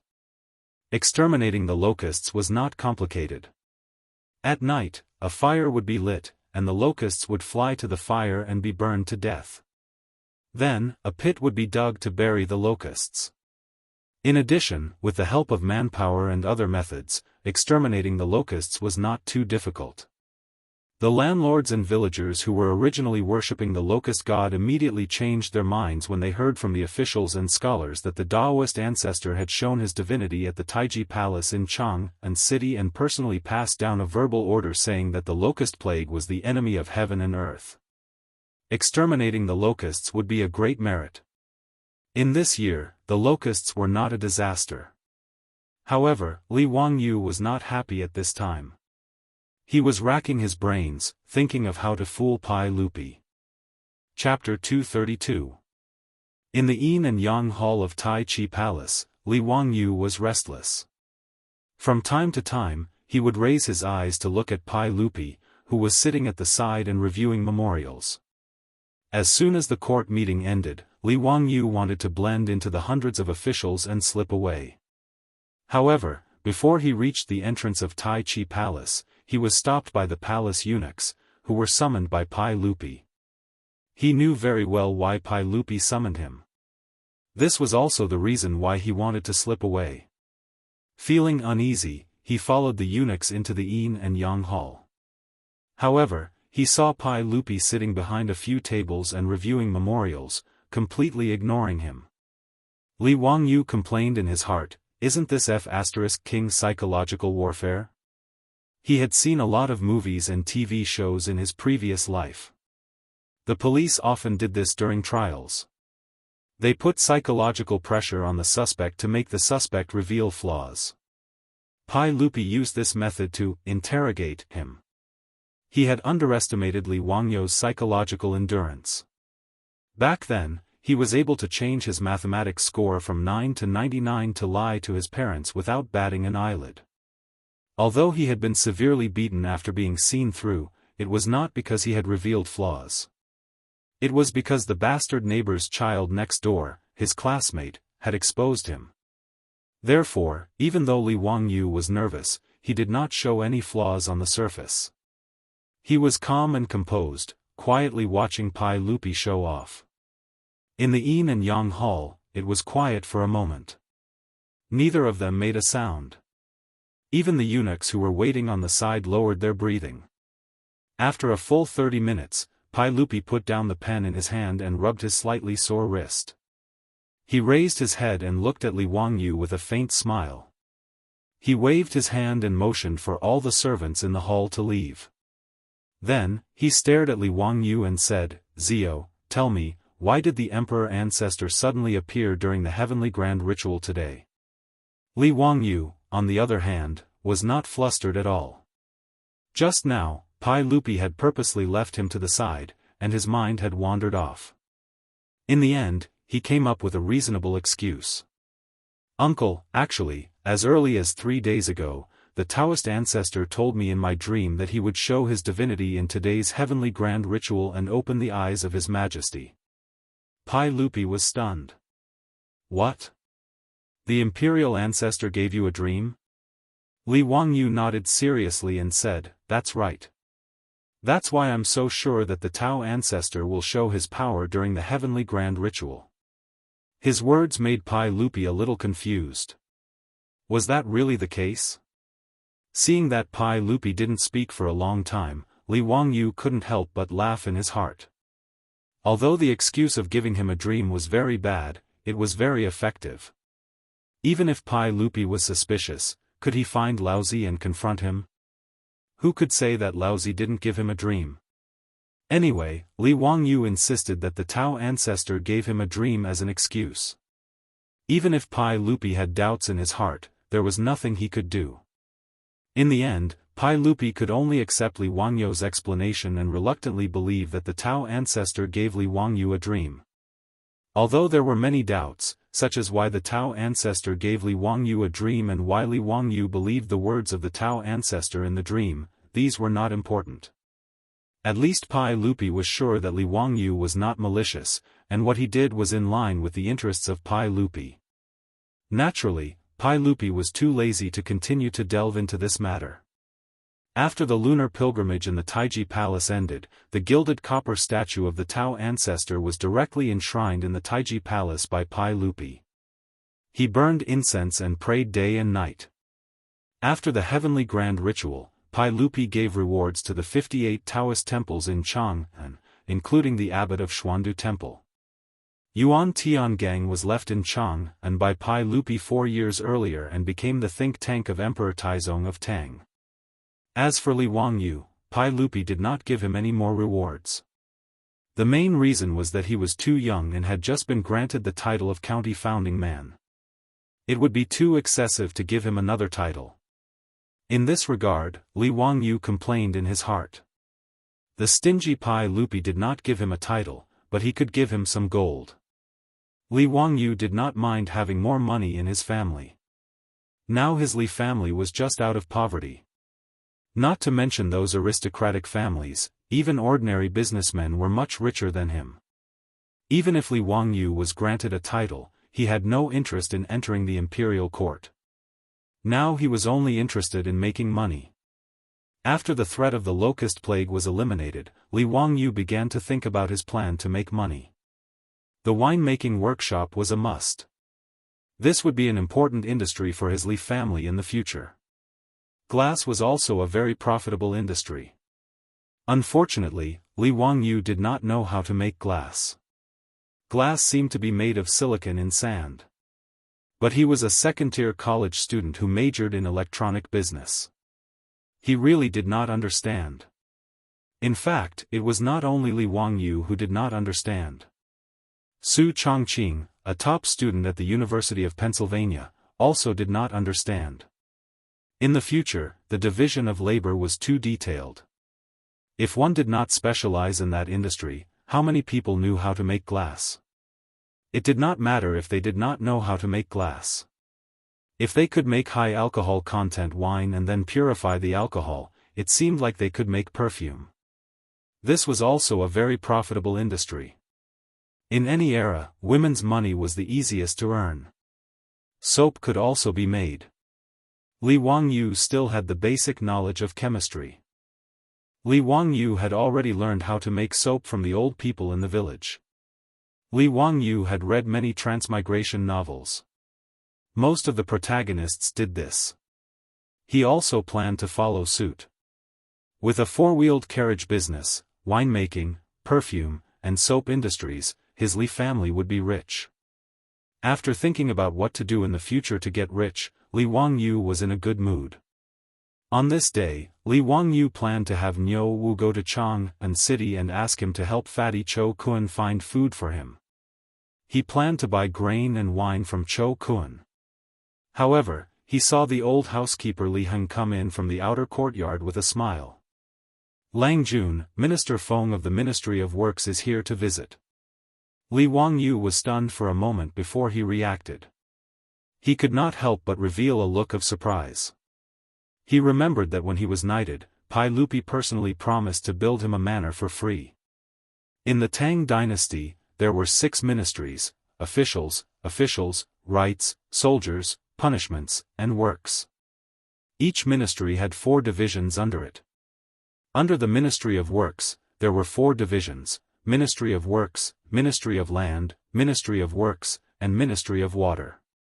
The Ministry of Works Minister Assistant Minister and Minister Assistant Minister were in charge of city labor. They were the assistants of the Minister of Works and the Minister of Works.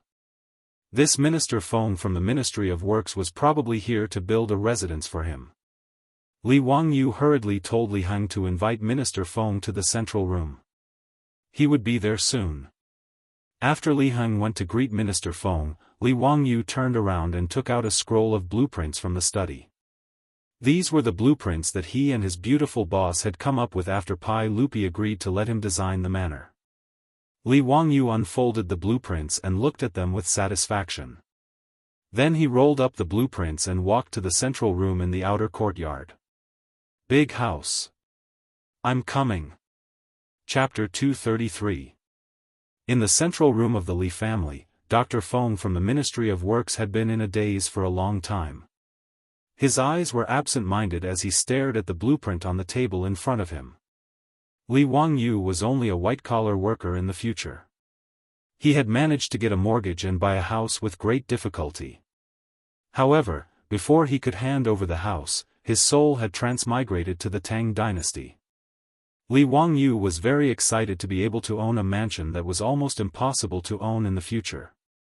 After Li Wangyu and his beautiful superior discussed how to build their new house, he used his sketching skills and went through several drafts. Finally, he drew a sketch that satisfied both of them. However, when he took out the sketch of the county magistrate's mansion and showed it to Dr. Feng, this rank 6 official from the Ministry of Works was shocked. "County magistrate, are you sure you want to build your mansion like this?" Dr. Feng finally regained his senses and asked with difficulty. Li Wangyu nodded and said, "Yes." "Is there a problem? I don't really understand. This shouldn't be against the rules, right?" Dr. Feng from the Ministry of Works was in his 50s. He had worked in the Ministry of Works for more than 10 years. He could be considered a top-notch construction engineer in the Tang dynasty. However, when he saw Li Wangyu's sketch of the building, he was also dumbfounded. This was because he didn't know whether this building was against the rules or not. The Tang dynasty had strict regulations regarding the mansions of officials and nobles. The width of the main hall of a county magistrate's mansion could not exceed 5 rooms. The depth of the main hall could not exceed 9 shelves. The width of the main hall was the space, and the depth of the main hall was the shelf. The space between 2 adjacent purlins was a shelf. The width of 5 rooms referred to the 6 pillars in the main hall. There would be 5 spaces in the middle, and the width of the main hall could not exceed 5 rooms. The depth of the main hall could not exceed 9 shelves. However, these data and requirements were based on the traditional architectural and garden design requirements of China. However, the sketch Li Wangyu showed him was an architectural style that Dr. Feng had never seen before. Of course, in this era, other than Li Wangyu and Su Chongqing, no one else could draw such an architectural blueprint. Li Wangyu's sketch of the mansion was actually a large and luxurious manor, not a traditional Chinese building. To the Li Wangyu of the future, the manor was just a dream. He reckoned that even if he worked hard for the rest of his life, got promoted, got a raise, married a rich and beautiful woman, and reached the pinnacle of life, he might not have the chance to own a luxurious manor that could only be seen on TV. But now, his soul had transmigrated to the Tang dynasty, and he had been granted a title of nobility for no apparent reason. Pai Lupi had even generously offered to give him a county mansion, so he immediately thought of his dream of a manor. His beautiful superior naturally wouldn't reject his idea. Even if Su Chongqing's family conditions were good, owning a manor was still out of his reach.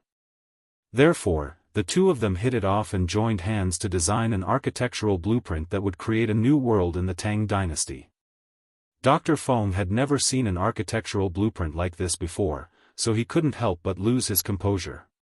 In Li Wangyu and Su Chongqing's design, Noda's manor was based on the designs of many of the world's top manors. In this aspect, his beautiful superior, who was a sea turtle, had the right to speak. When she was studying in America, she often traveled to Europe and America during winter and summer vacations, so she had a deep impression of those top manors. For example, the garden in front of the manor's main building was a miniature version of the Palace of Versailles. All kinds of roads, trees, ponds, pavilions, and flower beds formed a symmetrical geometric pattern that was very magnificent. Li Wangyu even designed a Noda lake in the manor, which made Dr. Feng click his tongue. The manor didn't only have Western garden designs, but Li Wangyu and Su Chongqing also incorporated Eastern garden designs.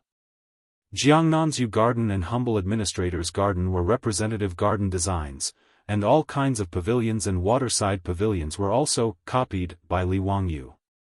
The main building of Noda's manor was a small 3-story castle. In order to design the castle, Li Wangyu didn't forget to find Aphrodite and discuss it with her for a long time. Aphrodite was the most excited person in the family when Li Wangyu wanted to build a small castle. She never thought that she would see a castle in the style of her hometown in the Tang dynasty, thousands of miles away. Aphrodite looked at Li Wangyu with eyes full of love.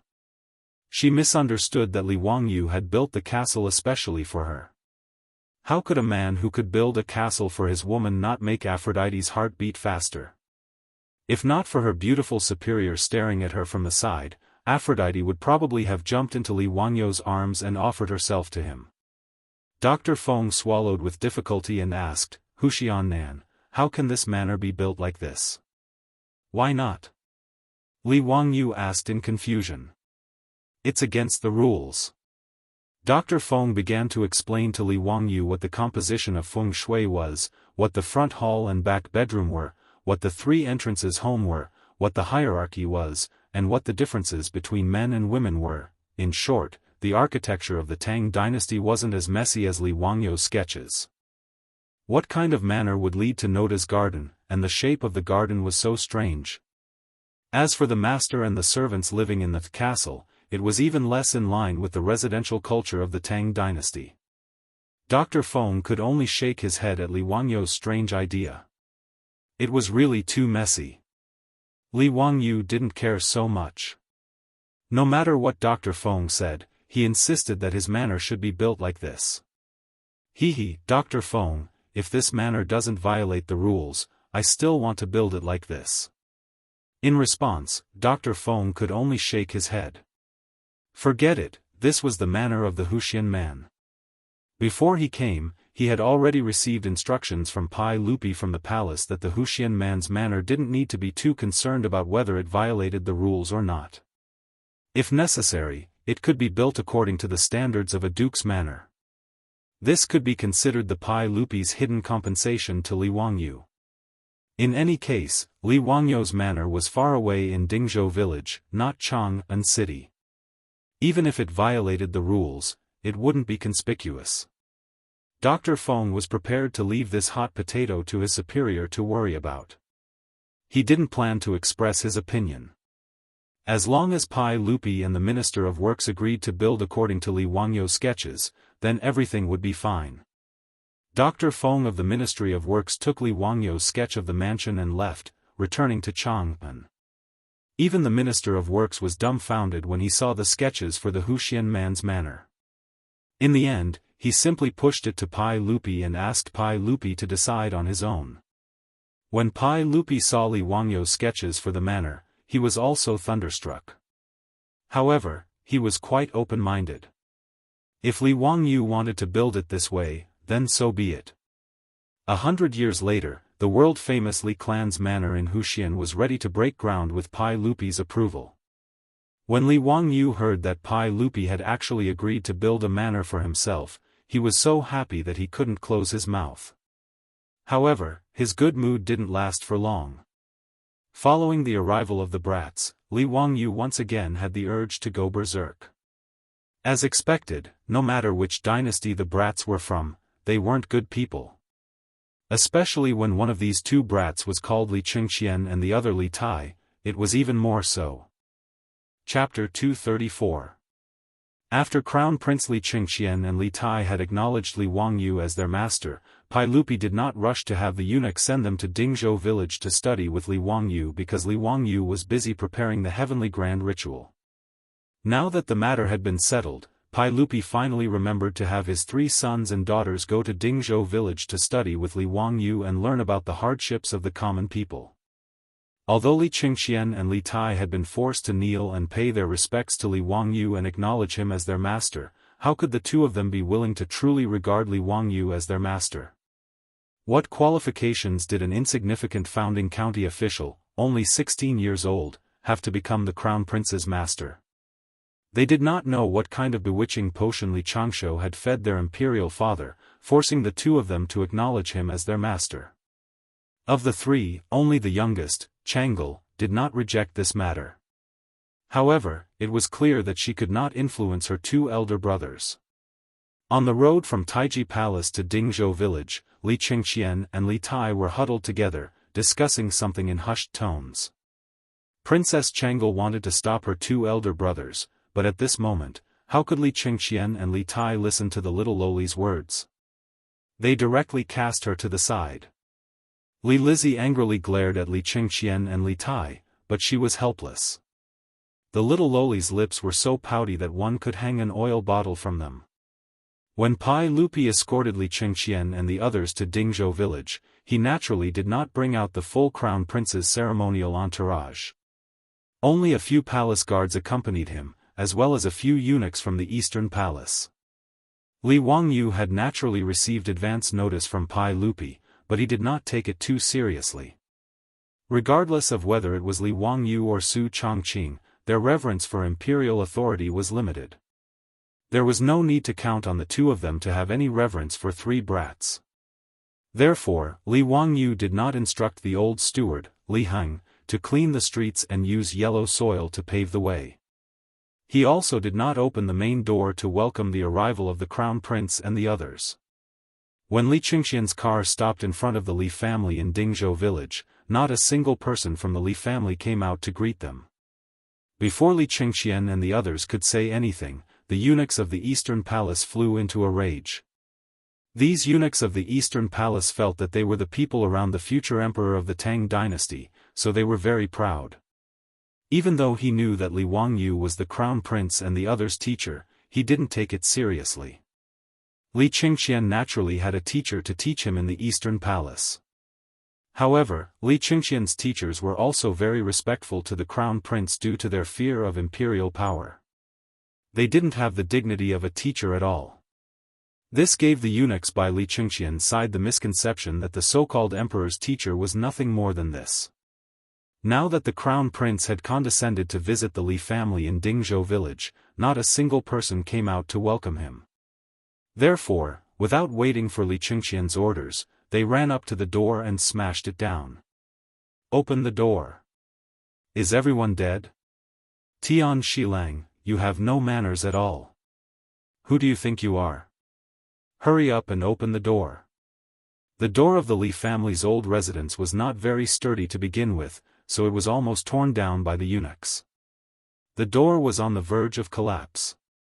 Li Heng, who had no idea what was going on, was shocked when he heard the door being smashed. He hurriedly opened the door to check. Who are you? Why are you smashing the door? This is the residence of the county magistrate of Huxian. Don't be impudent. Li Heng was so angry that his beard was sticking up. He pointed at the plaque on the door and roared at the eunuchs who were smashing the door. The plaque on the door of the Li family had already been replaced with the words, County Magistrate of Huxian. This was the old man's pride. How could he tolerate others looking down on him? However, Li Heng's words only caused the eunuchs to sneer. Bulsh *T County Magistrate of Huxian. Does a mere county magistrate who founded the country think he's something? Hurry up and tell the county magistrate of Huxian to come out. We've seen plenty of princes and dukes in Chang'an. How dare a mere county magistrate who founded the country bring it up? It really is Tian Shilang. His Highness the Crown Prince has arrived. That bastard Li Wangyu actually dares to not come out to welcome him. Is he trying to rebel? Do you believe that we'll tear down your Bulsh *T County Magistrate of Huxian for neglecting His Highness the Crown Prince like this? The old steward, Li Heng, was shocked when he heard their words. His Highness the Crown Prince had come to the Li family? He didn't know what was going on, so he hurriedly sent a servant girl to inform his Langjun. The eunuchs wanted to push Li Heng aside and rush into the residence. However, Li Heng wasn't willing to let them pass.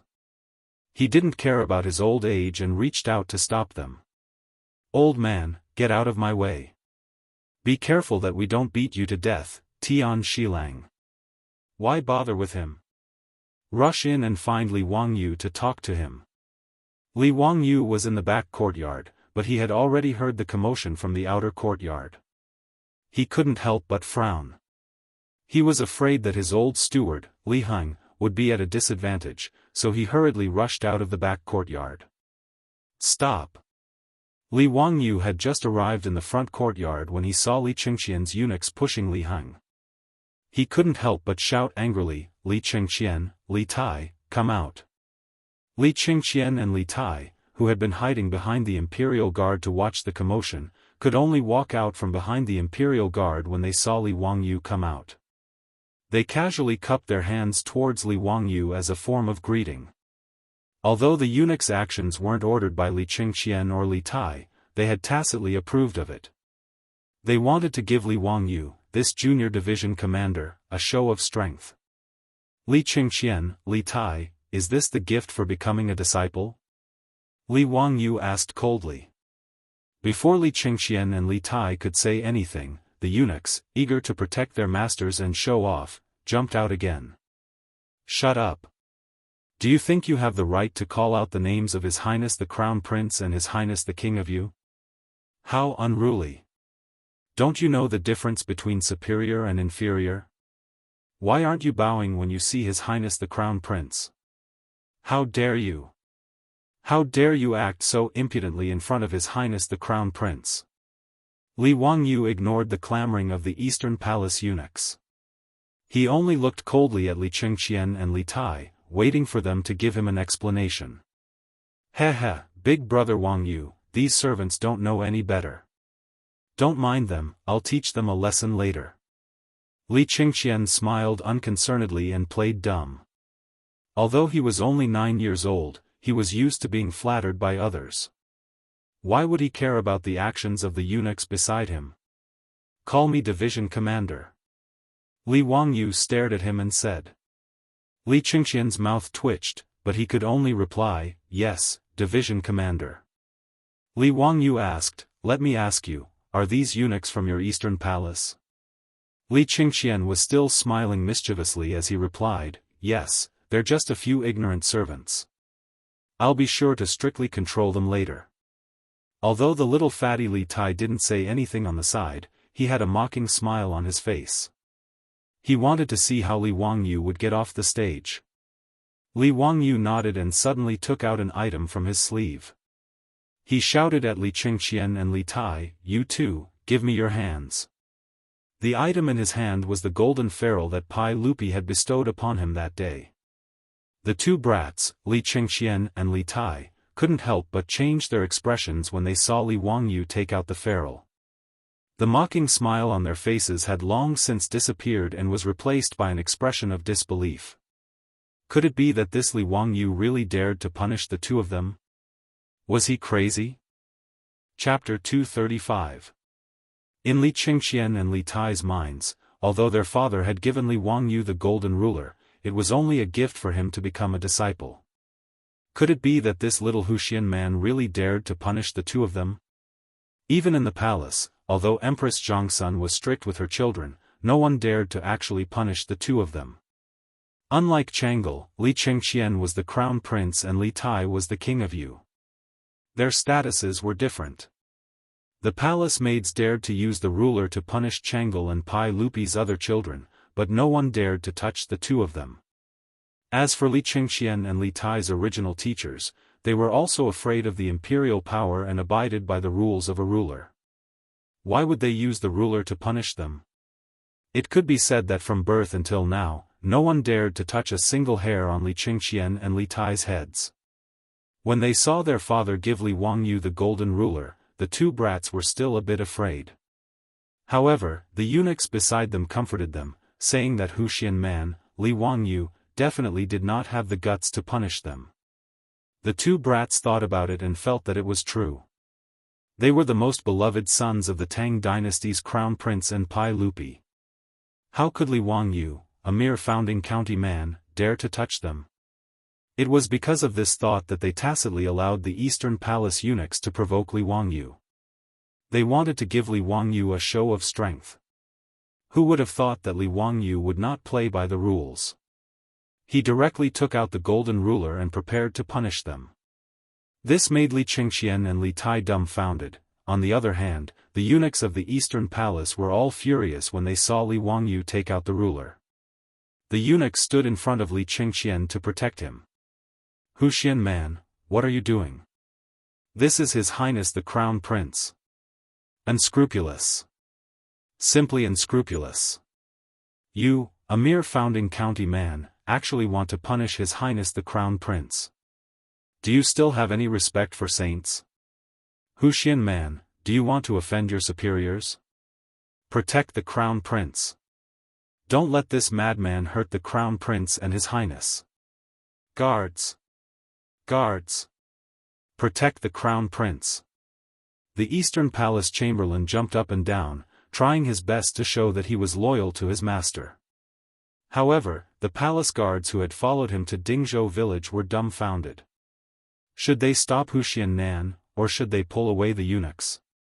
They couldn't be blamed for their hesitation. Before they set off, the imperial guards had already received a warning from Pai Lupi. After going to Dingzhou village, they were only responsible for the safety of the 3 princes and princesses.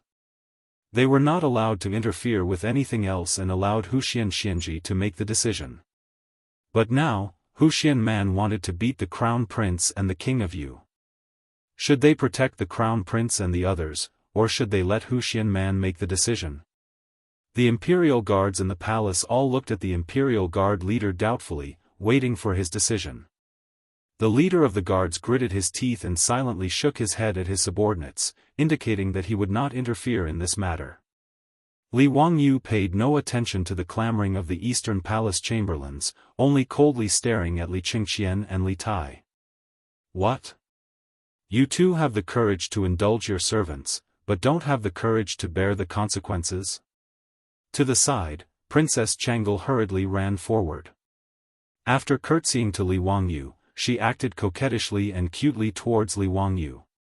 Brother Wangyu, please forgive Brother Crown Prince and Brother Qing Ke. They won't be like this in the future, okay? Li Wangyu's originally frosty expression was immediately melted by the little loli's pleading. That damned Pai Lupi. How did he give birth to such an adorable little loli? Smiling, he dotingly stroked Princess Changel's small head. Okay. Since Changel has pleaded for leniency on their behalf, then the 10 lashes each will be changed to 3 lashes each as punishment for their lack of respect for their elders. Okay? How could Princess Changel, a 7-year-old little loli, be a match for Li Wangyu? She believed that Li Wangyu had truly pleaded for leniency on behalf of her 2 elder brothers, reducing the punishment of each being struck by the ferrule 7 times. On the other hand, Li Qingqian and Li Tai were on the verge of tears. This scoundrel of a junior commander was bullying them again. Both sides were going to beat them, yet he was still trying to swindle a favorable impression from their younger sister. Truly a scoundrel. However, Li Qingqian and Li Tai did not dare to disobey. After all, Li Wangyu was currently holding the golden ferrule bestowed by their imperial father. On that day, the two had clearly heard Pai Lupi's words. If Li Wangyu were to use this ferrule to punish them, Pai Lupi would definitely not blame them. In a sense, this ferrule bestowed by Pai Lupi to Li Wangyu represented the authority of Pai Lupi. How could the 2 brats have imagined that Li Wangyu would be so forceful? They had only tacitly allowed the eunuchs to do as they pleased, yet the punishment was now in their hands. At this moment, the 2 were in a dilemma. They could only use silence to resist Li Wangyu. As for the eunuchs, they were unwilling to let the matter go. They stood in front of Li Qingqian and Li Tai, cursing incessantly. Out of the way! Li Wangyu coldly shouted at the group of eunuchs. These eunuchs were currently immersed in resisting the evil demon and protecting the crown prince. How could they possibly listen to Li Wangyu's words? Li Wangyu could not be bothered to pay them any attention. He only raised his eyes to look at the group of imperial guards. Everyone, these eunuchs are all people of the palace. If they continue to cause trouble, then please return. I will explain to the saint that I am unable to instruct the crown prince and his imperial highness, the Prince of Yu. Finished speaking, he took Princess Changel's small hand and returned to his residence without looking back. After he entered, the main doors of the Lai hut behind him slammed shut. Seeing Li Wangyu not give them any face, whether it was the imperial guards, Li Qingshian or Li Tai, they were all dumbfounded. This county man had shut them out of the main doors just like this? He even wanted to drive them back to Chang'an. The eunuchs were still unaware. Seeing Li Wangyu return to his residence, they began to urge Li Qingshian and Li Tai on. Your Imperial Highness, the Prince of Yu, this county man is truly repulsive. Let us return to the palace.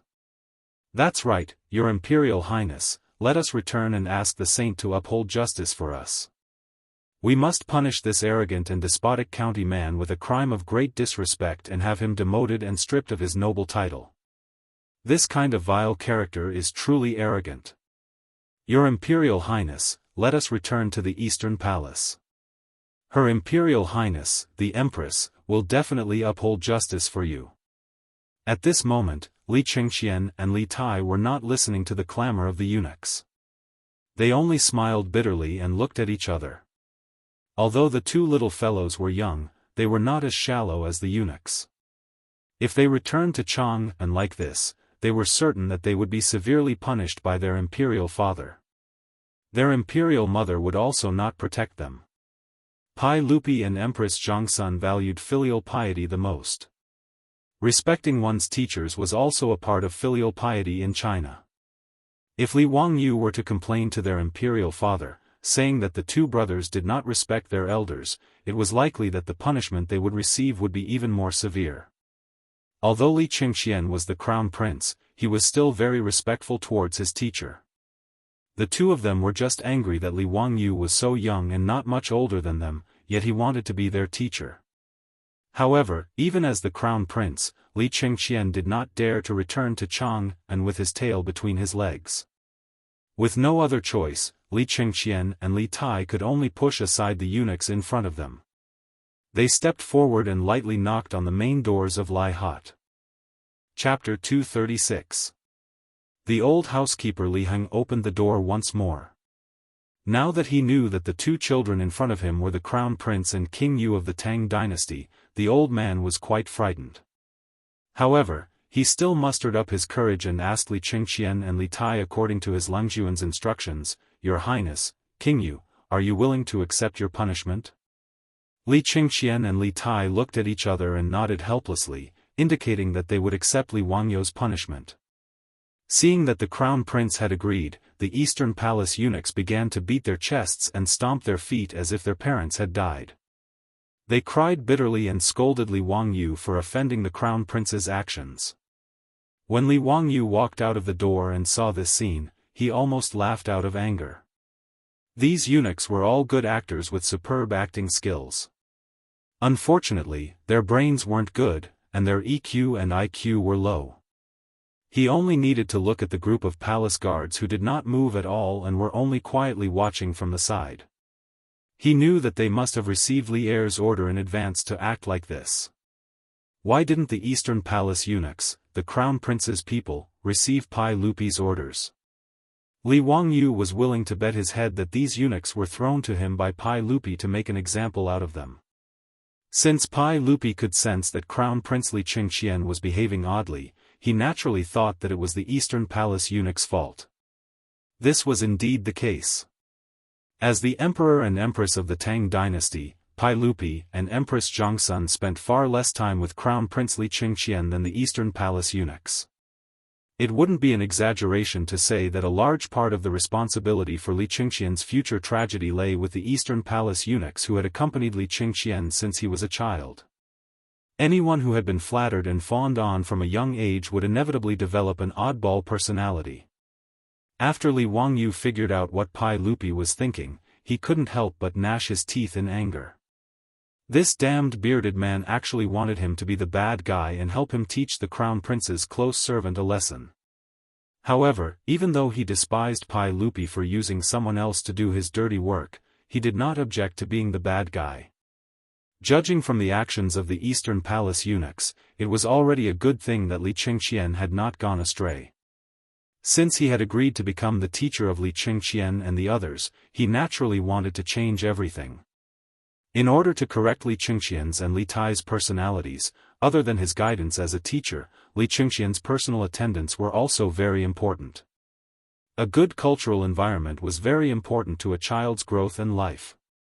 Li Wangyu looked at the silent palace guards and said loudly, "Take these servants away and flog them 30 times each. Then, chase them back to the Taiji palace and hand them over to the saint." The leader of the guards hesitated, then raised his eyes to look at the crown prince.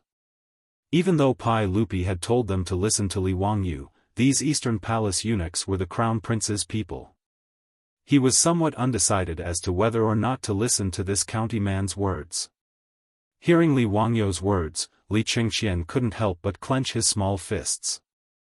His eyes were filled with anger as he glared at Li Wangyu. No! They are people of the Eastern Palace. Before Li Qingxian could finish speaking, he saw Li Wangyu flash the golden ruler that the emperor had bestowed upon him, blocking his words. Li Wangyu's expression did not change. He looked at Li Qingxian and said, "They are your personal attendants. Logically speaking, I should not be the one to punish them. However, these people took advantage of the situation to do evil and flatter you. As personal attendants of the crown prince, they instigated the crown prince to be disrespectful and unreasonable. As your teacher, I naturally have the duty to teach these impudent eunuchs a lesson so that they will not tarnish the crown prince's reputation in the future." He then used his palm to lightly tap the golden ruler twice in a threatening manner. "Qingxian, do you have any objections to your teacher's words?" Even if Li Qingxian had objections, he was scared away by the ruler in his hand. He shook his head repeatedly. "Teacher is right. Qingxian has no objections." "It's good that you have no objections." Li Wangyu couldn't help but smile. He then looked at the leader of the guards. "Why aren't you moving? Do you really want me to ask for the saint's decree?" The leader of the guards saw that even the crown prince had given in. Naturally, he wouldn't oppose Li Wangyu. He immediately waved his hand at his guards, indicating for them to come forward and hold down the Eastern Palace eunuchs. When they were pressed to the ground by the ferocious guards, the Eastern Palace eunuchs finally dared to feel fear. "Your Highness the Crown Prince, please save me. How can I let Tian Shilang humiliate you so wantonly? County man, I know I was wrong. Please spare me. Crown Prince, save me." Hearing these eunuchs, who were usually obedient to him, cry and beg for mercy, Li Qingxian's eyes couldn't help but redden. Although he was the crown prince, he was only 9 years old. In the future, he would only be a little brat in the 3rd grade. Many of these Eastern Palace eunuchs were his playmates. After interacting with them day and night, Li Qingxian also had feelings for them. He was like a little brat whose beloved toy had been broken. He looked at Li Wangyu with anger in his eyes. Li Wangyu ignored Li Qingxian's anger. He just stared at the palace guards as they pressed the Eastern Palace eunuchs to the ground and began to beat them with planks. 30 planks, and under the circumstances where the guards didn't hold back, it was enough to beat the Eastern Palace eunuchs until their butts split open. The Eastern Palace eunuchs, who had been incomparably arrogant earlier, now realized that they had kicked an iron plate. However, it was too late for regrets. They were beaten until tears and snot flowed out of their eyes and noses. Some of the weaker ones directly fainted. Not long after, the 30 planks were finished. Li Wangyu pointed at the eunuchs on the ground who didn't even have the strength to cry and said seriously to Li Qingxian and Li Tai. "Qingxian, Qingke, this is the first lesson I'm giving you. Remember, if you're in a high position and are unfilial, you won't be the only unlucky ones. You'll also harm the people around you and the people of the Tang dynasty." He then said to Li Qingxian and Li Tai, "Now it's your turn. Stretch out your hands." Seeing that Li Wangyu was still going to punish them, Li Qingxian and Li Tai didn't care about the eunuchs anymore. They pouted and stretched out their small hands, feeling wronged. Li Wangyu didn't hold back with the two of them. He raised the golden ruler in his hand and slammed it down a few times. Although he didn't use too much strength, it still hit the two kids until tears immediately welled up in their eyes. It was only by doing their best not to cry out loud. After teaching Li Qingxian and Li Tai a lesson, Li Wangyu led the two of them into the residence. "Let's go. I've prepared some new toys for you." Although Li Wangyu didn't have a family and children in the future, nor did he become a teacher, even if he hadn't eaten pork, he would have seen pigs run. Giving a sweet date after a slap. When he was young, he was often taught a lesson by his grandfather like this. Li Wangyu was going to follow suit and use this method to teach Li Qingxian and the others a lesson. After the slap, it was time to give a sweet date. Chapter 237. Ever since that day in Taiji Palace, when Li Qingxian and the others had taken him as their master, Li Wangyu had been thinking about how he should be the king of the children. For this reason, he had discussed many methods with his beautiful superior. As for how to educate the naughty children, the two had a common understanding. First, they would use play to attract Li Qingxian and Li Tai, and then slowly teach them. As for Princess Chang'e, there was no need to worry. The adorable little princess was not only clever, but also sensible. Li Wangyu planned to have his beautiful superior and Aphrodite accompany Chang'e to play, while he would concentrate on teaching Li Qingxian and Li Tai. As for how to attract Li Qingxian and Li Tai's interest, Li Wangyu was not worried at all. When it came to playing, Li Wangyu could boldly say that there was not a single person in the Tang dynasty who could fight. Although Li Wangyu was unable to create the mobile phones and computer games that the naughty children of the future loved to play, when he was young, where would he have had these to play with? Li Wangyu's childhood was abnormally lacking in material things, but his mental life was extremely happy. His memories were still fresh in his mind. Eagle catching chicks, hopscotch, ice skating, cross-legged cockfighting, goat jumping, and even mud. These were all things that his group of little friends could play for an entire day. Rolling iron rings, spinning tops, and other toys were their favorite. Li Wangyu planned to bring all of these to the Tang dynasty. First, he would attract the interest of the two most noble naughty children of the Tang dynasty. From Li Wangyu's point of view, Li Qingxian and Li Tai, as well as Pai Lupi's other sons, had been locked up in the palace for too long and lacked contact with their peers. Spending every day with those feminine attendants, it would be strange if they did not feel awkward. He planned to first attract the interest of Li Qingxian and Aphrodite, and then slowly have these two naughty children play with the naughty and mischievous children of Dingzhou village. This would allow them to understand the hardships of the common people, and also allow these two spoiled brats in the palace to reawaken their childlike nature. For this reason, Li Wangyu took great pains to find Carpenter Lu and his family from the village. They busied themselves for 2 to 3 days and made many new things in the open space of the outer courtyard. After Li Qingxian, Li Tai, and Li Lizzie entered the Lai hut, they were immediately attracted by the things in front of them. In the open space in the front yard, there were wooden slides, swings, merry-go-round, and all kinds of climbing frames. Even though Li Qingxian and Li Tai still hated Li Wangyu in their hearts, they couldn't take their eyes off the rides and kept staring at them. Li Wangyu paid no attention to them. Leading the little lowly, Princess Chang'e, he led her to the front of the amusement facilities, explaining to her one by one how to play. The two brats, Li Qingxian and Li Tai, whose faces were filled with unwillingness, were immediately attracted by these novel rides. Regardless of whether it was the wooden slide or the wooden horse that required the manpower of the palace's imperial guards to move, they were all extremely excited. Previously, when they had been punished by Li Wangyu and had their eunuchs beaten and driven away, they had long since thrown their dissatisfaction and anger to the back of their minds. To the side, Li Wangyu smiled as he looked at the three little fellows, cheering and jumping up and down. At this moment, the imperial guards were so busy that their foreheads were covered in sweat, frantically protecting the extremely excited crown prince, His Imperial Highness the Prince of Yu, and the eldest princess. With a snap of his fingers, it was settled. Dealing with these brats was too simple. All he needed to do was find something that they were interested in and guide them. Although Li Qingxian and Li Tai had previously appeared unwilling, Li Wangyu dared to bet that even if he drove them away, it would be useless. When the three little fellows were covered in sweat from playing, their beautiful superior led the servant girls out, delivering iced drinks to each of the little fellows. Of course, this was made by using saltpeter to make ice. Originally, Li Wangyu had thought about whether he should go to Chang'an City to open a cold drink shop. He believed that the business would definitely be very good.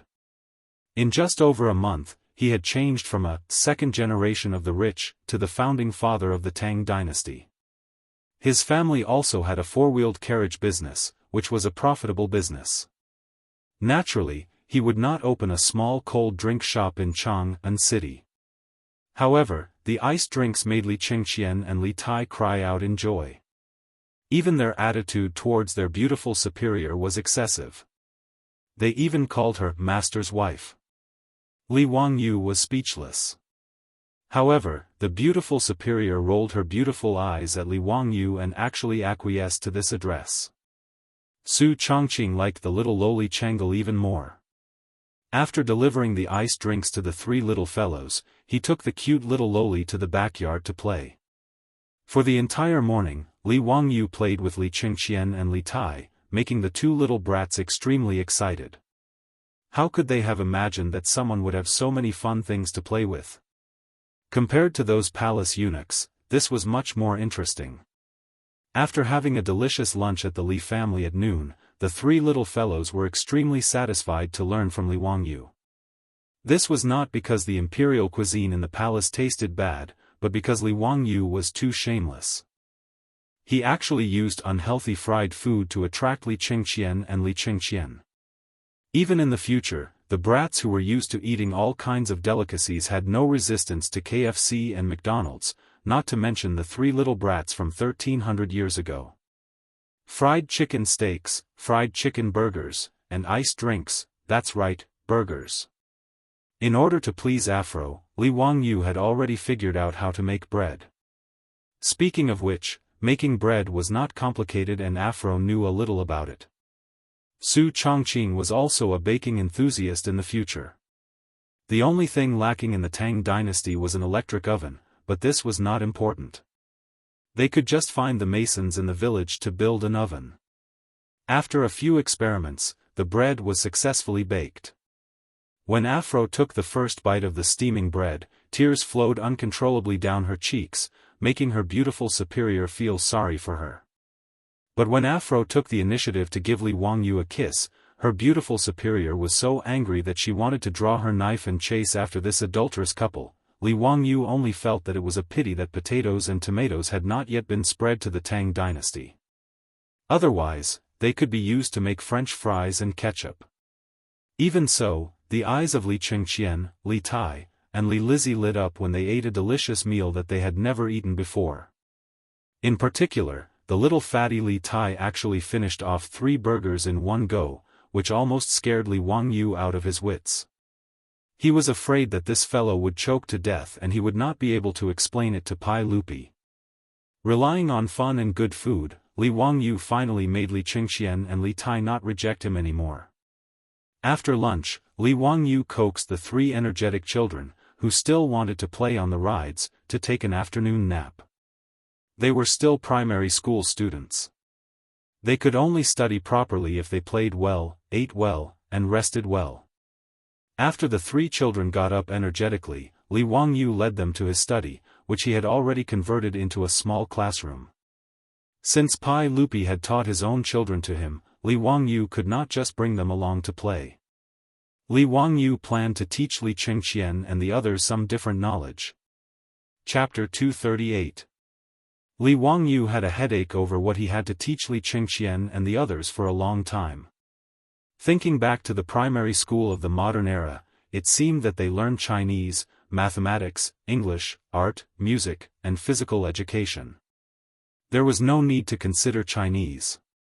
If Li Wangyu didn't plagiarize the works of the great masters of the modern era, his actual level might not even be as good as these 3.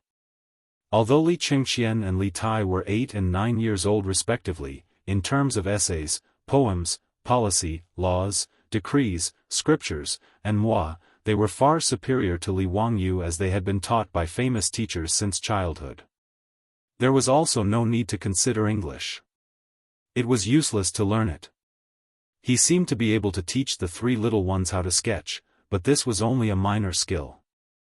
It seemed that he could only teach them mathematics, plus some simple physics and chemistry knowledge. Thinking of this, Li Wangyu felt very tired.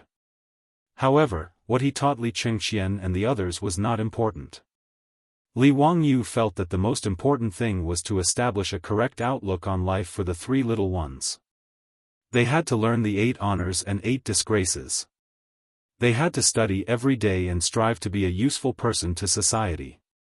Li Wangyu stroked his chin, wondering if he should write down the code of daily conduct for primary school students for the three little ones to recite. He was extremely familiar with this code of daily conduct for primary school students. When he was young, every time he made a mistake, he would be punished by his homeroom teacher to copy it. Because he had copied it so many times, it was deeply engraved in his memory. Even now, Li Wangyu could recite it backwards. In the small study, Li Wangyu had already placed many teaching tools. The indispensable blackboard was actually quite simple. He had Carpenter Lu nail a wooden board and brush it with a thick layer of black paint. However, to make chalk, Li Wangyu had to spend a bit of effort and experiment many times before he succeeded in making usable chalk from gypsum. Li Qingxian, Li Tai, and little Princess Changel had never seen a blackboard before. They didn't understand why their junior teacher had placed such a large piece of black wood in the study. When Li Wangyu picked up the chalk and began to write on the blackboard, the three little ones' eyes widened. Li Wangyu wrote down 10 Arabic numbers from 0 to 9 on the blackboard. The Arabic numerals were first invented by the ancient Indians, then spread to Europe by the Arabs, and then modernized by the Europeans. People thought it was an Arab invention, so people called it Arabic numerals. Arabic numerals were first introduced to China in the 13th to 14th century. Actually, ancient Chinese mathematics was not bad. It was even ahead of the rest of the world. From the Wei Jin dynasty to the beginning of the Tang dynasty, it was the time when the Chinese mathematical system was established. There were many mathematical works such as Wuxia Xianxia, Wujing Xuanshu, Wujing Xuanshu, 9-chapter Xuanshu, and so on. It was just that Chinese numbers were too cumbersome, and to a large extent, it limited the development of mathematics. The three little ones were very curious. They looked at the strange symbols that Li Wangyu had drawn on the blackboard, not understanding what they were. Li Wangyu then wrote down the corresponding Chinese numbers below each Arabic number before he began to explain in detail to the three little ones. The three little ones did not find the symbols and numbers that their little teacher had taught them useful. Instead, they felt very awkward because they were used to it. Li Wangyu did not explain much. After the three of them memorized the Arabic numerals, he directly wrote a few simple arithmetic problems on the blackboard and let them calculate by themselves. However, he asked the youngest Princess Royal to calculate with the Arabic numerals that he had taught. Li Qingxian and Li Tai calculated with the Chinese numerals that they were used to. Okay, Qingxian, Qingke, you two won't lose to your sister, right? That would be too embarrassing. If you win the competition, your teacher will reward you with a bowl of ice cream. It's delicious. Although they did not know what ice cream Li Wangyu was talking about, Li Qingxian and Li Tai were angry at Li Wangyu's underestimation. Arithmetic was something that they had to learn since they were young, especially Qingke, who was good at it. How could she lose to a little girl like Changel? The two snorted, "Humph, how could we lose to Changel? Hee, that's good. If you lose, you two can only watch Changel eat ice cream." Okay, let's begin, Li Wangyu said with a sneaky smile. What a joke. Comparing the speed of writing Chinese numerals and using Arabic numerals was like comparing the speed of a tractor and a sports car. Why don't you think about the Chinese numbers? How much time would it take just to write those Chinese characters? The final result was not out of Li Wangyu's expectations. He set a total of 10 questions. When the little girl finished, Li Tai, who was the fastest, had only finished 7 questions. Li Qingqian had only finished 5 questions. How is this possible? How can Chang'e calculate faster than me? The little fatty, Li Tai, was in disbelief. Li Wangyu did not explain. He ran to the kitchen and made a bowl of ice cream for Chang'e. Speaking of which, ice cream actually originated from Wuxia. It was not an imported product. As early as the Yuan dynasty, someone added honey, milk, and pearl powder to ice. As a result, the world's first ice cream was made. When Marco Polo returned to Italy, he brought back the method of making ice cream from Wuxia. Therefore, ice cream became popular in Europe.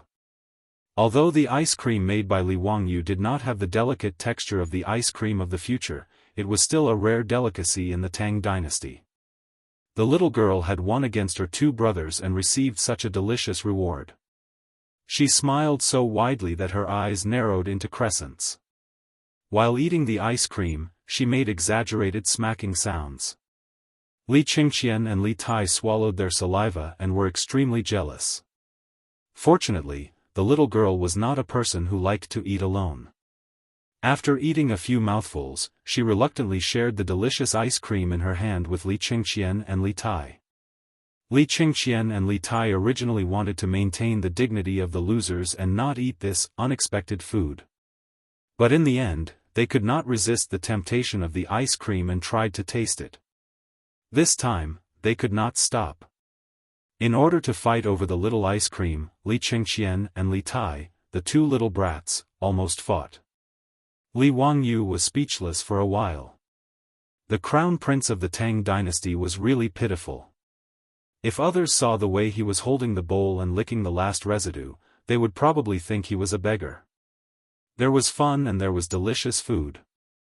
In just a day's time at Dingzhou village, Li Qingqian and Li Tai had completely forgotten how they had looked down on Li Wangyu. It was not until evening that the 3 children reluctantly returned to Chang'e city after the imperial guards urged them several times. Because Li Wangyu was not interested in being the king of the children every day, he had agreed with Pai Lupi to send Li Qingqian and the others to Dingzhou village twice every 10 days. That was to say, once every 5 days. This made Li Qingqian and the others feel very resentful. When they left, they looked at Li Wangyu with eyes full of resentment. They hated that they could not come to Dingzhou village every day. Li Wangyu did not care about the resentment of the 3 little brats. He did not want to tire himself out. After sending Li Qingqian and the others off, Li Wangyu did not have time to rest. He was busy negotiating with the Ministry of Works to repair his county magistrate's mansion. Chapter 239. Although Pai Lupi nodded and agreed to build the manor according to Li Wangyu's sketch, the troublesome matters were not over yet. First, there was the location of the manor. After discussing with Li Wangyu and the officials from the Ministry of Works, Li Wangyu's manor was prepared to be built on the hillside facing the sun. Previously, in order to compete with the Li clan of Hu County, the hillside facing the sun was about 1,000 mu in size. The Li clan's ancestral grave only took up a very small area, and the Daoist temple that Sun Simiao was currently building took up less than 50 mu of land. The remaining few hundred mu of land were empty. After the officials from the Ministry of Works inspected the area, they did not have any objections to the location of the manor. But the officials from the Ministry of Works were at a loss as to how to build Li Wangyu's castle. Even in ancient China, building a house was a very strict matter. It was not just the craftsmen who came up with the idea, but there were also detailed blueprints and construction plans. The Song dynasty's Construction Methods was the most complete book on building techniques in ancient China. The Great Tang had detailed regulations on the various design standards, specifications, materials, construction quotas, targets, a clear hierarchy of buildings, the artistic form of buildings, and so on. Therefore, before the construction began, the officials from the Ministry of Works of the Tang dynasty would draw up detailed construction plans according to the needs. The level of detail and complexity was not inferior to the construction plans of the modern era. But even the most senior official from the Ministry of Works did not know how to build the small castle that Li Wangyu wanted to build in his manor. This gave the officials from the Ministry of Works a headache. Thus, Feng Langzhong from the Ministry of Works led a few technical officials to Dingzhou village to pay Li Wangyu a visit. Huxian Nan, we have never seen this castle that you drew before. Can you draw a more detailed sketch of the building for us? Feng Lang directly asked Li Wangyu. Li Wangyu naturally did not have a problem. He had already drawn many sketches when he was discussing how to build the castle with his beautiful boss and Aphrodite. Hearing Dr. Feng's words, he immediately stood up and went to the study to retrieve a stack of sketches. These were all drawn by him using the perspective drawing method. It was very intuitive and clear at a glance. But when they saw the detailed blueprint Li Wangyu had drawn for the castle, Feng Langzhong and the officials he had brought with him fell silent once more. This kind of construction method was unheard of in the Tang dynasty. But putting aside whether this castle violated the law or not, the key point was that in the eyes of the officials from the Ministry of Works, this castle looked a bit like a small military fortress. What was the man from Huxian trying to do by building something like this near the capital of Chang'an?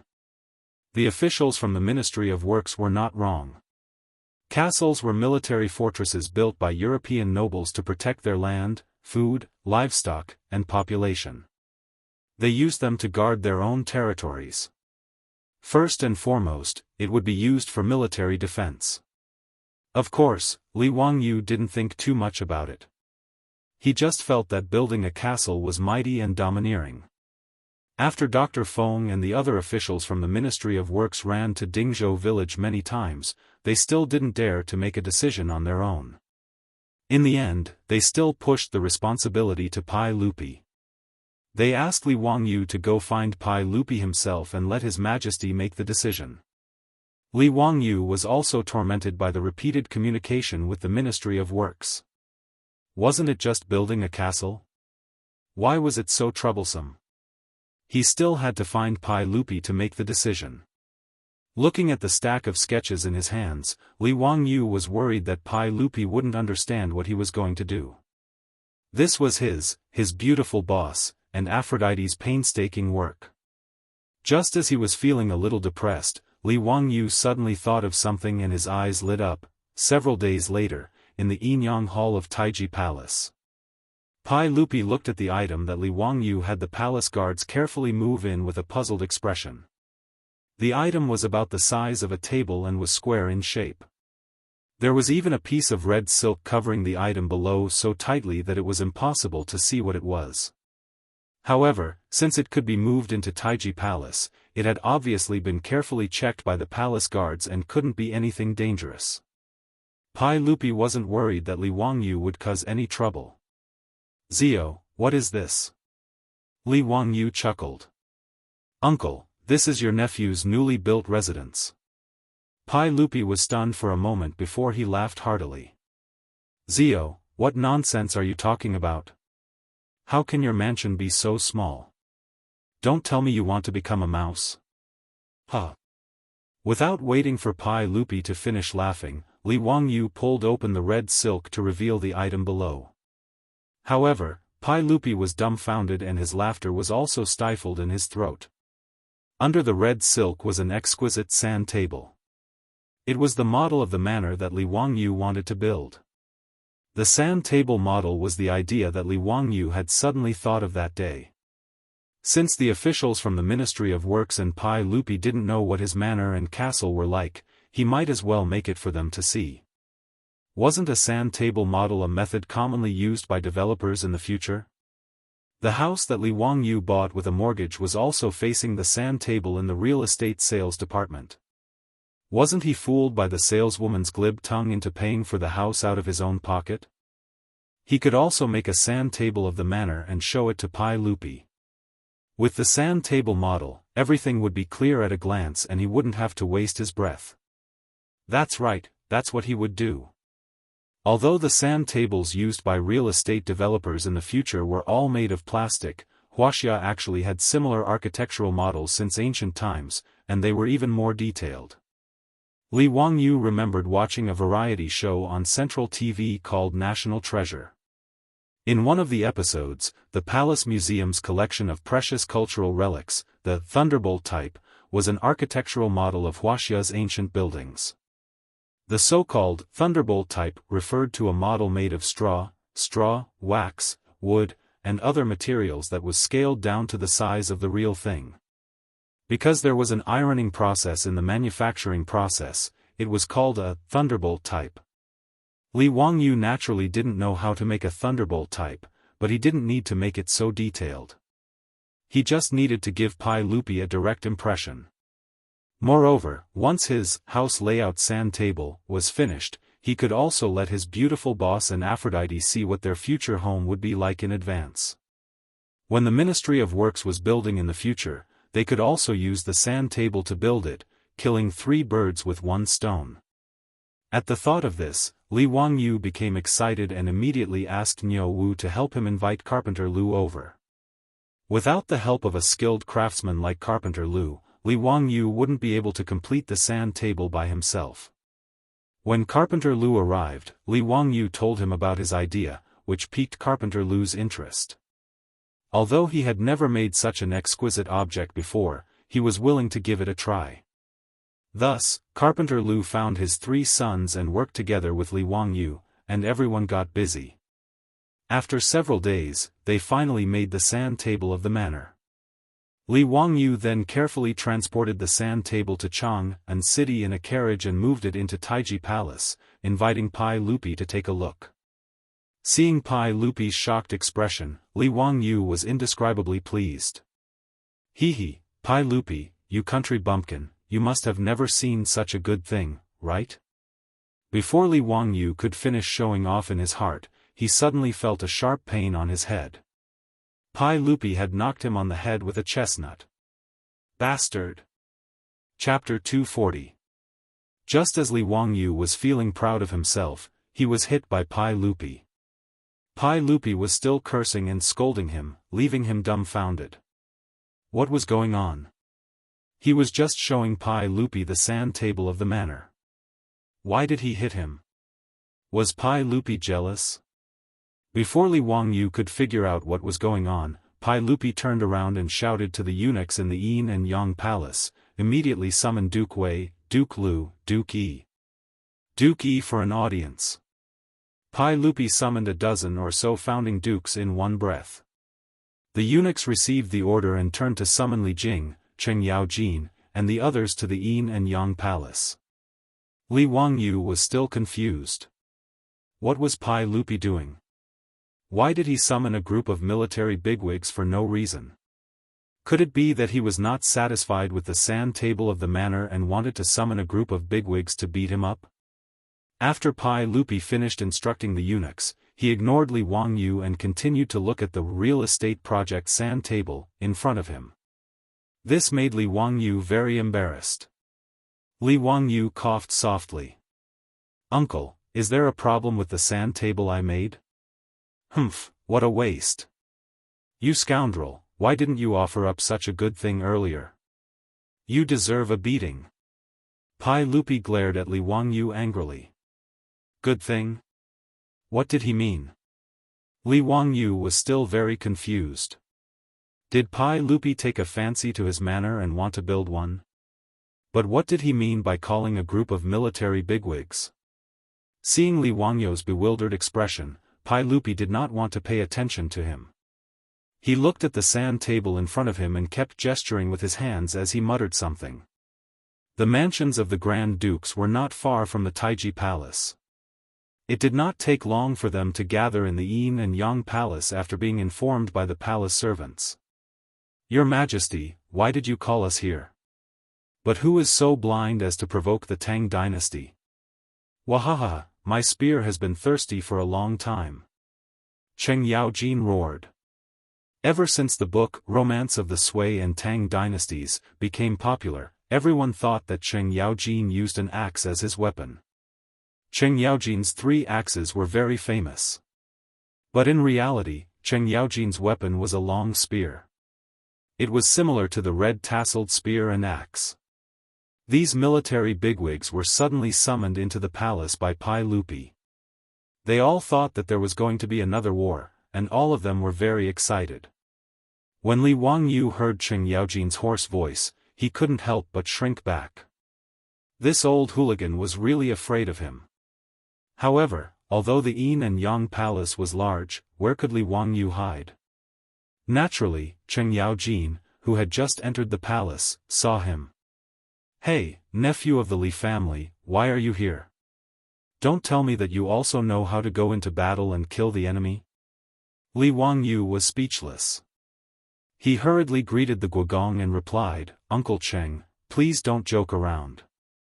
After meeting Pai Lupi, the military bigwigs were very curious about why Pai Lupi had summoned them. Pai Lupi pointed at the sand table that Li Wangyu had brought.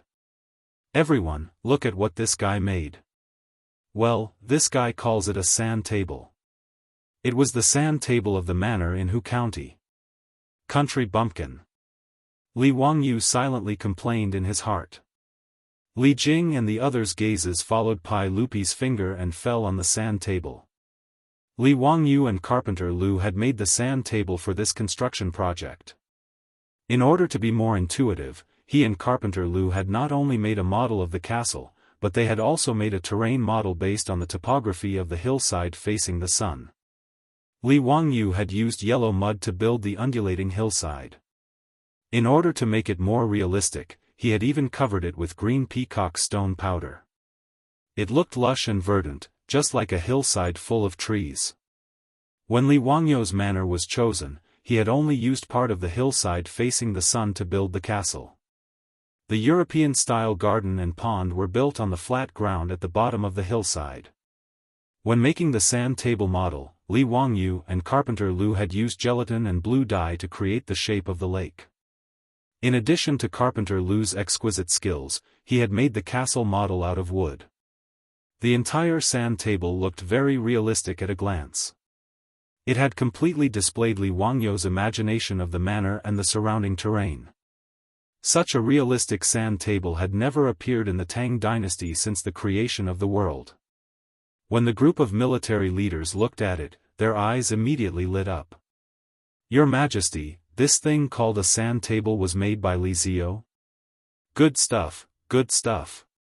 Li Jing took a few glances and immediately said to Pai Lupi. However, Cheng Yaojin shook his head. "Son of a bitch, this battlefield is too small. At most, it can only be used to command a battle of 1,000 people. What a waste."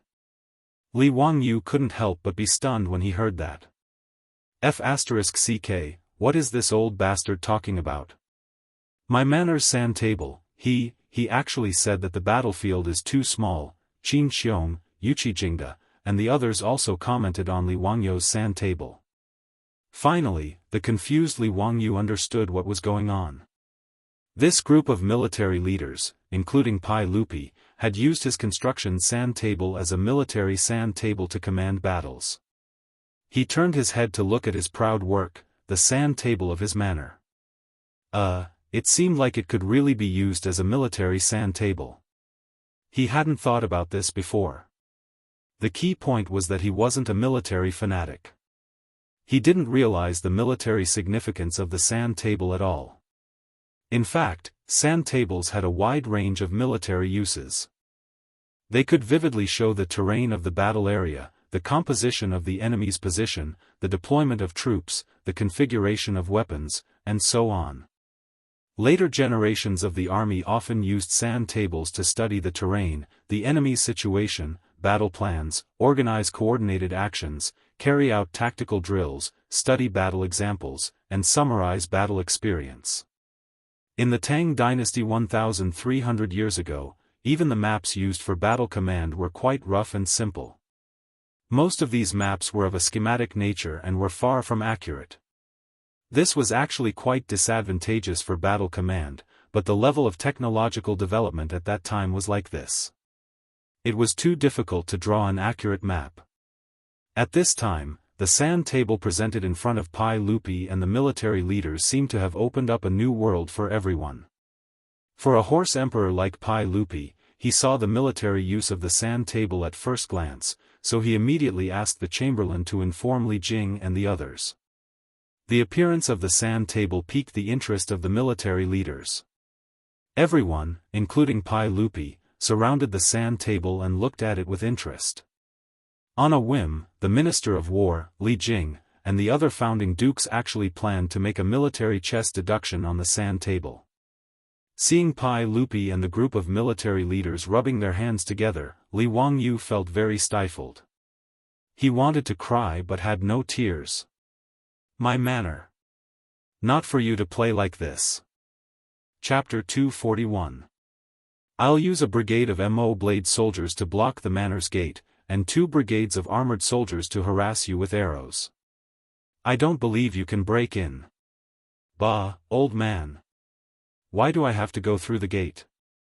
Which part of the manor's wall can't be broken through? Any cavalry can break into the manor with a single charge.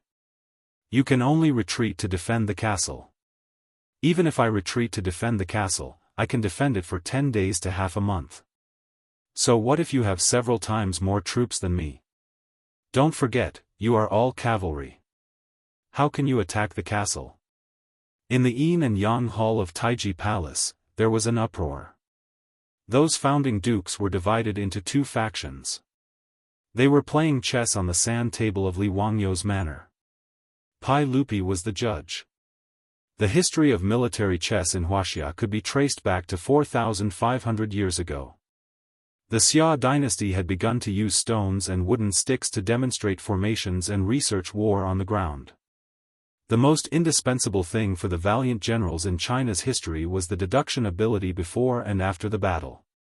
The most famous chess deduction in history was during the Spring and Autumn Warring States period. Mozi wanted to stop Chu from attacking Song.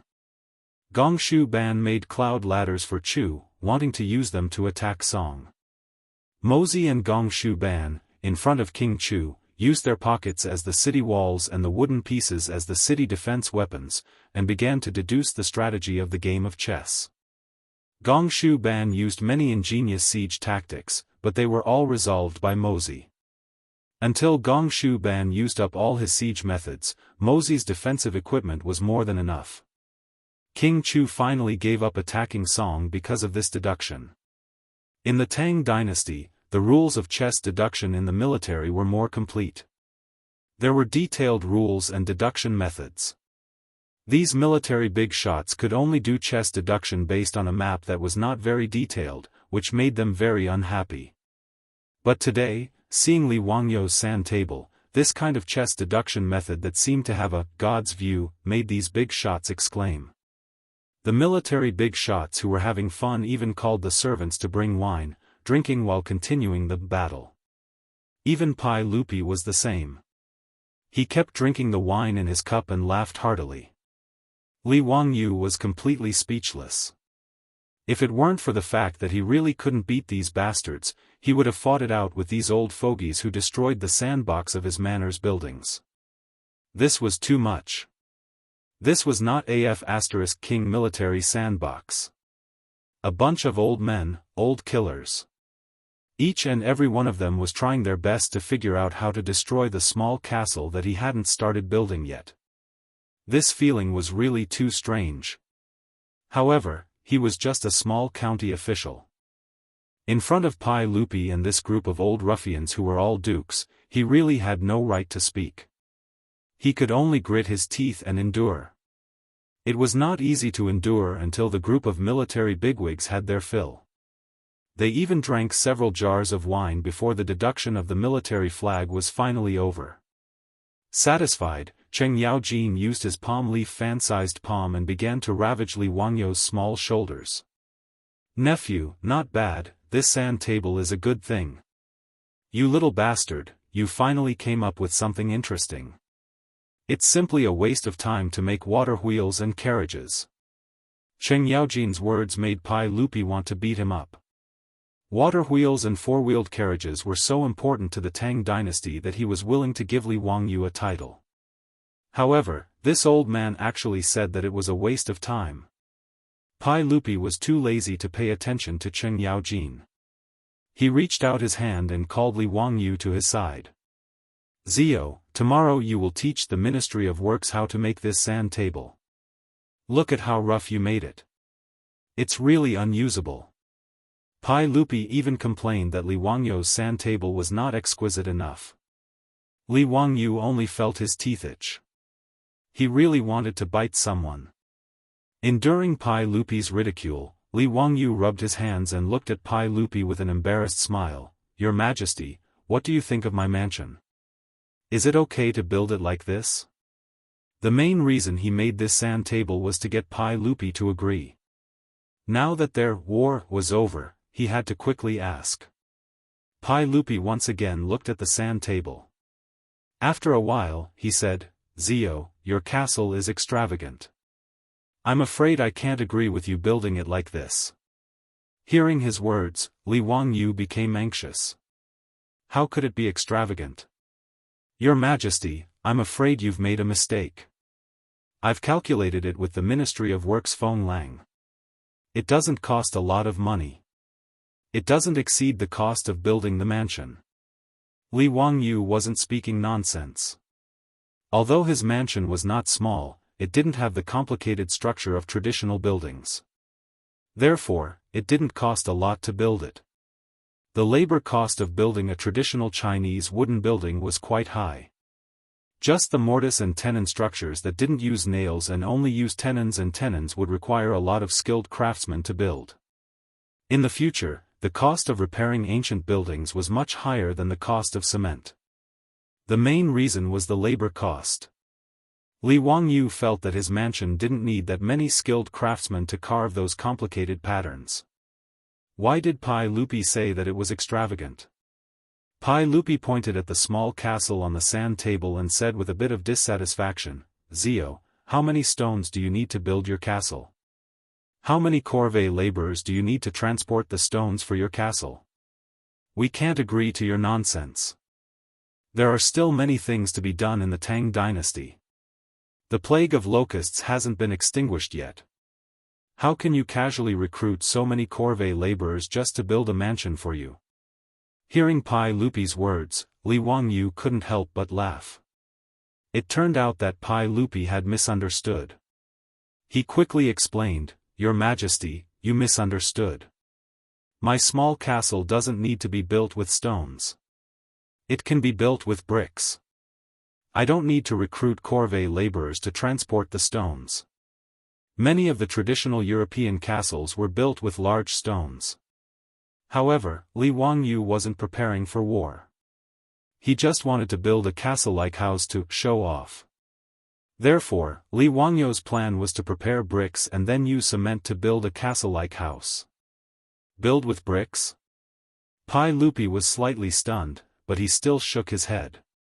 Nonsense. How can bricks be used to build a house? When Cheng Yaojin and the others heard the conversation between Pai Lupi and Li Wangyu, they all came over. Zio, how can you build a house with bricks? Moreover, your castle is several stories high. That's right. This old man has never heard of using bricks to build a house. Zio, you should stop fooling around. Ha, Zio is a genius, but there are times when you make a fool of yourself. This old man has never heard of using bricks to build a house. Using bricks to build walls and towers, this old man knows. How do you build a castle? In the Tang dynasty, there was no cement. Therefore, the bricks were made with sticky loess mortar. The walls of the Tang dynasty were built with loess and covered with bricks. Although it was strong, it wasn't suitable for building a house. If glutinous rice was boiled and added to lime to make bricks, it would be strong and durable after solidification. It wouldn't be inferior to the cement of later generations. However, the cost of doing this was very high. Only a small number of royal buildings could be used this way. In the history of China, it wasn't until the Ming dynasty's Emperor Zhu Di built the Forbidden City that they started to use bricks on a large scale. Therefore, when Pai Lupi, Cheng Yaojin, and Li Jing heard Li Wangyu's words, they only thought that he was talking nonsense. However, Li Wangyu couldn't help but laugh.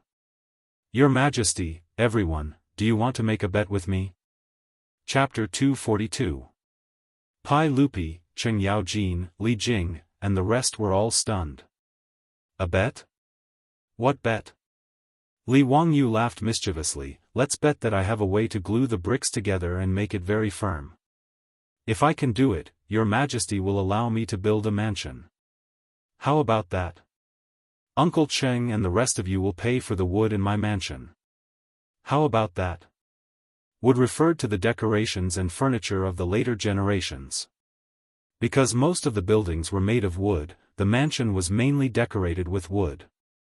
Pai Lupi said that he would build a mansion for him, but he did not include decorations and furniture. He was as stingy as the developers of the later generations. Since Cheng Yaojin and the rest did not believe that he could build a house with bricks, Li Wangyu naturally did not mind making a bet with them and extorting a sum of money. After all, he was poor. Li Jing suddenly asked, Ziyu, can you glue the bricks together? How firm can it be? It won't fall with a hammer. Li Wangyu replied confidently. Pai Lupi's eyes also lit up. He and Li Jing looked at each other and revealed a smile in their eyes. Okay, I will bet with you. Ziyu, if you can stack the bricks together and not fall with a hammer, I will agree to build this castle for you. Li Jing also twirled his beard and laughed. Ziyu, if you can really do it, I will pay for the wood in your mansion. So what? Ziyu, how much time do you need to build it? Li Wangyu, who thought that he had taken advantage of Pai Lupi, Li Jing, and the rest, smiled until his eyes narrowed. He pondered for a moment. When the old mansion was remodeled last time, he still had a lot of hand-ground cement left. When he returned to Dingzhou village, he could ask the masons in the village to help him build a brick wall. After 2 more days, the cement would solidify. Li Wangyu raised 3 fingers to everyone. 3 days will do. After 3 days, your majesty and the rest of you can come to Dingzhou village. I will show you a brick wall that won't fall with a hammer. Okay. Pai Lupi directly reached out his hand and high-fived Li Wangyu, setting the bet. Li Wangyu looked at Pai Lupi and Li Jing's smiles and vaguely felt that something was wrong. But when he thought about it carefully, he did not find anything wrong, so he did not think too much about it. After saying his goodbyes and leaving the palace, Li Wangyu hurried back to Dingzhou village to find a mason to build the wall. 3 days later, at Dingzhou village in Hu County, several dozen riders entered the village. Pai Lupi led a group of dukes to the old residence of the Li family. Speaking of which, ever since Li Wangyu moved from the county seat of Hu County to Dingzhou village, this secluded village at the foot of Qinling Mountain became more and more lively. The farmers in the village were already used to seeing all kinds of nobles that they normally wouldn't see, so they all went to the Li family's old residence. Originally, there were some farmers who were watching from afar and talking to each other. But now, other than the little kids in the village, no one was interested in the Li family's guests. After Li Wangyu was conferred the title of nobility, the Li family's old residence had a plaque with the words, Hu County Male Residence, hanging on the door. This really scared the farmers, including the village head. Li Jia Shaolang was conferred the title of nobility.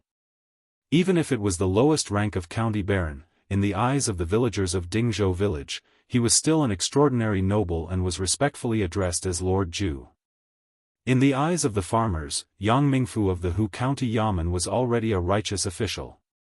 Not to mention the founding county baron, who was a noble of the Tang dynasty. Currently, the 127 families in Dingzhou village were all sealed off by the Li family. From now on, the rent of their houses would be transferred to Lord Li. For a time, no one dared to pass by the road in front of the Li family's old residence. They would rather take a long detour than disturb the county baron. The naughty children in the village were pulled by the ears and scolded for a long time by the adults at home. They were told that they didn't dare to be mischievous. If they offended the county baron, they would lose their heads. Previously, when Li Wangyu's ducks ate locusts, the farmers who blocked the Li family's front door were in fear and trepidation. They were afraid that Li Wangyu would hold a grudge against them because of this. However, the commotion caused by Li Wangyou's conferment of nobility dissipated not long after. This was because the farmers all discovered that Li Xiaolang seemed to be the same as before after he was conferred the title of nobility. Which family's Lord Zhu would squat on the ground and chat with others every day without a care for his image? Which family's Lord Zhu would act like the farmers and curse people with vulgar words when provoked? Even after Li Wangyu was conferred the title of nobility, in the eyes of the farmers of Dingzhou village, he was still the same old Li Xiaolang. In addition, the business of the four-wheeled carriage business was getting better and better, and the farmers had more and more copper coins in their pockets. They felt that the Li family was still the same old Li family and was still so pure and kind. Gradually, the farmers' fear of Li Wangyou's conferment of nobility dissipated. Their attitude towards the Li family returned to normal, but there was more respect. In addition, the way they addressed him had changed. The old villager originally called him Li Xiaolang, but now he called him Lord Zhu. That was all. Pai Lupi led a group of dukes and bigwigs to Dingzhou village. The farmers passing by only glanced at this group of people and didn't have any strange expressions. They continued with what they were doing. The Li family's old residence, on the other hand, was wide open. Li Wangyu led his beautiful superior, Aphrodite, and the others to respectfully welcome Pai Lupi. Pai Lupi jumped off his horse and tossed the horsewhip in his hand to the imperial guard as he impatiently asked, "Zio, have you finished building the brick wall you mentioned?" Li Wangyu hurriedly bowed to Pai Lupi and the bigwigs before replying, "It has already been built. Your Majesty, please inspect it." Pai Lupi nodded in satisfaction and took the lead to lead the group of bigwigs into the Li family. In the front courtyard of Lai Hut, a brick wall had appeared out of nowhere. This was the wall that Li Wangyu had the village masons build for him. In order to make it sturdy, Li Wangyu even had people dig a foundation for this brick wall. Pai Lupi walked forward and patted the wall with his palm. He found that it was abnormally sturdy. "Zio, is this really a brick wall that you had people build? You didn't get someone to transport a stone slab to deceive us, right?" Pai Lupi asked in astonishment. In order to make this brick wall sturdy, Li Wangyu had even had people smear cement on it. Now that the cement had dried and solidified, it indeed looked like a stone slab. Cheng Yaojin also used his fist to pound the brick wall twice and smiled at Li Wangyu. "Nephew, you're cheating. How is this a brick wall? It's clearly a stone slab." Li Wangyu chuckled and pointed to the hammer that he had already prepared. "Uncle Cheng, you'll know once you hit it. Could it really be a brick wall?" Li Wangyou's attitude made Pai Lupi and the bigwigs somewhat suspicious. Cheng Yaojin didn't hesitate. He picked up the hammer and smashed it at the brick wall. With a clang, there was only a white mark left on the brick wall after being knocked. "Son of a bitch, Li Wangyu, are you sure you're not messing with me? This is clearly a stone slab." Cheng Yaojin swung his hand that had been shaken by the hammer and cursed at Li Wangyu. Li Wangyu chuckled. "Uncle Cheng, how about we make another bet?" Chapter 243. Another bet? Cheng Yaojin was amused by Li Wangyou's words. Was this bastard addicted to gambling? "Nephew, what kind of bet do you want to make?" Cheng Yaojin asked angrily. Li Wangyu smirked, "Let's bet that this wall is made of bricks. If it's really made of bricks, Uncle Cheng, you'll lose 50 troops to me. How about that? If it's made of stone, I'll give you 50 jars of the best wine." He had his eyes on Cheng Yaojin and wanted to get some elite troops from the old hooligan. Originally, the Li family's mansion was not big, and he didn't need any troops. Even the Niu brothers were killed by Niu Yong first and then asked for permission. Thus, he had no choice but to accept them. But now, he was conferred the title of county man, and Pai Lupi was going to build him a county man's mansion. Thus, he was short of manpower. The new county man's mansion, according to his and the Ministry of Works plans, occupied a few hundred mu of land. When the manor was built, it would be impossible to have no one at home. Servants and maidservants were easy to find. He could go to Jianghu and spend money to buy them. But there was no place to buy this song. Thus, he had the idea of hiring Cheng Yaojin. For these military bigwigs, it was a trivial matter for them to choose some loyal and honest veterans from the army to be part of their troops. Seeing Cheng Yaojin questioning the brick wall made of cement, Li Wangyu naturally thought of this. He immediately teased Cheng Yaojin with a smirk. He wanted to make a bet with him and swindle some troops from Cheng Yaojin. Cheng Yaojin's big palm was about to fall again. "Bastard, are my troops only worth a jar of wine? You want to take advantage of me? Get lost." Li Wangyu smiled and dodged Cheng Yaojin's palm.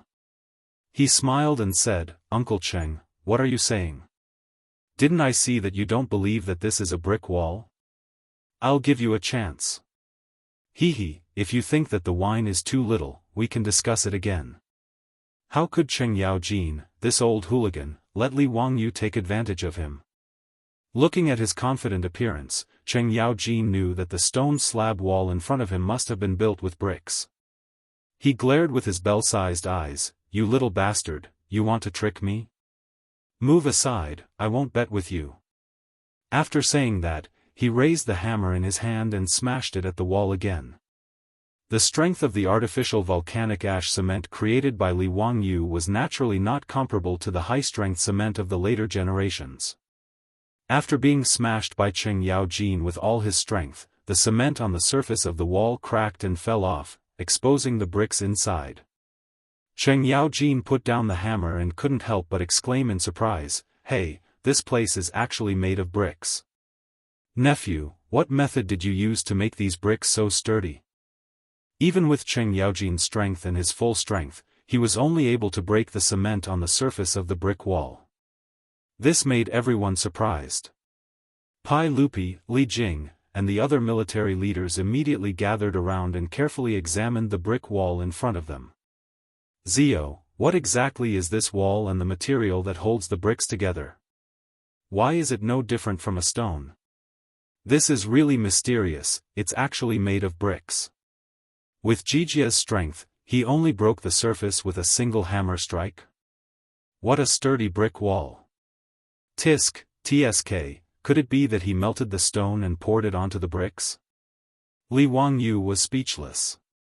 To think that they could think of such a thing. Did they think that it was casting metal? To melt stone, he had to have the ability to do so. "Your Majesty, everyone, this brick wall was made of cement by this little one." Pai Lupi stared at him. "Hurry up and say it clearly, what is cement? What is that?" Li Wangyu gave him the middle finger in his heart. Was the emperor so amazing? Was this the attitude of someone who was asking for advice? Why were you so fierce? Fine, the emperor was amazing. Li Wangyu admitted defeat. He lowered his head and obediently replied, "Your Majesty, the cement is a type of adhesive that I created. After mixing it with water, it can firmly glue the sand and bricks together. After it solidifies, it hardens into this state." "Zio, how much did this cement of yours cost?" Li Jing asked. Li Wangyu scratched his head. Cost? It didn't seem like it cost anything. The cement he was using now was made by grinding broken pottery pieces, so there was almost no cost. If he wanted to make it on a large scale, it would be simple. He just needed to put lime and clay in a kiln. The process of making this kind of cement was very simple. The calcining temperature was low, and the requirements were not high. Of course, compared to the Portland cement of the future, it was far inferior in terms of strength and hardness. But in the Tang dynasty, this kind of artificial volcanic ash cement was enough. Li Wangyu didn't know how to make real cement. He wasn't a professional. It was the same as making glass. He knew what it was, but didn't know what it was. After pondering for a while, Li Wangyu replied with uncertainty, "Duke Wei, if this cement is made on a large scale, the cost should be very low. I haven't calculated the exact cost. It's just putting lime and clay in a kiln and calcining it.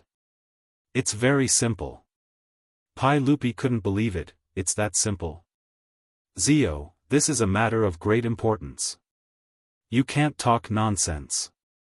Li Wangyu said with a wronged face, it's really that simple, Your Majesty. I'm not talking nonsense. Pai Lupi, Li Jing, and the others surrounded Li Wangyu and asked him again and again. Finally, they confirmed that this thing called cement was really that simple to make. Li Jing twirled his beard and smiled, Your Majesty, if what Zio said is true, and this cement can be made on a large scale, then it's really a blessing for the Tang dynasty. Yes, Your Majesty. This cement is really good stuff.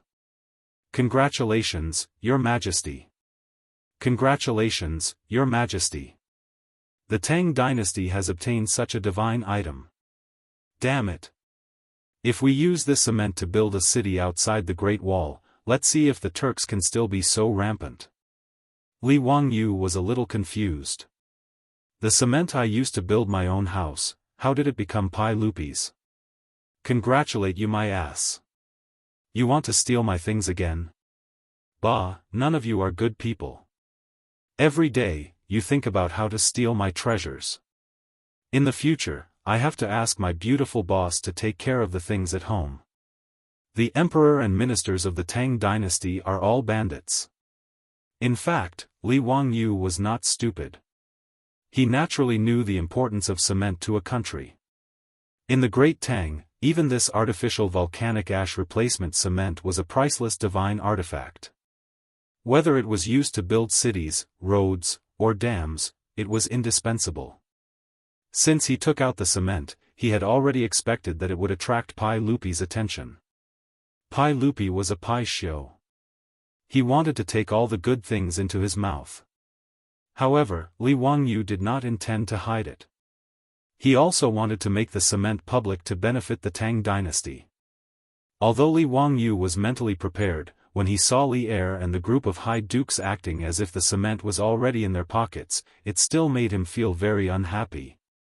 He simply coughed lightly, "Cough, Your Majesty, everyone, how much can I sell this cement formula for?" Pai Lupi, Cheng Yaojin, and the others heard this and could not help but be stunned. Sell it for money? Chapter 244. Without waiting for Pai Lupi to speak, Cheng Yaojin went berserk.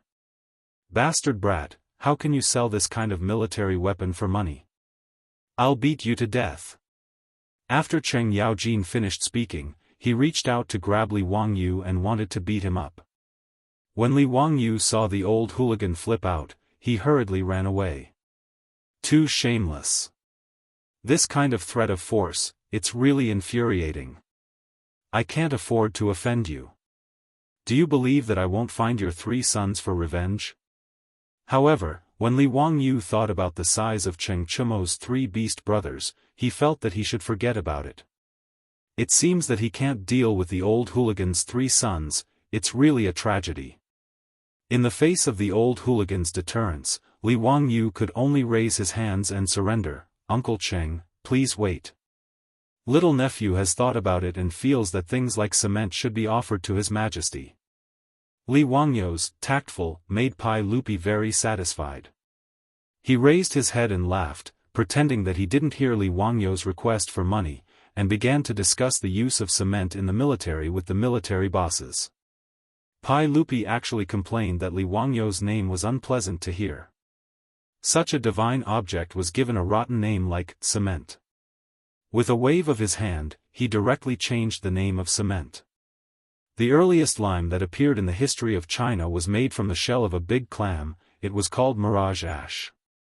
Hongji Wen State Records, mirage ash, oyster shell ash is the top, small oyster shell is the second, and small clam shell is the bottom. The 3 colors are different, and the big clam is the top. Since Li Wangyu said that cement was made from lime and clay, Pai Lupi cited the classics and changed the name of cement to mirage ash.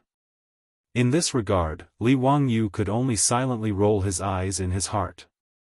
As long as you are happy, then so be it. It sounds more cultured than cement. Pai Lupi proudly accepted the mirage mud freely offered by Li Wangyu. He was overjoyed and asked Li Wangyu to prepare a banquet. He wanted to celebrate with Li Wangyu and the other military leaders. Li Wangyu's heart was filled with countless mythological beasts. *CK, isn't this too much? You stole my cement, oh, no, mirage mud, and you want me to hold a banquet to celebrate? You've gone too far. With great resentment, Li Wangyu asked the old steward, Li Heng, to prepare the banquet. Pai Lupi was not polite in the slightest.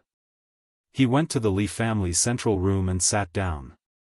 He also very impolitely asked the servant girls to pour tea and water. Li Wangyu silently criticized Pai Lupi's behavior of not treating him as an outsider. Cheng Yaojin, Li Jing, and the others were very envious. As expected, the Li clan's little boy was favored by both the emperor and the Sacred Hearts. They really treated him as their own nephew. Although Yuqi Jingda was not familiar with Li Wangyu, he was secretly calculating in his heart. His two children seemed to be very close to this county man.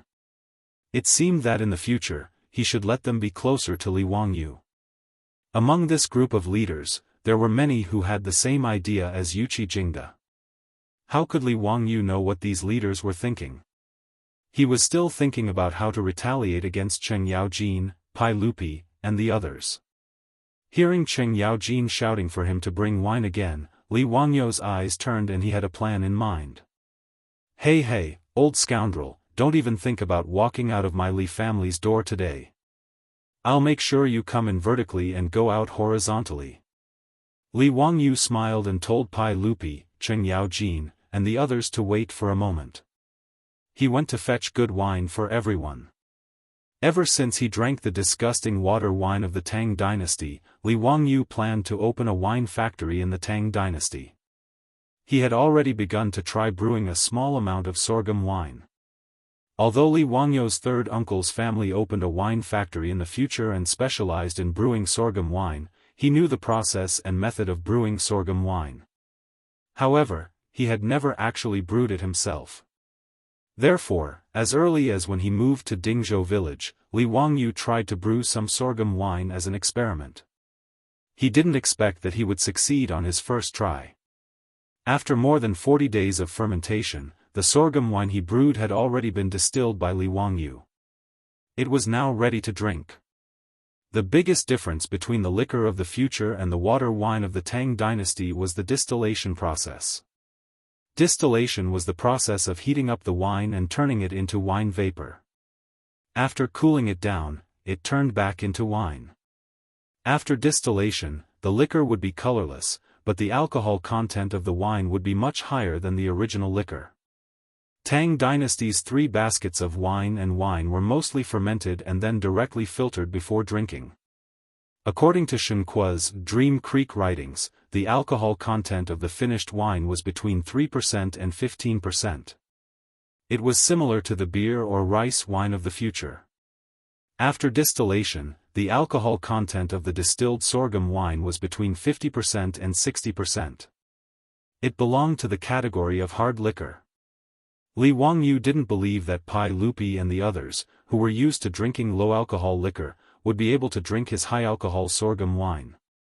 Today, he had to get them drunk and take revenge. He asked Niu Wu to bring out a jar of wine from the warehouse. The Arabic number 65 was impressively written on it. This was Li Wangyu's liquor with the highest alcohol content. Although there was no alcohol detector in the Tang dynasty, Li Wangyu's third uncle had taught him a few tricks that could roughly determine the alcohol content of the wine.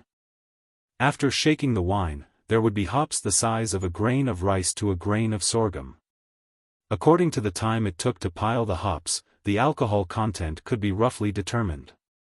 If the hops were the size of a grain of sorghum to a grain of corn, the time it took to pile the hops was about 3 seconds. The alcohol content of the wine was about 65%. The alcohol content of Li Wangyu's sorghum wine was equivalent to 3 times the alcohol content of the Tang dynasty's liquor. This was the weapon he was preparing to use to vent his resentment. Li Wangyu's face was full of smiles.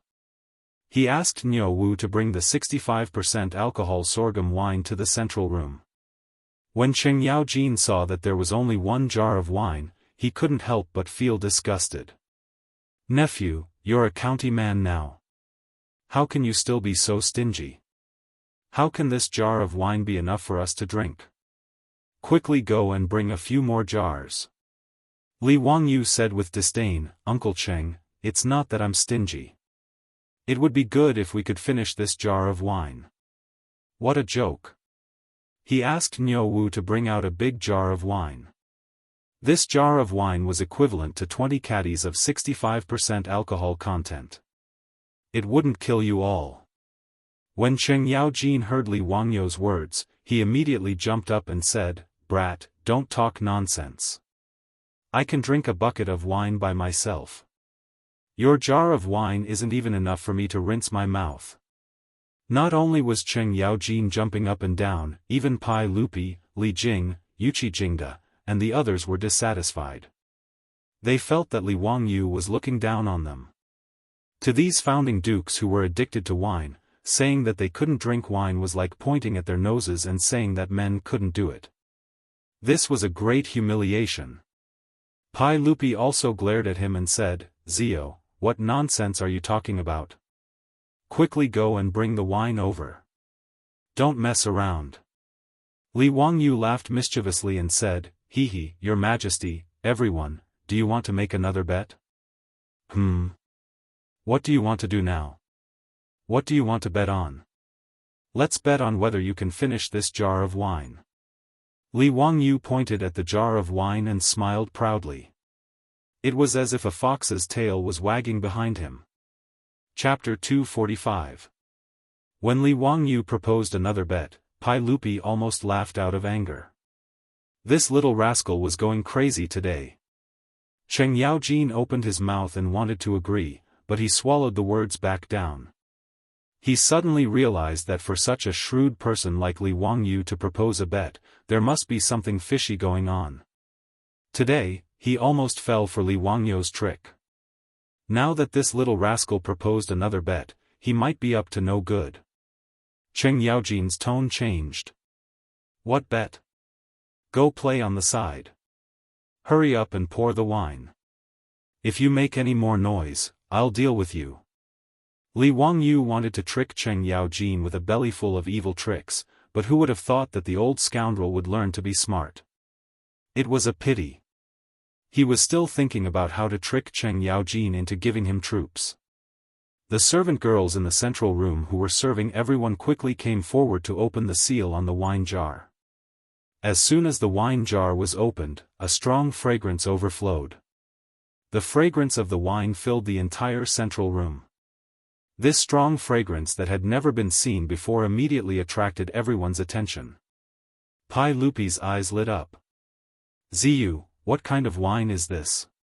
Why is it so fragrant and alluring?" Cheng Yaojin, Li Jing, Yuqi Jingda, and the other big shots were so stimulated by the wine that they almost drooled. They didn't even blink as they stared at the jar of wine. Li Wangyu chuckled. "I've let your Majesty see a joke. This is the wine that this subject brewed.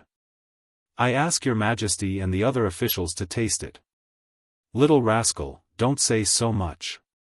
Hurry up and pour the wine," Cheng Yaojin impatiently shouted. When the servant girls brought in cups of clear and transparent wine that looked like clear water, everyone, including Pai Lupi, was dumbfounded. If it wasn't for the alluring wine fragrance that kept going into their nostrils, everyone would have thought that Li Wangyu had brought a jar of clear water to trick them. How could the people who were used to drinking turbid wine believe that wine could become as transparent as water? For a moment, they all held the wine cups and carefully sized it up. They leaned closer and greedily sniffed the wine fragrance. Only Cheng Yaojin couldn't care less. He directly raised his head and poured a glass of white wine into his mouth. In the Tang dynasty, the alcohol content of the wine was not high, so the wine cups were quite bold and unrestrained. The size of the wine cups was also very large. Li Wangyu was also deliberately mischievous. The wine cups that he poured wine for everyone were extremely large. Each cup could hold at least 3 liters of white wine. Cheng Yaojin drank the 65% liquor in one gulp out of habit. His eyes bulged and his face turned red. He shut his mouth tightly, afraid that he would spit out the liquor. After swallowing the wine, he felt a burning sensation in his throat, as if it was on fire. Following that, a scorching heat rose from his chest and abdomen. That comfortable feeling made Cheng Yaojin unable to help but spit out a mouthful of alcohol. Damn it, what a good wine! What a strong wine! I thought my throat was burning. Kid, what kind of wine is this? Why is it so strong? Li Wangyu thought to himself. How could the sorghum wine he brewed have a name? But if he were to directly call it sorghum wine, it would be too low class. He rolled his eyes and replied, Uncle Cheng, this is your nephew's Shadaozi wine. Shadaozi wine was actually a high alcohol content wine from the northeast. It was named because of its high alcohol content and strong taste. Li Wangyu thought that the name of the wine was quite good. Moreover, it should be liked by this group of old men. So, he directly plagiarized it. Shadaozi? Good name. Drinking this wine is really like a knife scraping the stomach. Huh, it's addictive, it's even more addictive. Come, fill it up for me. Cheng Yaojin didn't even take a bite of the food. He directly drank more than 3 liters of liquor. Even though he was addicted to alcohol, at this time, he also felt the alcohol rush to his head. This old hooligan couldn't help but shake his body. Seeing Cheng Yaojin's exaggerated performance, Pai Lupi and the others also picked up their cups. Some took small sips to taste the wine, while others drank it in one gulp like Cheng Yaojin. After the wine entered their stomachs, everyone exhaled a long breath of burning alcohol. Some people, because it was their first time drinking such a high alcohol content wine, their throats were stimulated by the alcohol. They couldn't stop coughing, causing the people around them to laugh. Good, as expected of Shadaozi wine. I've lived my whole life, but I've never drunk such a strong wine. Damn it, this is what wine is. The wine I drank in the past has turned into horse piss. Ziyu, this wine was really brewed by you? Huh, well done, this is what wine is. This wine deserves a toast. Everyone, let's drink to victory. After tasting a mouthful of Li Wangyu's Shadaozi wine, Pai Lupi and the group of dukes went completely crazy. Who would have thought that there was such a strong wine in this world? Everyone, who was used to drinking wine and 3 baskets of rice, felt that Li Wangyu's Shadaozi wine had opened the door to a new world. Cheng Yaojin, who was slightly tipsy, grabbed Li Wangyu, who was laughing at the side. Kid, how many Shadaozi wine do you have? Quickly give me 100 jars as a show of respect. Otherwise, don't blame me for falling out with you. Don't you want troops? When your mansion is repaired, however many troops you want, I'll give them to you.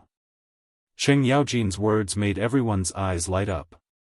They all looked at Li Wangyu. Ziyu, you can't favor one and discriminate against the other. I've treated you well, right? Huh, I don't want much of this Shadaozi wine. 100 jars will do. Isn't it just troops? There's no need for the knowledge-seeking festival. I'll give it to you. Li Jing also came to join in the fun. He pushed Cheng Yaojin away and said to Li Wangyu. Cheng Yaojin dared to be angry at anyone except Li Jing, the god of war of the Tang dynasty. He didn't dare to be reckless. Seeing that Li Jing also came to snatch the wine, Cheng Yaojin was so angry that he could only grab the wine that the maidservant had just poured for him and drink it. As for Qin Xiong, Yuqi Jingda, Duan Jishuan, Lu Hongji, and the others, they all stared at Li Wangyu with burning eyes. Even Pai Lupi, although not as shameless as Cheng Yaojin and directly asked for the wine, also held the wine cup and coughed lightly, reminding Li Wangyu not to forget about him. Li Wangyu could only look up at the roof of the central room speechlessly. Did he do something wrong? The emperor and ministers of the Tang dynasty were simply a group of drunkards. They seemed to be going crazy when he took out such a high amount of Shadaozi wine. They asked him for 100 jars of Shadaozi wine. Were they planning to take a bath in the alcohol? You old hooligans will drink to death. Li Wangyu helplessly spread out his hands and shrugged. Your Majesty, gentlemen, it's not that I'm stingy, but I really don't have any. I'm just trying to brew this Shadaozi wine to see the effect. But you don't have to worry. I'm going to set up a winery in Dingzhou village that specializes in brewing Shadaozi wine. When the winery is built and the wine is brewed, I'll definitely send it to you. His words made Li Jing, Cheng Yaojin, and the others feel very regretful. However, Pai Lupi suddenly said, Zio, your aunt is also interested in brewing wine. Why don't you cooperate with her? What? Empress Zhongsun is interested in brewing wine? Pai Lupi, are you kidding me? Chapter 246. Pai Lupi proposed to cooperate with Li Wangyu to set up a brewery.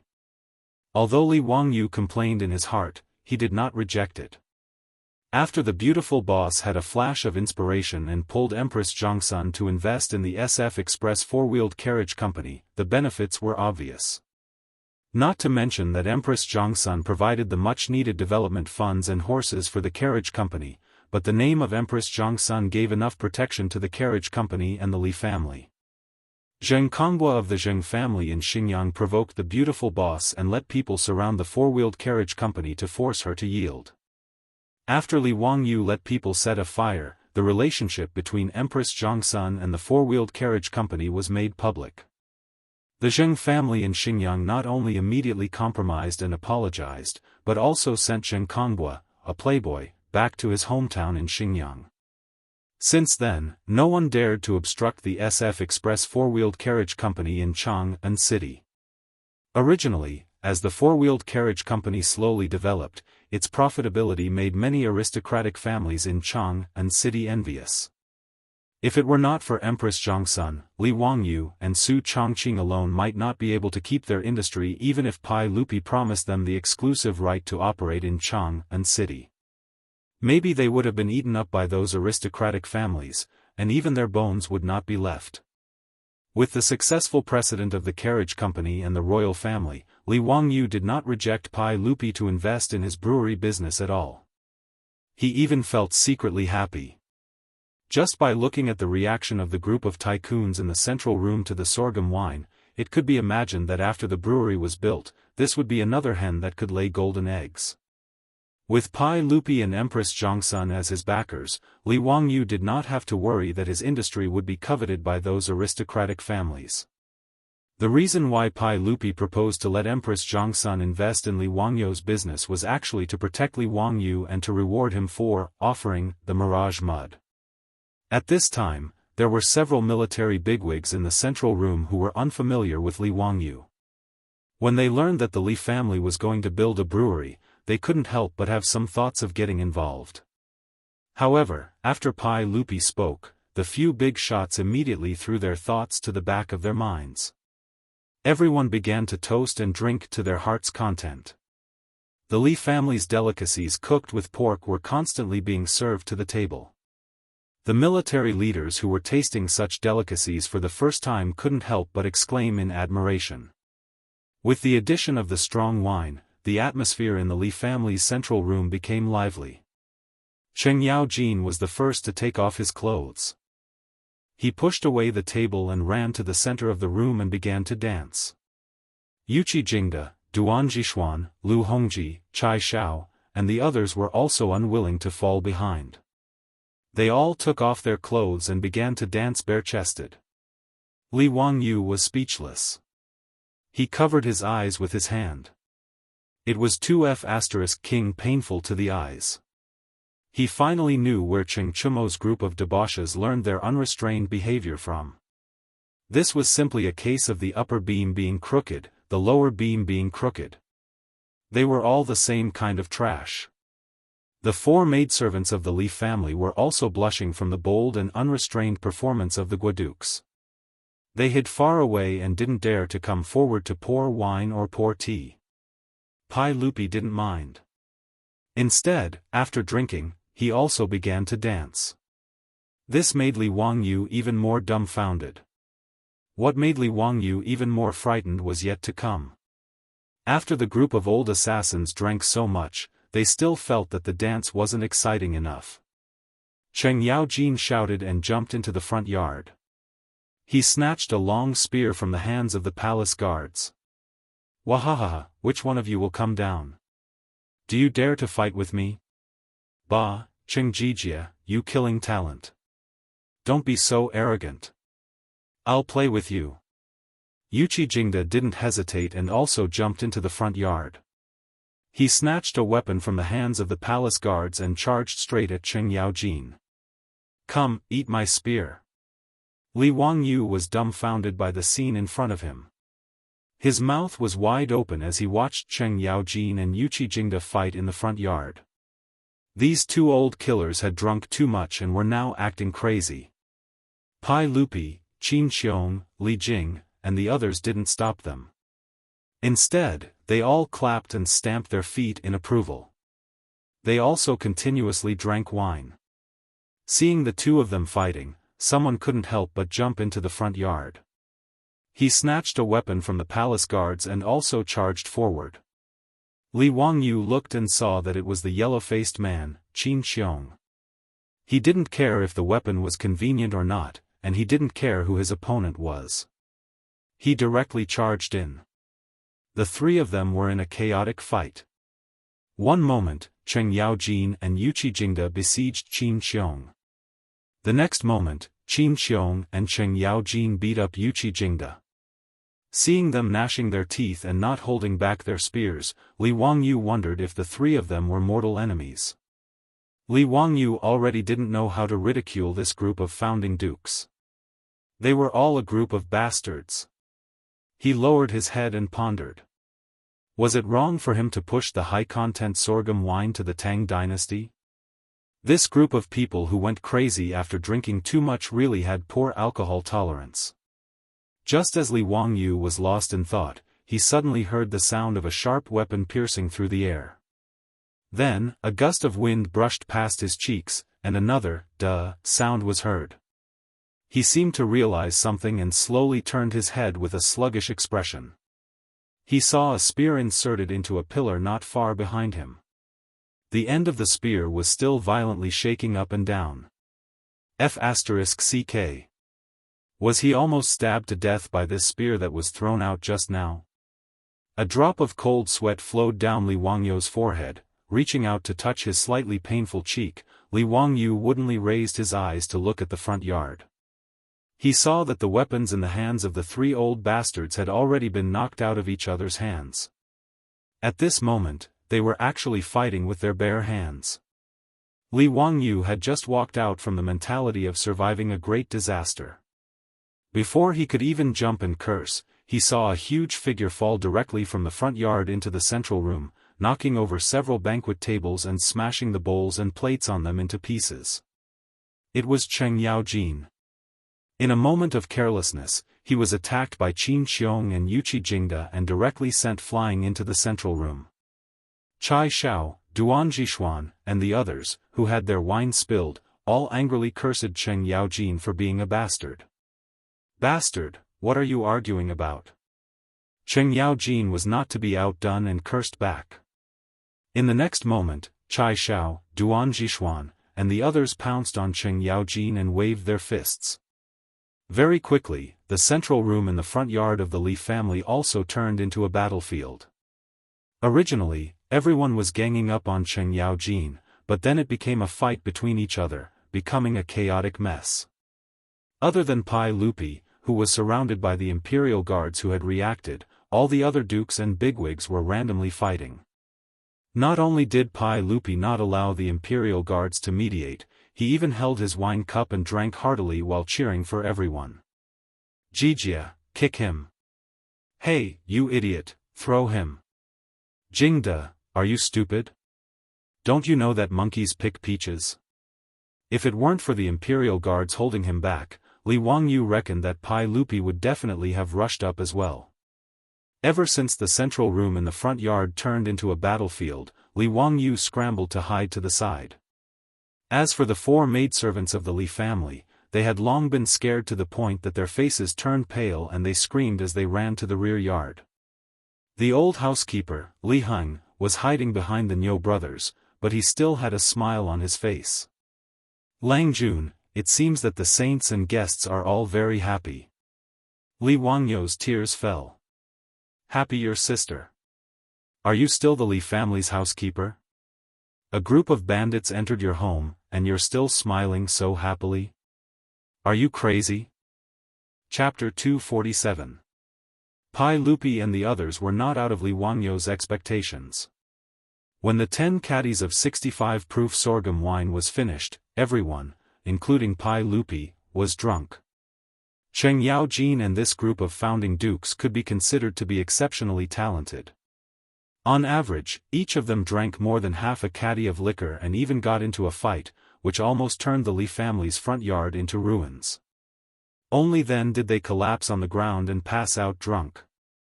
The palace guards carefully carried Pai Lupi and the other dukes into the carriage and returned to Chang'an City. Li Wangyu, on the other hand, was about to cry when he saw the mess in the front yard. This group of old hooligans and murderous people. Even if they beat him to death, he would never entertain these bastards again. Their alcohol tolerance was so poor that it was despicable. After the group of generals got into the fight, even the entertainment facilities that Li Wangyu had Carpenter Lu build for Li Qingqian and the others in the front yard were smashed into pieces. As for the central room, the wreckage of several tables and broken bowls and plates were all over the floor, as well as the remains of dishes that had been overturned. Even the air was filled with the stench of alcohol. Not long after the old hooligans left, before Li Wangyu could have someone clean up the mess, his beautiful boss, Aphrodite, and Perrin took a carriage back home from Chang'an City. Now, his beautiful boss still went to Chang'an City every day, and the SF Express Carriage Company was becoming more and more popular under her management. However, he did not know whether it was because her relationship with Aphrodite was getting better and better, or because she was worried that Li Wangyu would cheat on her at home, but now she would bring Aphrodite with her whenever she went to Chang'an City. In this regard, Li Wangyu could only secretly gnash his teeth in hatred. How could he say no? When the 3 girls returned home, they were shocked to see the situation in the front yard. What was going on? Was there a war at home? When Su Chongqing found out that it was Li Er and a bunch of dukes who were drunk and causing trouble in his house, causing his house to look like it had been hit by a war, he glared at Li Wangyu. She was sure that Li Wangyu must have taken out the highly concentrated liquor he brewed to show off, resulting in such a result. Clean it up yourself, the beautiful boss said coldly before pulling Avro and Perrin back to the backyard. The teenage version of Angelina Jolie and Perrin both made faces at Li Wangyu and stuck out their tongues, indicating that Li Wangyu deserved it. Then, they left with Su Chongqing. Looking at the backs of Su Chongqing, Avro and Perrin, Li Wangyu opened his mouth, but he didn't know how to explain. His current mood was like AF * King Dog. Why did he feel like he had shot himself in the foot? If it weren't for the fact that he was afraid of pain, he really wanted to give himself 2 slaps. Why did he have to bring out the liquor for no reason? However, Li Wangyu also felt that he had been wronged. He only wanted to get Cheng Yaojin and the others drunk to vent his anger. Who would have thought that these bastards would have such poor alcohol tolerance? They actually drank too much and resorted to martial arts. How immoral! Li Wangyu was furious. He turned around and raised his middle fingers in the direction of Chang'an City to show his disdain. After venting his grievances, Li Wangyu shook his head helplessly and began to call the old butler, Li Heng, and the maidservants to clean up the mess in the front yard. After cleaning up the front yard, Li Wangyu smiled apologetically and talked to Su Chongqing for a long time before the expression on her beautiful boss's face changed. However, what made Li Wangyu even more depressed was that the next morning, someone knocked on the door of his residence again. The fops were all shocked when they saw their father drunk like a pile of mud and sent back to the residence by the palace guards. It was the first time that Cheng Chumo and the others had seen their father so drunk. After questioning the palace guards, they learned that their father had gotten drunk at the house of Huxian man, Li Wangyu. According to the guards, Huxian man had brewed a kind of liquor called burning knife. It was as clear as water, but as sweet as fire. The saints and dukes had all gotten drunk because they had drunk too much. How could the fops hold themselves back after hearing the words of the guards? If it weren't for the fact that it was late and the evening drum of Chang'an City had already sounded, they would have rushed to Dingzhou village overnight to taste the burning knife wine. Early this morning, when the gates of Chang'an City had just opened, the fops couldn't wait to ride their horses to Dingzhou village. When Li Wangyu heard the report from the old housekeeper, Li Heng, his head was about to explode. He didn't need to think to know why these fops were here. Was everyone in the Tang dynasty a drunkard? Helpless, Li Wangyu changed his clothes and came out to meet the guests. He bowed to the fops and said, "Brothers, what brings you to my residence so early in the morning? Zio, tell me honestly, how do we treat you?" Cheng Chumo asked in a low, muffled voice. Li Wangyu said, "Of course they treat me very well." "That's good. If that's the case, why do you treat us like this? Since you've brewed the burning knife wine, why don't you share it with us?" Li Wangyu rolled his eyes. He knew that these bastards were here for the same reason. Faced with the aggressive gazes of the group of profligate sons, Li Wangyu could only explain, "Brothers, you've wronged me. This burning knife has just been brewed. Yesterday, the saint and Uncle Cheng happened to meet. I was just about to send an invitation to my brothers to invite you to my residence in 3 days to taste this wine." Cheng Chumo waved his hand and said, "It's better to hit the nail on the head. Today is fine. Zio, quickly take out the burning knife wine." Fang Yai, Chai Lingwu and the others also urged, "Yes, yes, quickly take out the burning knife wine." Li Wangyu was speechless. He looked up at the sky. Damn, what kind of wine are they drinking so early in the morning? The fops had left the city as soon as the city gates opened. They rode their horses to Dingzhou village. It was only 8:00 in the morning, but they were already clamoring to drink strong wine. Li Wangyu really couldn't understand these drunkards. In the future, Li Wangyu often met with his friends. He drank red wine, beer, and white wine, but he was definitely not addicted to alcohol. He really couldn't understand the fops' thoughts. However, since the fops had blocked the door, Li Wangyu naturally couldn't say anything. He simply went to get the wine for them. Calling Li Heng, he asked the maidservants to prepare some food for the fops in the kitchen. He also asked Niu Wu and him to go to the storeroom to get the wine. It was still 65% Kaoyang wine, and it was still 20 caddies of wine. Li Wangyu also threw caution to the wind. Since things had already come to this, he might as well let the fops drink and let them drink until they died. Thus, yesterday reappeared. It was incomparably melancholy. Apart from the fops' fighting strength not being as frightening as the old ruffians, the events of yesterday's Lai Hot were almost replayed. Li Wangyu expressed that he was very calm. It'll be fine once you get used to it. However, he still wanted to chop these bastards to death. Chapter 248. Li Wangyu didn't even bother to look at the drunken debauches in the central room and the mess on the ground. After instructing Li Heng to clean up the mess, he went back to the backyard to sleep. When he woke up, he found that the group of debauches was already gone.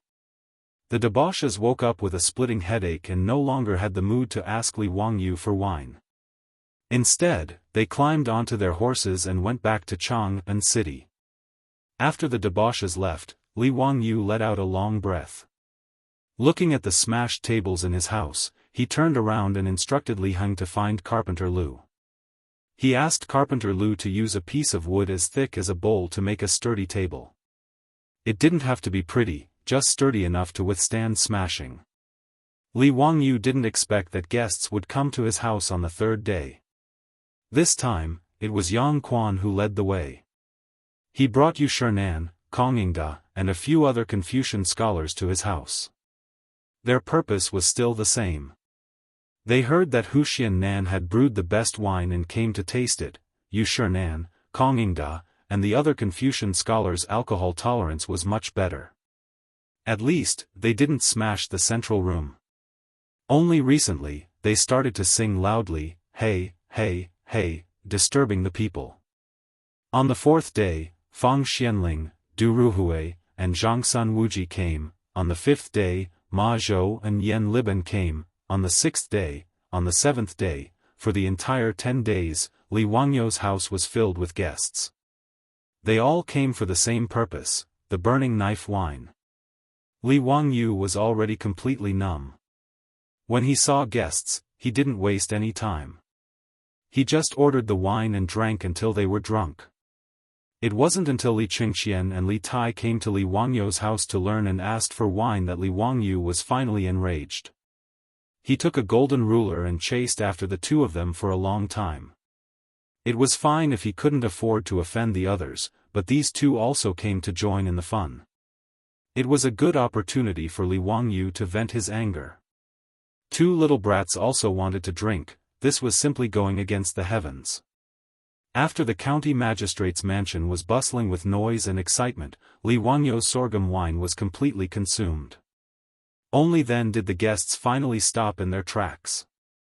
It was beyond Li Wangyou's expectation that liquor was so popular among the nobles of the Tang dynasty. Although he knew that the Tang dynasty had good wine, he didn't expect that they would go so crazy just for a sip of good wine. After discussing with his beautiful boss, they decided that they had to speed up the progress of the brewery. Otherwise, Pai Lupi, Cheng Yaojin, and the others would have too much resentment for not being able to drink good wine. Pai Lupi was just short of sending the imperial army to snatch the wine. How terrifying! After drinking a high concentration of white wine, it was really terrible to let them drink that turbid and sour wine again. The beautiful superior went to the Taiji Palace and requested an audience with Empress Zhangsun. The two women quickly discussed the opening of the winery. Empress Zhangsun invested 5,000 strings of copper and took 40% of the winery, while the county magistrate took 60%. Empress Zhangsun only sent people to manage the accounts, and the Li family was responsible for everything else. In this regard, Li Wangyou and Su Chongqing naturally had no objections and immediately nodded in agreement. The location of the winery was chosen near Dingzhou village. In addition to the convenience, the most important reason was that the water here was good. The mountain spring water that flowed endlessly from the Qinling Mountains was sweet and refreshing. This was a pure natural and pollution-free spring that couldn't be drunk in the future. It couldn't be better to use it to make wine. Good water must be used to make wine. According to the Book of Rites, if you are a great chieftain, the rice must be gathered, the rice must be plowed, the rice must be plowed, the rice must be plowed, the rice must be plowed, the water must be clean, the spring must be fragrant, the pottery must be good, and the fire must be plowed. The spring must be fragrant. This was the requirement for the water used to make wine. When Li Wangyou traveled in the future, he also tasted the spring water of several famous springs. But in his opinion, the spring water of those famous springs in the future couldn't compare to the sweetness of the spring water in the Qinling Mountains. Because the smell of distillers' grains in the winery was particularly pungent, Li Wangyou chose a location far away from the village. He chose a flat valley below Shouyang Mountain as the location of the winery. And the anxious Pai Lupi actually used his official position for personal gain and directly sent craftsmen from the Ministry of Works to Dingzhou village to build a winery for Li Wangyou for free. This saved Li Wangyou a lot of money.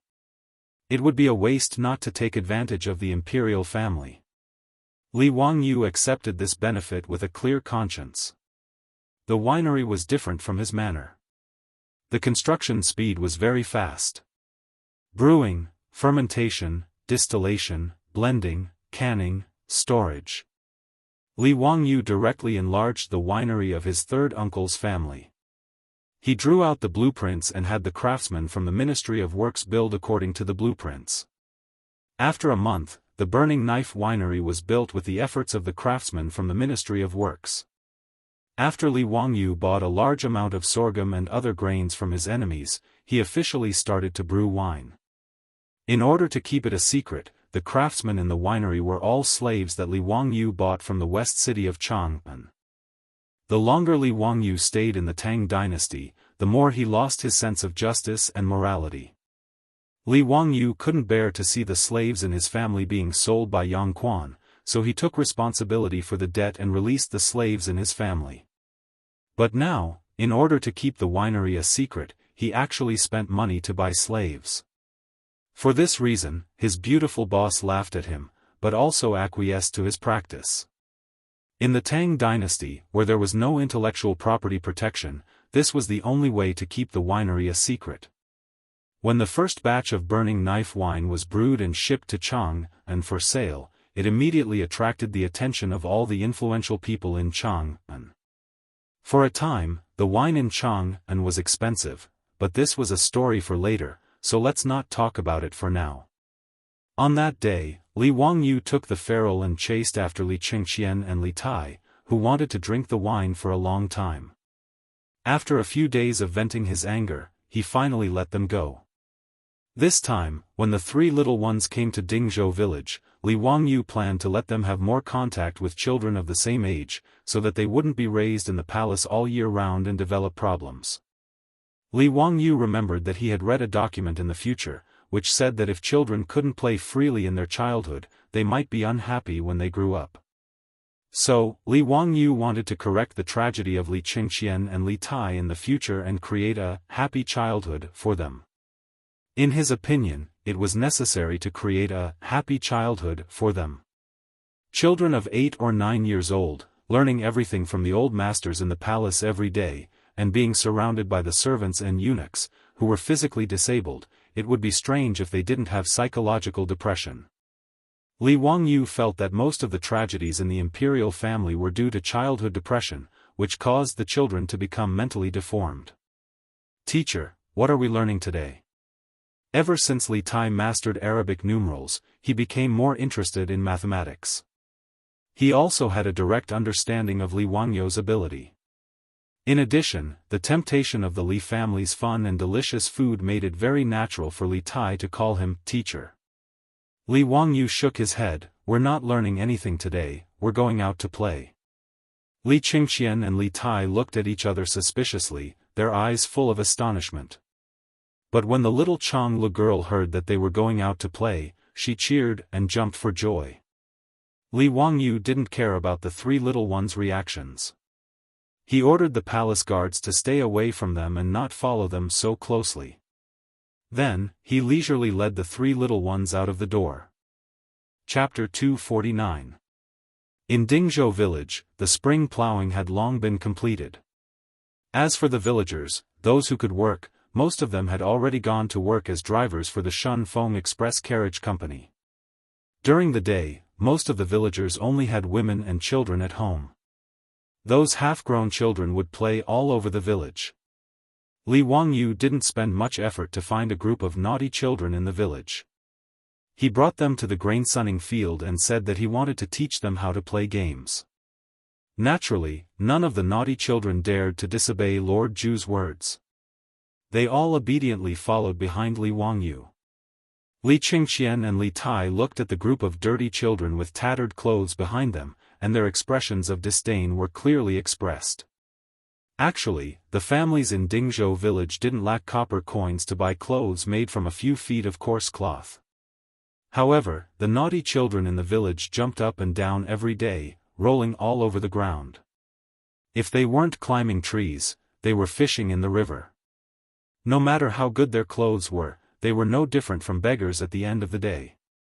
Therefore, the villagers couldn't be bothered to make new clothes for the naughty children and let them do as they pleased. Li Wangyu glanced indifferently at the two little ones whose faces were filled with disdain, but didn't say anything. He gathered the naughty children in the village together and began to explain the rules of the new game to them.